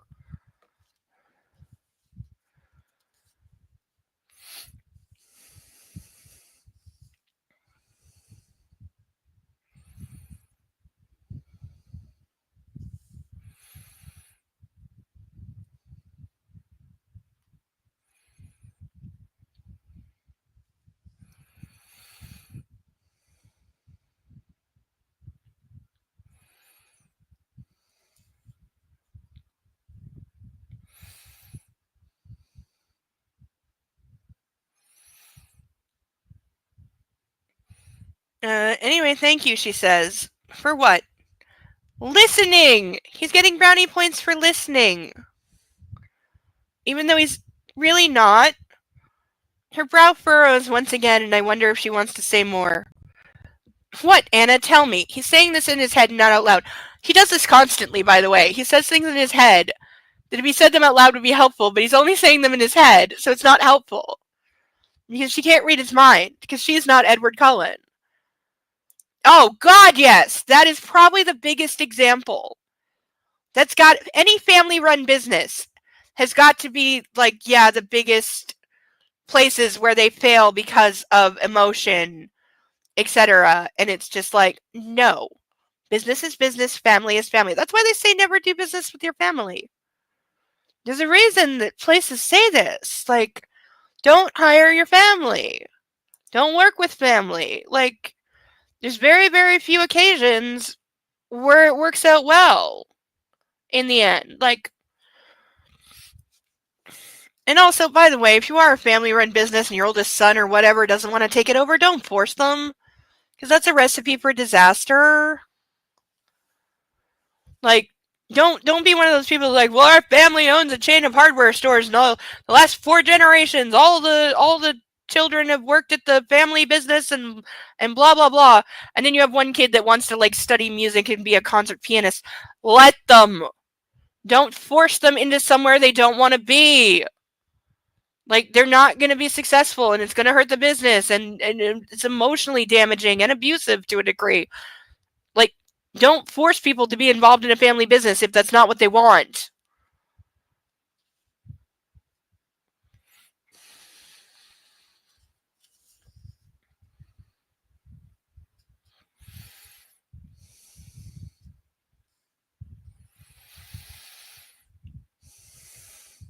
Are you ready for the wedding planner? She asks. Of course. Let her finish up. I look pointedly at her food, and to my relief, she scoops up a large bite of risotto and pops it into her mouth. Oh, so we're still doing the forced feeding thing. God. I slowly unwind. She just wanted to tell me about her promotion and expected me to know about it. For fuck's sake, Gray, relax. What was the point of that entire scene? All that remains is to decide what you do after the wedding reception.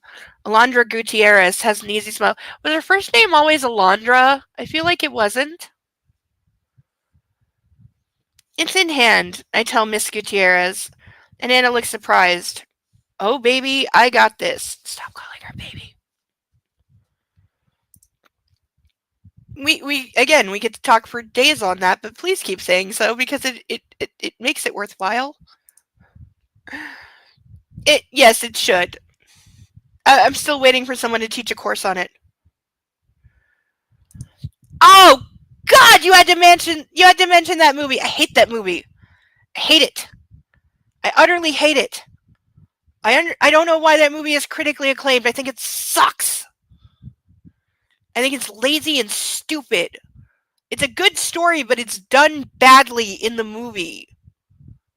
And again, it's a movie that has like an all-star cast, and somehow I still think it sucks. And this is true. No one's going to believe me, but this is true. In the, I think it's the lust murder in that movie, the weapon, if you'll recall, for the lust murder, which I'm not going to say because YouTube will like yank me immediately, but if you know it, or you can Google it, the weapon of choice for the lust murder was actually something I had thought of years before when I was thinking about writing like serial killer books or like how I would kill someone in a book. I came up with that weapon before it was in that movie. And I think that's a David Fincher movie, and I love David Fincher. I love him. And I like Brad Pitt. And before he got creepy Kevin Spacey, I liked him in some things. Not in that. I think he was horribly miscast. I understand it made him famous because it was like his first drama non-comedy role, and that like launched a whole second career for him. You hated it too? Oh, thank you. I just think it's lazy. I think it's horribly, horribly lazy. Because at 7 held, and I believe still holds, the record for the most cursing in a live-action film. Brad Pitt says the F word 73 times.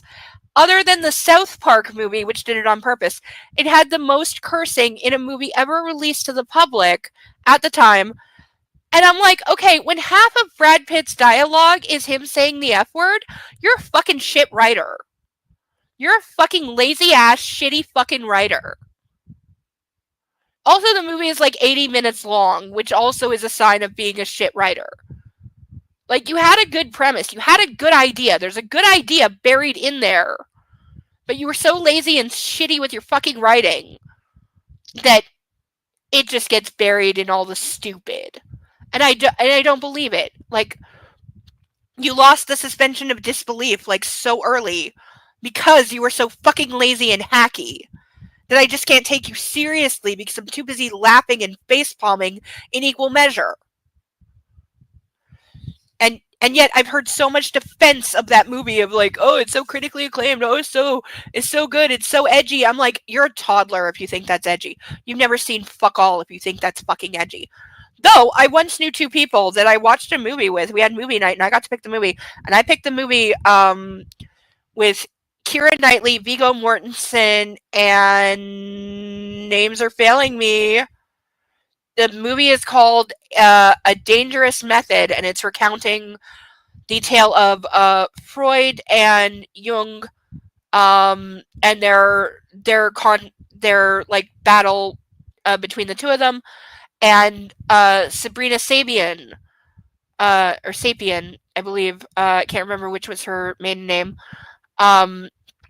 When she was a patient of Jung, and there was conflict and scandal, and his conflict with Freud. It's called A Dangerous Method. Deacon, look it up. You'll love it. I can promise you right now you will love this movie because you will understand it. It's a wonderful, wonderful, wonderful movie that is not in any way, shape, or form, a horror movie. It is not. And yet, I watched it with two conservative religious people, and then months later, one of them kind of tried to bawl me out because I knew they were conservative, so I picked a movie that like would be safe for them, even though it does have some racy moments. It's not explicit in any way at all. There is no like not safe for work content in it, as far as I'm concerned. There's no violence. There's no bloodshed. There's no blood in the entire movie. It's like a biopic. It's like a dramatic thriller, but it's a psychological thriller. It's a very psychologically based movie. Obviously, like Young and Freud are in it. What do you expect? And like weeks/months later, he tried to ball me out, calling it a horror film and saying it gave him nightmares. And I just wanted to scream at him, "You're such a pansy ass little bitch." Because, like, I'm sorry, that's like saying the Teletubbies gave you nightmares. How pathetic and stupid are you? Like, how do you exist? And this is a guy who's in his 40s, married, has 2 kids that were teenagers, holds down a job, he's a deacon at the church. And I'm like, how the fuck are you this much of a whiny little baby that you're saying a psych thriller in which there is zero violence at all? There's zero violence or even mentions of violence. And it's a psych thriller that is part biopic of these famous characters who are real people. They're all real people. And it's telling the story of how they met and their relationships over time and the conflicts and the changing attitudes at the time of various things. It's very deeply intense. And how you can call that a horror film and then say you had nightmares? Like, what are you, 5? Like, are you fucking kidding me?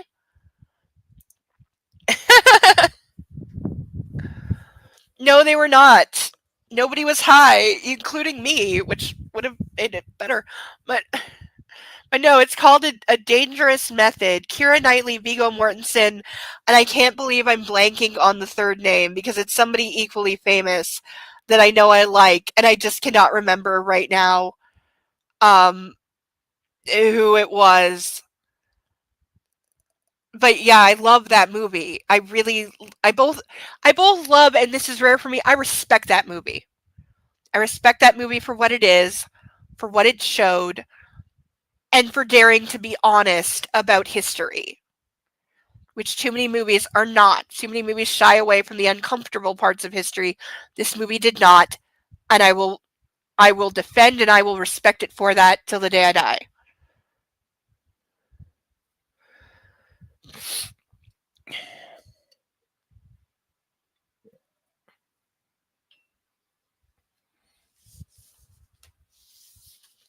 It's gonna bug me that I can't remember the other actor because the 3 of them all shared top billing. That was the other odd thing, that there were 3 people top billed. All 3 of them got top billing on it.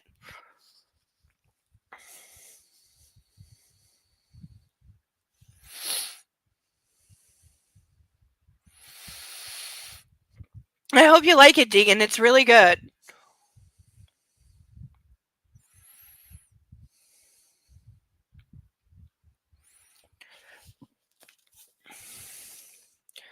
I'll take this up with you separately, Alondra. Very good, Mr. Gray. I can't wait to hear. Neither can I, Anna says. You'll have to wait until the big day, I smile. I hope you enjoy what I've planned. Oh yeah, because he's doing this secret honeymoon thing, because Edward did that. It's no, just put on this blindfold and get in the car, honey, and have no idea where we're going or what's going to happen. Like, again, ladies in the chat, would you ever go along with this? Would you ever let your new husband plan the entire honeymoon with you not having a thing, and you just get in the car and he whisks you off to an undisclosed location? Like, would you ever tolerate this? Because I sure as fuck would not. Anna pushes out her bottom lip in a semblance of a pout. But there's humor in her expression and something else. Something darker, more sensual. And now we have to ruin the moment. Something darker, more sensual, that speaks to my dick.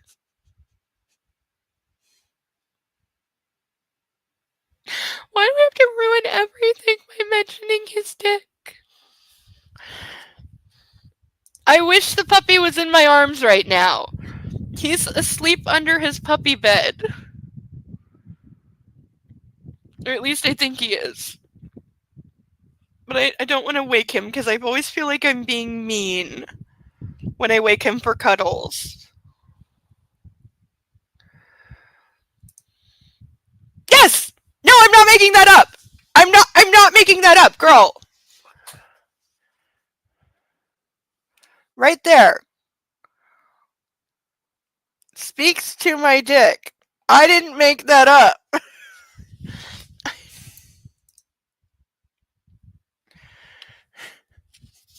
Because we can't have nice things. Fuck! Alondra gathers her things, letting us know that we can still make last-minute changes as we thank her for all she's done. We all rise as Taylor appears at the entrance to the living room and Alondra takes her leave. We both watch her depart, and when she's out of earshot, I turn to Anna. She's got it all in hand. Alondra's good at her job, she says. She is, I agree. Now, what do you want to do? I add in a whisper. No, yes, like, yes, everything is just hardwired to his cock, always. Like, he is such a walking penis, like... Anna whips her eyes to mine and her lips part as she gazes at me. We're inches from each other, not touching, but I feel her. All of her. The silence between us gets louder, expanding to fill the space surrounding us as we each drink each other in. These are not thoughts you're having about somebody you've been with for a month and you're about to marry. This is like first date, is he gonna kiss me goodnight territory. Suddenly there's no oxygen in the vast room. There's only us. They're gonna fuck on the floor. Only our desire crackling invisibly between us. I see it in the summer. Here's a turn of phrase that I'll never use. I see it in the summer of her eyes. Somebody please tell me what the summer of her eyes looks like. Please. If you know, what is the summer of her eyes? I dare you. A Nightwolf, never tell a woman to smile. It's not 1950. Yeah, they've known each other they've known each other between about 4 to 6 weeks in total at this point, because they got engaged before they knew each other a month, and then it's probably been 2 to 3 weeks since they got engaged. And I did, so I hope you're happy.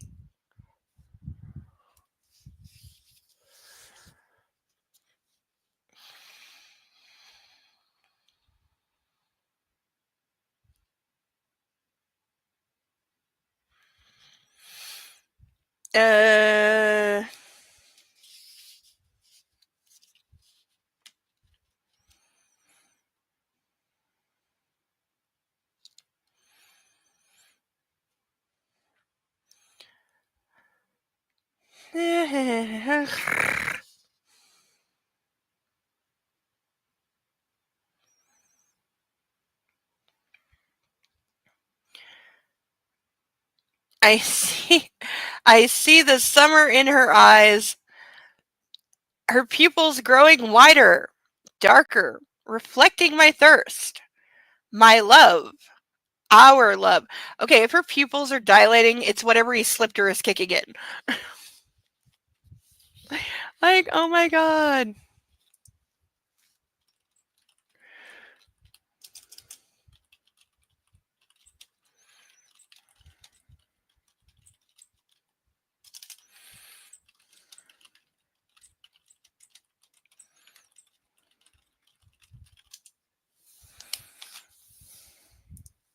How many chapters are in this book? Having gone through an updated 43. We're currently on 10.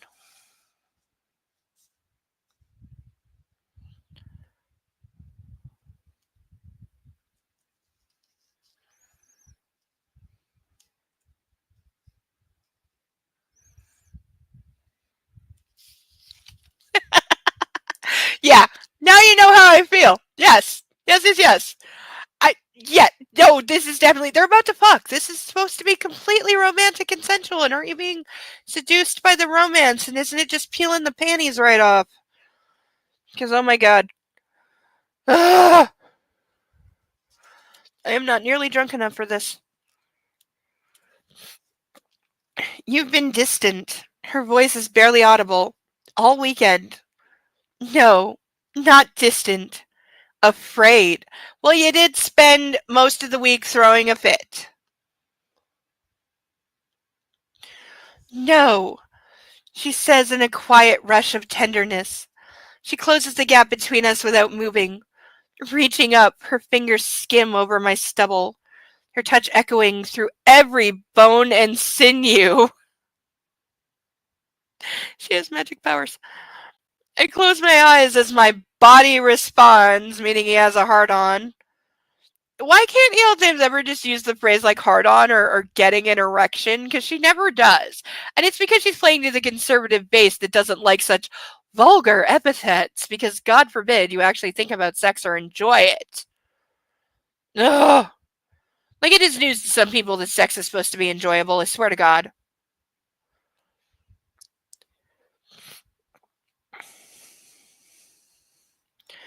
Her fingers are at my shirt, undoing the buttons.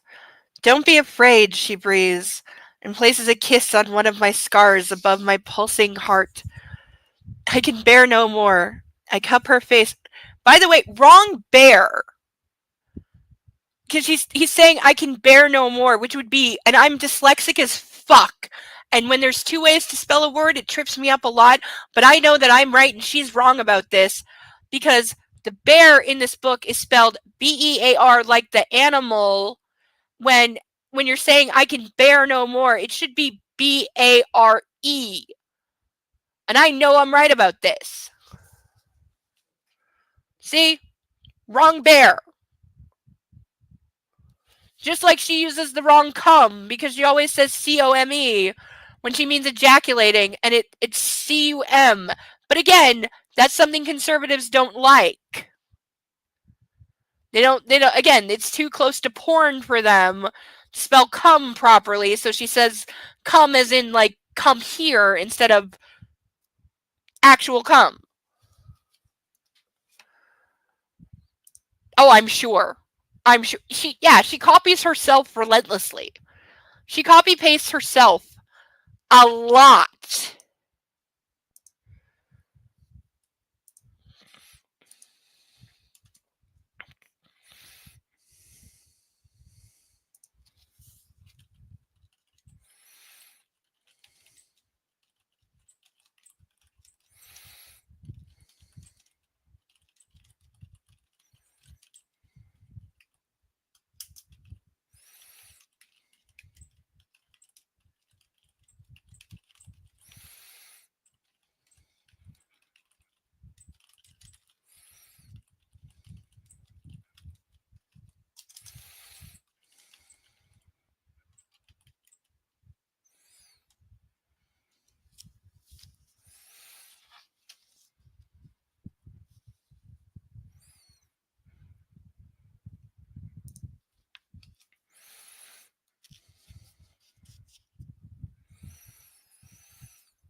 I cup her face, bringing her lips to mine, kissing her ferociously.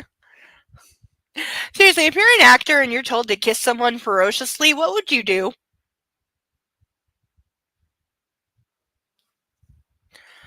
She's a banquet. And okay, I was going to say she's misspelling banquet, but it's American spelling. She's a banquet for a starving man. She tastes of love and lust and Anna. Please tell me, what do I want to know what love and lust taste like? Let's go. Now. Vegas. Get married. Read the room.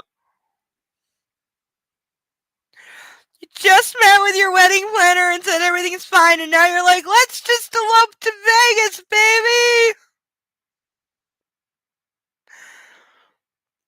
Ugh! Why is he the worst and then he keeps getting worse? How? Why? Why?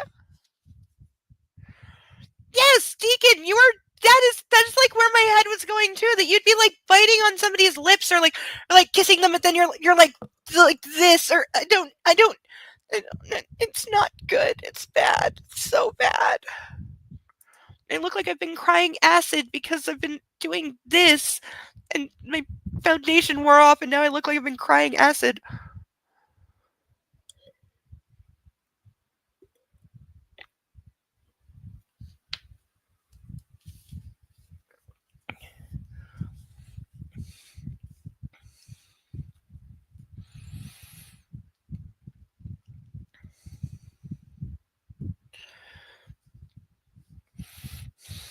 I implore against her fevered lips. So now we have ferocious kissing with fevered lips. Can we tell everyone? We can tell everyone we couldn't wait. She moans and I kiss her again, taking all she's got to give, because he's a succubus now. Drowning in her desire, drowning in her love, aching for her, desperate for her. You can still fuck and not. You've been fucking this entire time. You don't have to be married to fuck. When she pulls back, we're both dragging air into our lungs. Her dazed eyes on me. If that's what you want, she says, breathless and brimming with compassion. She actually said yes. She actually said yes to this bullshit. Like, oh my god. And brimming with compassion. No. There's no compassion in this. That's not what's happening. I crush her to me. Not a good use of the word crush. Excuse me. She'd do this for me. She won't obey, but she'll do this. Kill it with fire. Damn. And I know I have to give her a wedding she deserves. Not some rushed affair in a chapel of love in Vegas. My girl deserves the best. Then why are you being such a dickhead? Come to bed, I whisper in her ear. And she laces her fingers into my hair as I lift her into my arms. I thought you'd never ask, she says. And I carry her into the bedroom. End of chapter. Please don't let the next one start where we just left off.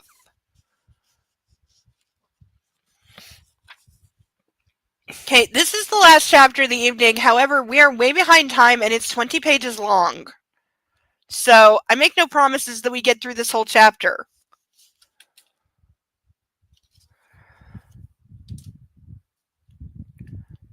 Chapter 11. Wait, before we start, I need more booze. No, words don't matter. They never have.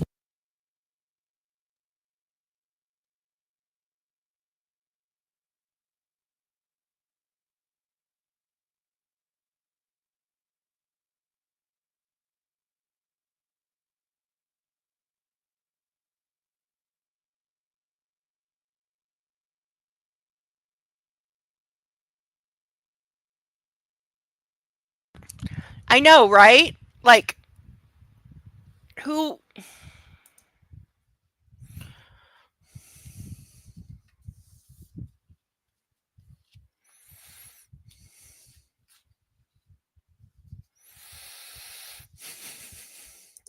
I know. This book really should come with, like, therapy coupons attached.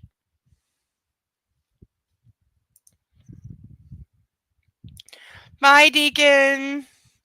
Take care of yourself. Enjoy the movie.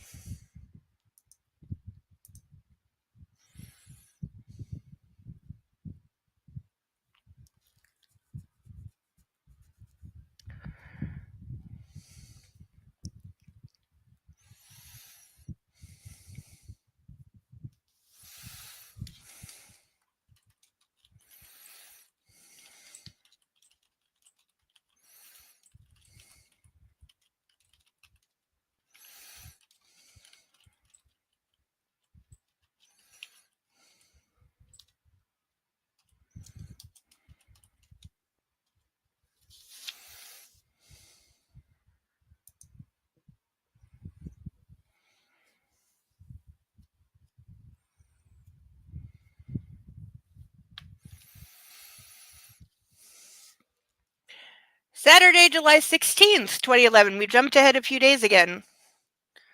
Wake up, sleepyhead. I gently tug Anna's earlobe with my teeth.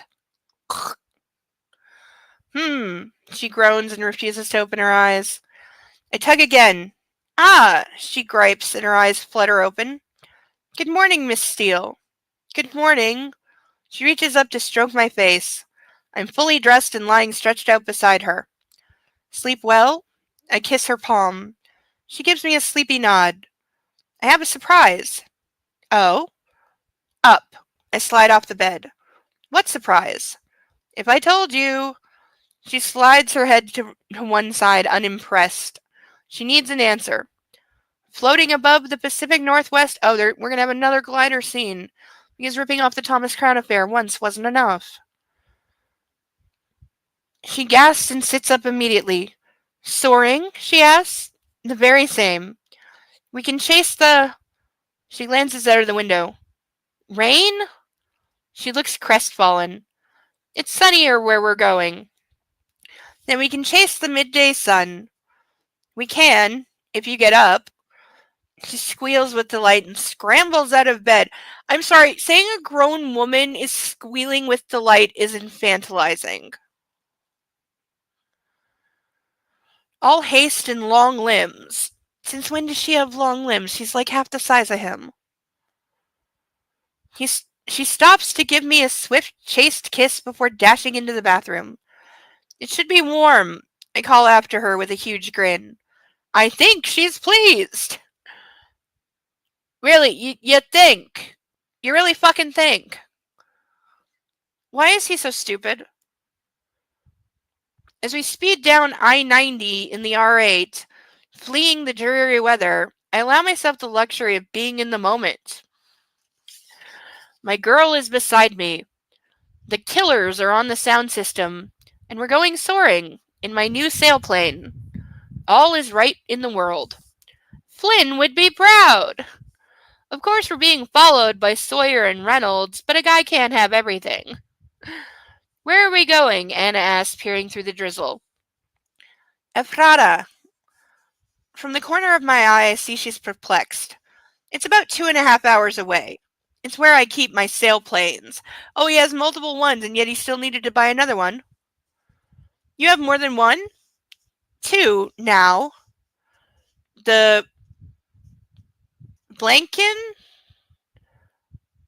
I don't know, foreign word. And when he took her last time, it was definitely in Seattle. They made a point of saying it was like at the Seattle, like SeaTac Air Base or something. It was not several hours away.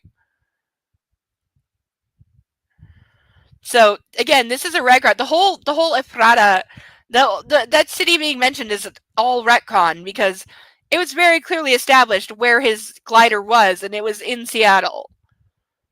Like, and now he's acting like, oh, I always kept it there, and it's like, no, you didn't. We got extensive details of where it was kept. Like, this is true. Yeah, his penis makes all the decisions. And yes, Link, that is exactly what I thought too. Is why is security following behind you? Like, that is not how security works. That is not how anything works. At all. Like, no, you would be being driven by your security. You're not driving yourself anywhere. You're probably not even driving your own car. You're taking the security car. Like, that's how that works.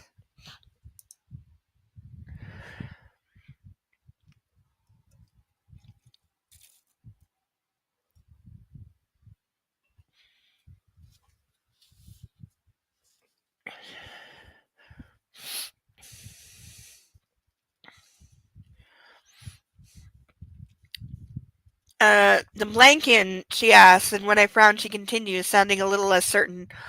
You mentioned it to the pilot when we went soaring in Georgia. Oh, that's right, they were in Georgia. Okay, so what am I remembering? He mentioned something about, like, maybe it was where his helicopter is kept? Is in Seattle? I don't know, he mentioned something about a Seattle airfield. I thought it was a glider. I guess that's me mixing it up, but...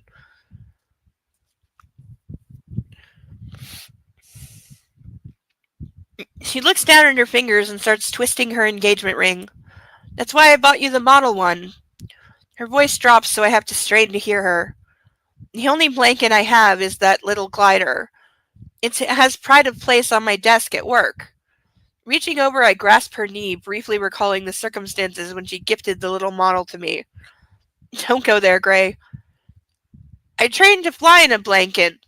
Right now, I have a brand new state of the art, excuse me, ASH 30. One of the first in the world. That would not inspire confidence in me. I'd be like, no fucking way until this thing is market tested for 10 years. It will be our maiden flight in her. I flash her a quick grin. I would never do this with this douchebag in a million years. Not even close. Anna's face erupts into a smile and she shakes her head fondly. What? I ask. You? Me? Yes, you and your toys. She's got a point. A man has to chill, Anna. Dude, this is what drugs are for. I wink at her and she blushes.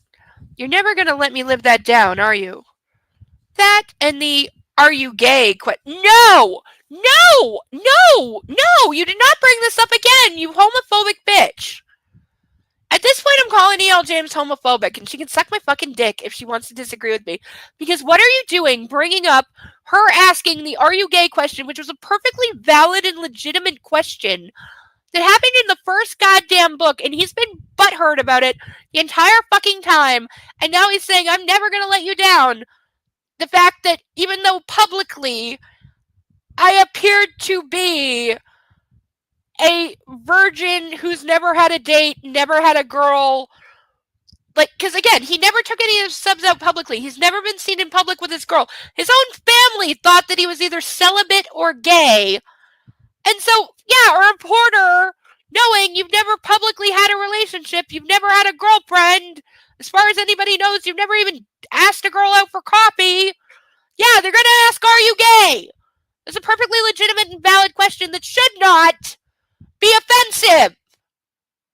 And yet he's acting like she was really, really, really rude to ask him that question. And how dare she? Because he's obviously so not gay. Because what? Because what? Why is he so obviously not gay? Why? Because he's a self-made master of the universe? Because he runs a company? Because he's a billionaire? Because he's really handsome? What? What in what we know about him when she meets him makes it dispositive that he can't be gay? Tell me that. And in 2011, that's an offensive question to the point where he's never going to let it go? And now we're bringing it up in the third goddamn retelling book? E.L. James can suck my dick forever for this. Forever. Forever. This is my nail in the coffin for her. Fuck you, Erica Mitchell, you fucking goddamn cunt. You're such a source of evil on this planet, and the fact that people publish your shit and make it into billion-dollar movies is so disgusting, and absolutely everything that is wrong with the entire world and the suppression of women. You are contributory, and you should not be allowed to be an author anymore. I was about to say a lot worse, but I'm not going to. I am having self-restraint, and I am taking a 2-minute break. I will be right back. Enjoy looking at ducks. Consider sponsoring a duck, especially the painted ones, because I worked really hard on those. I'll be right back.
Anna laughs. You enjoy expensive pursuits.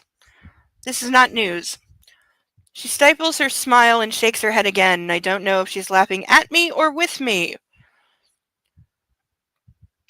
Plus change, Anna. It's just CA with the thing underneath it. And that is not French and it's not Spanish, so I have no idea what the fuck that's supposed to actually say, and who cares? We turn into the parking lot at Ephrata Municipal Airport just before 11. The promised sun has materialized, dispersing the rain clouds and ushering in pretty white cumulus, perfect for soaring. I'm itching to see my new plane and get her airborne. Ready? I ask. Yes. Anna's eyes shine, her excitement palpable, like mine. It's so bright, we're going to need shades. From the glove box, I take my aviators and hand a pair of wayfarers to Anna, then retrieve 2 mariner's caps. Thank you, I forgot my sunglasses. Well, maybe if you told her what you were doing a little more, she might have remembered them.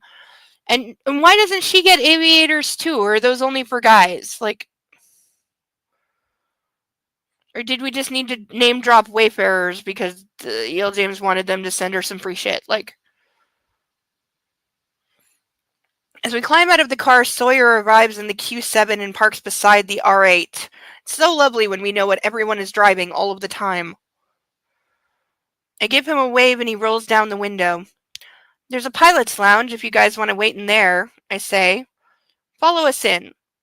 Mr. Gray, please. Sawyer's tone stops me, and I know he wants to check out the offices before Anna and I go inside. I step to the side and let Reynolds and Sawyer through. This is getting old. You have been putting up with this for one day. She has been putting up with this almost since the day you met. Shut your fucking mouth. I take a deep breath. I won't let his vigilance dampen my spirits. Yes, God forbid my security do their job. After all, it's what I pay him to do. Taking Anna's hand, I follow our security into the office where Darius Jackson is waiting. Christian Gray, he calls out and pumps my hand with a hearty shake. It's great to see him. He's a big guy, tall, but rounder than when I last saw him. You're keeping well, he observes. As are you, Darius. This is my fiancée, Anastasia Steele. Miss Steele. Darius gives her a broad, brilliant smile. Anna, she corrects us both, but smiles and takes his hand. Darius was my flight instructor, I explain to Anna. You were my star pupil, Christian, he says. He's a natural. Anna eyes me, and I think it's pride I see etched on her beautiful face. Congratulations on your engagement, Darius says. Thanks. Is she ready? I ask, because I find Anna's pride in me difficult to swallow. And of course I can't wait to see my new sailplane. Sure is. She's all lined up for you. My son, Marlon, is going to Spot. Whoa, Marlon? I exclaim. Marlon is in his mid-teens now. Has close-cropped hair and a smile and a handshake that matches his father's. You've gotten so tall, and there's a puppy on my leg. Hi. Yes. Hi. Somebody woke up from his nap. Hi. As requested, here's a puppy. Oh, yes. Here's a puppy. Yes. Isn't he a good boy?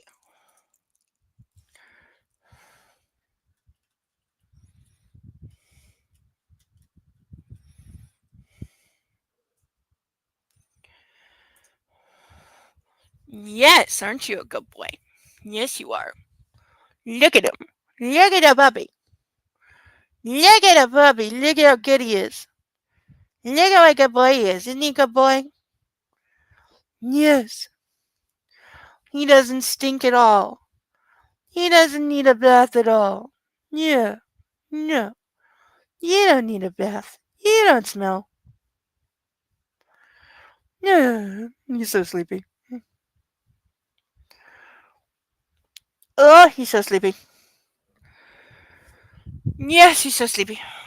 Oh, sleepy baby. Yeah. Oh, sleepy baby. Yes, he is. He is indeed a doggo. Very pretty doggo. Yeah. He's still half asleep. He's so tired. Midnight is usually when he starts bugging me to go to bed. I'm sorry, Mommy's gonna be late tonight. I've got to read another, in theory, 15 pages. I don't know if we're gonna get through 15 pages, but I'm gonna try. He's completely melted, by the way. He is just completely melted.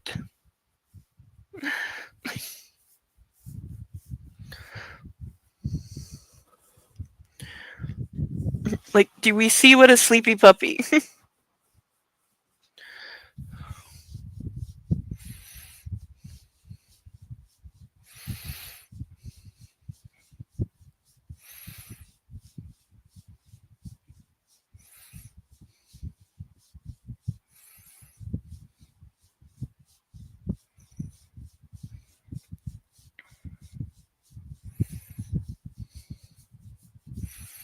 Yeah.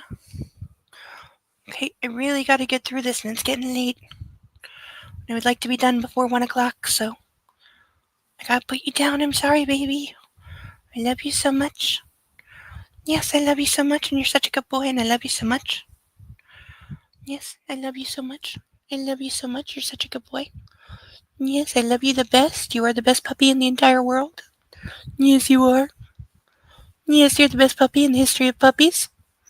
Yeah, you're the best. You are the best. Yes, you are. Yes, you're the best, little baby. Yes. Everyone tell him he's the best. Tell him he's the best doggy in the history of doggies. Though, of course, he's also big and brave and ferocious, of course. You don't know how many times he's scared off a vacuum cleaner from the hallway. Yes, he has. Because the hallway vacuum never comes in here because he barks at it until it goes away. And that's why the vacuum goes away and doesn't come in and eat all his toys. Because he barks at it and he's such a big, tough puppy. And he knows this. He absolutely knows this.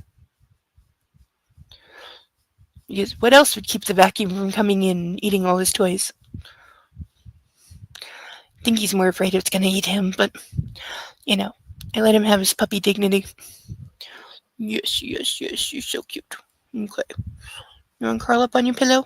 Can you do that for me? Can you do that for Mommy? Curl up on your pillow? Okay, yes you can. Yes you can. Hugs, hugs, hugs, hugs, hugs. Warm, cuddly puppy. He's so warm. There we go. And he just immediately flops and is like, he's already asleep. He is best doggo. He is best doggo. My beautiful baby.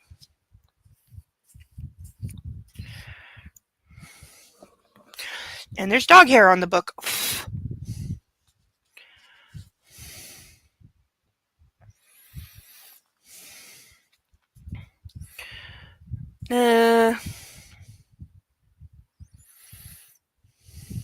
Kids, they grow. Darius's dark eyes are brimming with paternal love. Thanks for helping out, Marlin. No worries, Mr. Gray. Out on the tarmac, N88765CG is waiting. She literally just did this down the keyboard. 8765. You couldn't even like scramble around on the numbers. You just had to go in order. You're that lazy. Like, that is the epitome of lazy. 8765. She's without a doubt the most graceful sailplane on the planet. A schlichter? Schlitter? Sleisher? Slit. SCHLEICHER.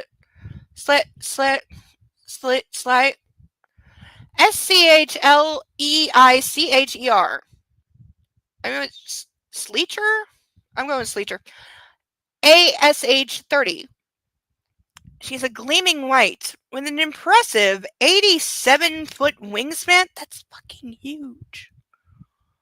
That is you. That would take up so much space. And a large canopy. Even from this distance, it's obvious she's a marvel of modern engineering. She's Yar. Y-A-R, Yar. Because it's Talk Like a Pirate Day. Darius gives me a play-by-play account of her maiden flight. His face animated by the memory, and all three of us stroll around the glider, taking in her beauty and elegance. She's got it all, Christian. It's like walking on air. Because we needed that song again. Somebody remind me to listen to that song, Curly Walking on Air, because I need to hear it, or my head is going to bug me for days.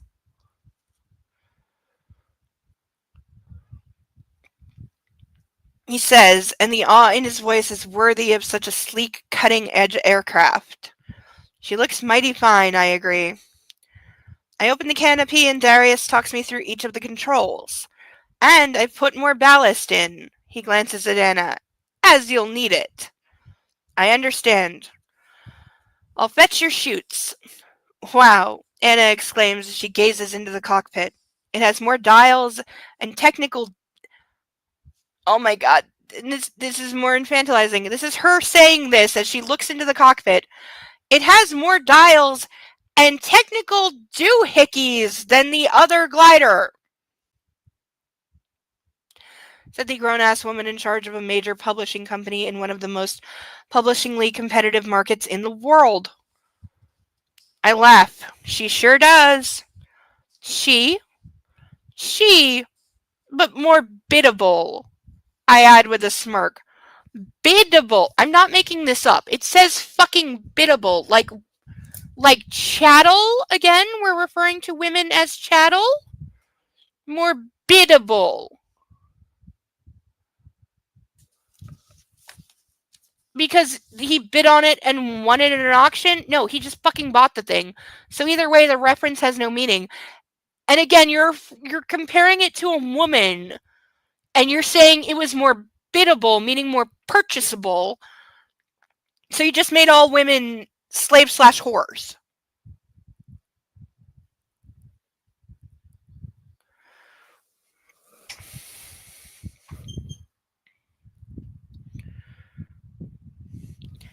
Sleepy puppy.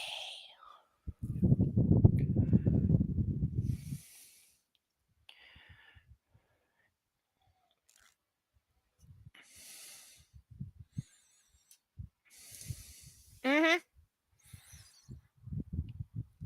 No, it's not. I swear it's not. Is that an actual dictionary definition? Biddable, meekly ready to accept and fall into... Well, I guess. So I guess they're not talking about monetary, they're talking about do my bidding. But still, that has got to be such an antiquated use.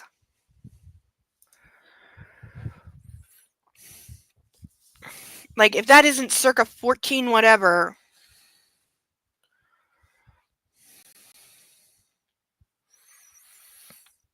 Anna cocks her head to one side. We can't go 3 pages without mentioning cock in whatever fashion. Cocks her head to one side and squints at me while trying unsuccessfully to hide her amusement. Biddable, eh? Again, why does Anastasia say "eh" like she's Canadian when she's not? I peer down my nose at her. Easy to handle. Does as she's told. Suck my dick in perpetuity. I peer down my nose at her. Easy to handle, does as she's told. Darius returns and hands me the chutes before heading back into the office. Also, every time it's saying Darius, I'm thinking of Highlander. Because I always wanted more of the Darius character. He's one of my favorite long-term characters, probably second only to Amanda. Like, it's got to be like Darius, Amanda, and then even though she was a one-off guest star, the Cleopatra chick, I can't remember what her actual name was, but she was like a handmaiden to Cleopatra that then woke up in modern times. She was only in one episode, which was sad, but she was awesome. And even the creators of the show, I think it's on one of the commentaries, said like, the actress, she's like, she probably wasn't one of the best skilled at sword fighting people we've had, but nobody ever matched the intensity and the ferocity that she came at Duncan with. And the fight really reflects that. She wasn't the most skilled swordsman, but the power behind it. Like that woman, I wish I knew her name to give her a shout out as an actress. I really wish I knew her name. But she fucking put in work, and that is one of my favorite episodes of all time of that series of Highlander with Adrian Paul. And yeah, the Cleopatra chick, I wish to God I could remember her name. I don't think I've ever known it. My bad, but that sword fight between the two of them is one of my favorites.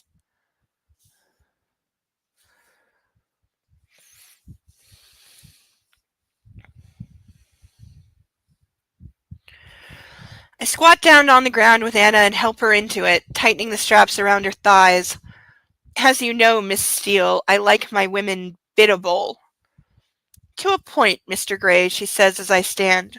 Sometimes you like to be defied. She is also right, because he said what he likes is punishing them and beating them until they break, and he can't do that until they defy him, which is why after about 3 months he gets bored.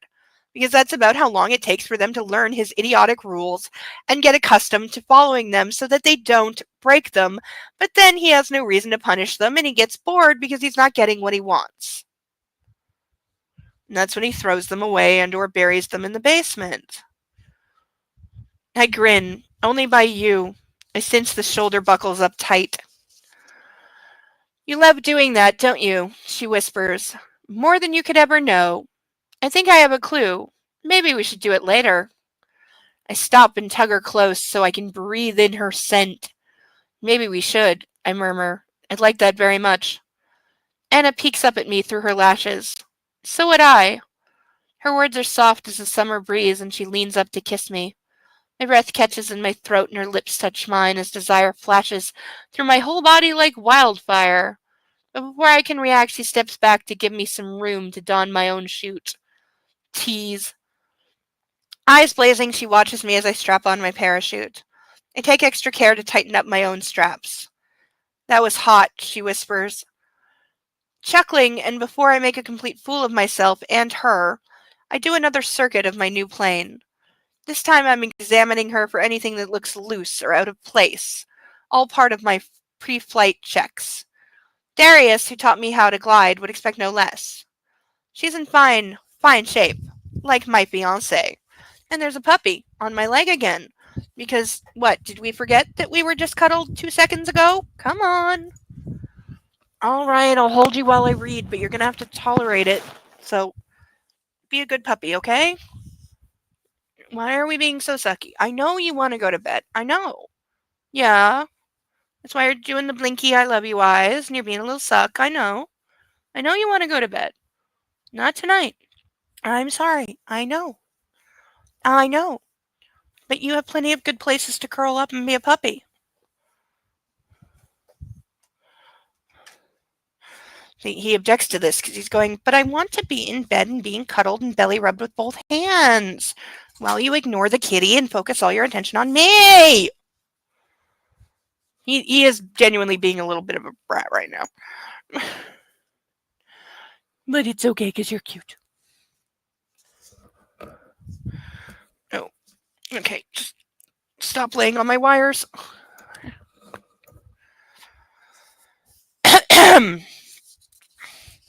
Anna's still watching me as I run a hand over the tip of her wing. He's caressing the tip. After bitching that she made the gay question.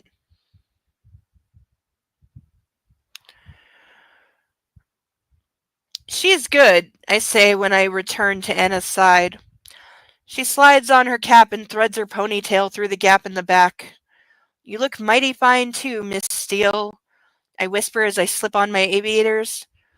Darius and Marlon join us and we push the ASH-30 onto the runway. Why do you have to keep saying it by model? Just say fucking glider or whatever. Excuse me. Once in position, I help Anna into the front seat of the cockpit and have the pleasure of strapping her in once more. These should keep you in your place, I whisper with a wicked grin, and then jump in behind her and close the canopy. Darius attaches the tow cable, and with a thumbs up sign, he heads to the waiting single-engine Cessna Skyhawk. Why did I read that as Seahawk? Cessna Skyhawk. Ready? I ask Anna. You bet. Don't touch anything. I'd be sitting on my hands. Wait, what? You've not flown this before. I laugh. Nope, I hadn't flown the Blink L-23 before, but we survived that. Okay, I'm officially murdering him if I find out that for the second time he's about to take me up in something he's never flown before. Because I'm sorry, but that's not how anything works. That is not how anything works. I don't care if you bought it. You are not taking up something you've never been trained in, that you've never flown before. And I'm gonna DM Mark the sarcastic law student because he knows about flying, and I'm gonna ask him if I'm right on that, and I'm betting I'm right on that.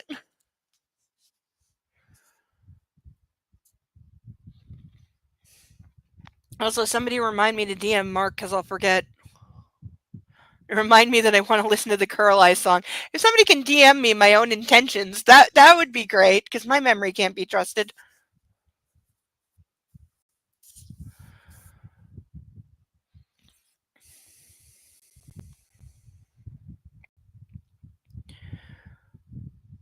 She remains silent. Hannah, they're all the same, really. And you have your chute. Don't sweat it. Oh, so if I crash us, you can bail out. So it's okay, honey. Oh my god, I'd kill him. I'd kill him so much. Okay. She sounds a little uncertain. Honestly, it's going to be fine. Trust me. How about now? I do a thorough check of the controls to orient myself. Elevator, ailerons, the stick are all full and free. Straps good, brakes good and now locked. Canopy locked. Flight instruments good. No cracked glass. Shouldn't be, she's new. So he doesn't even know where the fucking controls are. Darius's voice crackles over the radio and I let him know we're ready. A quick glance to the starboard side reveals Marlin standing by, holding the wingtip as Darius fires up the Skyhawk. Here we go. Let's chase those thermals in the midday sun. I shout above the shrill whine of the Cessna's engine. Darius eases forward and suddenly we're racing across the tarmac. Using the pedals at my feet and the stick in front of me, we sail into the air before the Cessna has left the runway. She's so quick off the ground, I don't think that's how, gravity or thermals work at all. That the thing being towed would be, airborne before that's not how anything works. We climb higher and higher. The Erotica office building is a child's toy as it disappears to the distance. Darius banks his aircraft and we sail towards the Beasley Hills, where we are sure to find some lift. That was smooth, Anna says, an edge of quiet awe in her voice. Much smoother than the Blanken, I agree. ASH is awesome. She's so light and responsive. We reach 3,000 feet and I radio Darius to let him know I'm releasing the cable. He's flown us into a thermal and as he pulls away, I hold us in a wide circle, keeping the altitude constant as we rise and rise and rise. Washington falls away beneath us in all her checkered glory. Wow, Anna breathes. On the port side, you can see the Cascades. Port? Left. Oh, yes. There's still a sprinkling of snow kissing the top of the mountains, even in July. What's the water down there? Banks Lake. Christian, this is beautiful. We're at 7,000 feet, and I know we could go higher. We could go for miles and miles and land in some field leagues and leagues away. The thought is appealing. Anna and I alone in some wilderness. But I don't think Sawyer or Reynolds, or maybe even Anna, would appreciate it. Is this the first time he's ever considered her opinion on anything? Because I think it is. Look, Anna calls. Below us, a substantial dust devil swirls in the air. The lift. I make a beeline for it, and we travel higher, fast. Wow, Anna cries with exhilaration. No acrobatics today, she asks. I'm just getting the feel of her first. Honey, don't push him. He doesn't know what he's doing.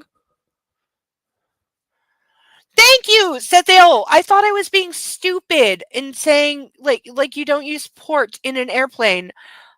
Because what the fuck do I know about either? But I'm right.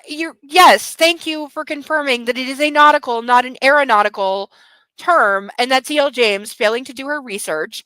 And again, I know the seating capacity of the Boston Opera House, and when they put in security cameras, and how many ounces of cognac is appropriate to pour. And I learned that apparently it's one of the few drinks that it would be grossly inappropriate to serve with ice, which I didn't know that was a thing, but I did my goddamn homework and now I know it's a thing. And I had to correct that because I had my character who would definitely know this serving cognac with ice. You know what I did? I went back and I erased the part with the ice and I changed it so that my character knew what they were doing, because that's the point.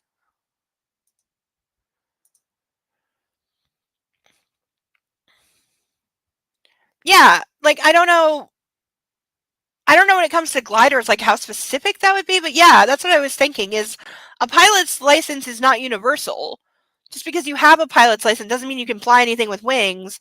It means you can fly the things you're like licensed and trained to fly. And he's never seen this thing before. He's never flown it before. Like he had to look around to see where the controls were, so like I don't think this is on the up and up.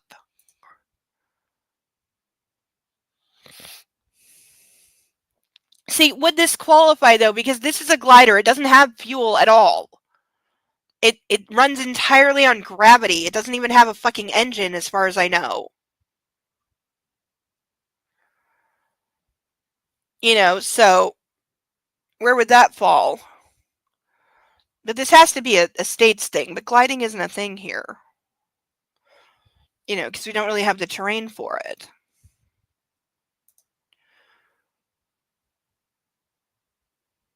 They are. Maybe they share.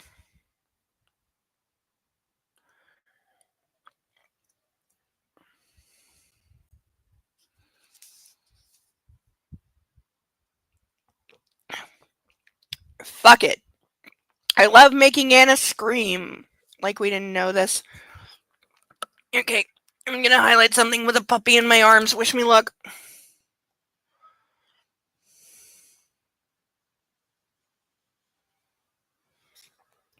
Ah! Okay, see what I did? See what I did? Because there's a puppy in my arms and I can't move. That's gotta be what it's like sleeping under a child. Yeah, right? Because, yeah, this thing, like, he takes a wrong turn. They're gonna crash into the ground with a spinality that has them both being buried in a coffee can, like.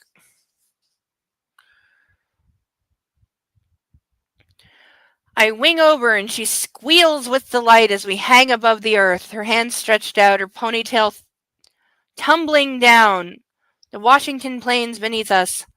Holy shit, she exclaims, and I pitch us upright again. And Anna laughs and laughs. She'd be more likely to vomit. The sound fills my soul and makes me feel 1,000 feet tall. ASH is a dream to fly. She's carried us to the top of the world where the sun reigns over the clouds. It's tranquil and we're surrounded by a breathtaking view. The love of my life sits before me, happy and free above the earth. And for the first time in a while, a sense of peace unfurls within me. We're together, cradled in the sky, and my heart is full to overflowing.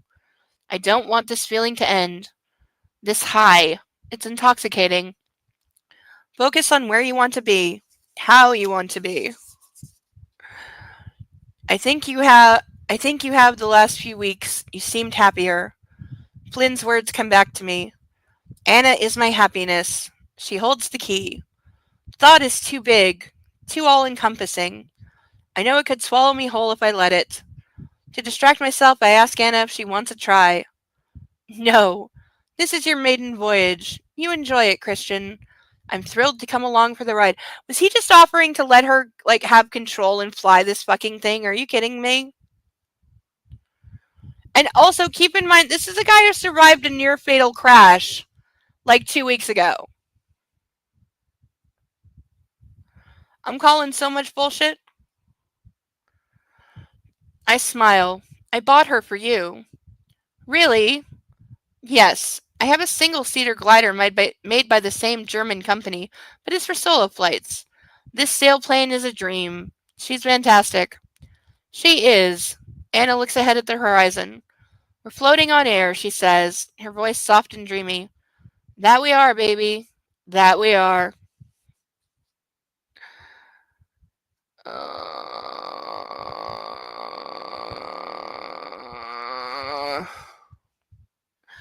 Alright, we're 10 pages short on page count, but I'm calling it a night. I'm sorry, I'm tired, and I've had enough of this. So, I'm sorry, I don't have another 10 pages in me, because I could take an hour, and I don't have it. I'm sorry. I am inadequate. To quote CJ, damn it, I'm inadequate! But, I'm calling it. I can't take any more, my head hurts.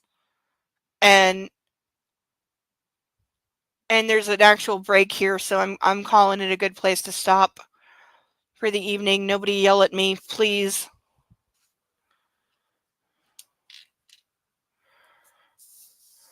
And also, this is the second time we're coming in under page count, which again, the OCD part of me and the compulsive parts of me are pissed at me about, but I'm blaming the book. Because there is so much nonsense and so much retconning and teeny tiny print and bullshit editing and typos that it just takes longer to fucking read, and it's so much harder. Like, for some reason, I've noticed this. This one is harder than the others. I don't know why. Like, I don't know why, but something about this particular one is making it harder than the others to get through. And I don't know why that is, and it's been bugging me for a couple weeks now. Because I felt it, I just didn't know why, and I thought maybe I was imagining things, but I don't think I am. There is something more about this one. It is somehow worse. And so it is that much harder, and that is why it is slower, and why I'm more emotionally and just psychologically drained reading this than I have been the others. Because, like, maybe it's because it's the final one, it just condensed and concentrated all the toxic and all the bullshit into one. Because why do you think there's a puppy in my arms? He's being an emotional support puppy. That's why he came back. That's why he came back 2 minutes after getting cuddles and telling me to go to bed. Why do you think he got up? He was on the couch, sleeping perfectly peacefully and happy.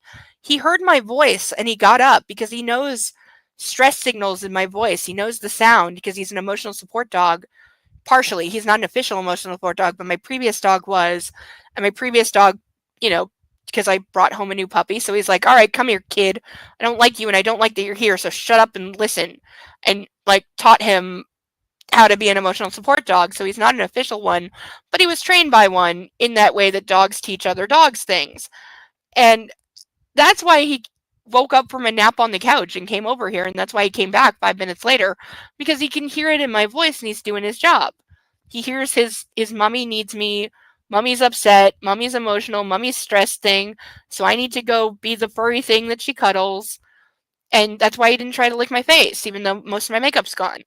Because he's just here for emotional support and cuddles, and he knows it. Because he's a good boy. You know what? I should start a dog treat fund. That's what I should do. I should have, like, for $5, if you want to buy the doggy a treat, I will buy him a piece of chicken. He will love you forever for a piece of chicken, because that chicken is life to him. He will go anywhere for a chicken. He will follow you to the ends of the earth if you hold chicken in front of him. Because, yeah, see the head come up. See the head come up because he's like, what? What are we saying? What are we saying, mommy? Mommy, what are we saying, mommy? You said the word, mommy, and so can I have some? Because I want some, and I'm a doggy, and I want some, and I'm a doggy, and you said the word. Yeah, you said the word, and now I want some. Yeah. No, I wasn't sleeping. No, I wasn't sleeping. I wasn't sleeping. Yeah, oh, absolutely. And also, can we say, I also want an answer to this. Excuse me. Because he was just involved in a near fatal crash. Would his license be temporarily suspended because of that, even if he is suspected of no wrongdoing? Which, because he didn't do anything wrong, it wasn't his fault, and I'm not blaming him. But just because he was the pilot and there was a total loss crash, would his license not automatically be suspended for a while the accident is investigated and reviewed, just out of an abundance of precaution, just out of protocol? Would that not happen? I mean, it sounds reasonable to me, but what do I know? Thank you for saying the book deserves the blame and not me. All right. So we're going to call it a night. Thank you, everyone, for being here. Thank you, Sethale, for helping a girl out and donating your Prince Among Men. Please give lots of love to your dragons and know that I love you. And so does the puppy. The puppy loves you too. Yes. Yes, don't we? Yes. We love all our viewers, don't we? Yeah. He's so sleepy. And thank you, everyone, for being here. It really has been a wonderful night, in spite of all my bitching and my E.L. James can suck my dick for being homophobic rant. That was a long time coming. That needed to happen. But this is going to do it for this week at Book Club. We will definitely be back next week. We'll pick up exactly where we left off and hopefully do a little bit better at keeping our shit together, though I certainly make no promises, nor does this book deserve such promises. But I hope everyone has a good weekend. Have a good rest of your Saturday night. Certainly have a good Sunday. Take care of you and love on a fur baby, and I will see everyone next week. Yes, you're the fur baby. Yes. You know you're a fur baby. You know that we're good boy. So I will see everyone next week. Love on yourself. Love a fur baby. Have a good one. And please check out my Discord and see if you have any ideas for the ducks that still need to be repainted, because I desperately need ideas. And I would love something to do. So drop me any thoughts you have about the ones that still need a makeover. It'd be greatly appreciated. Thank you so much. I love you all. Have a good night. Thank you for being here. You're all the best. Bye bye.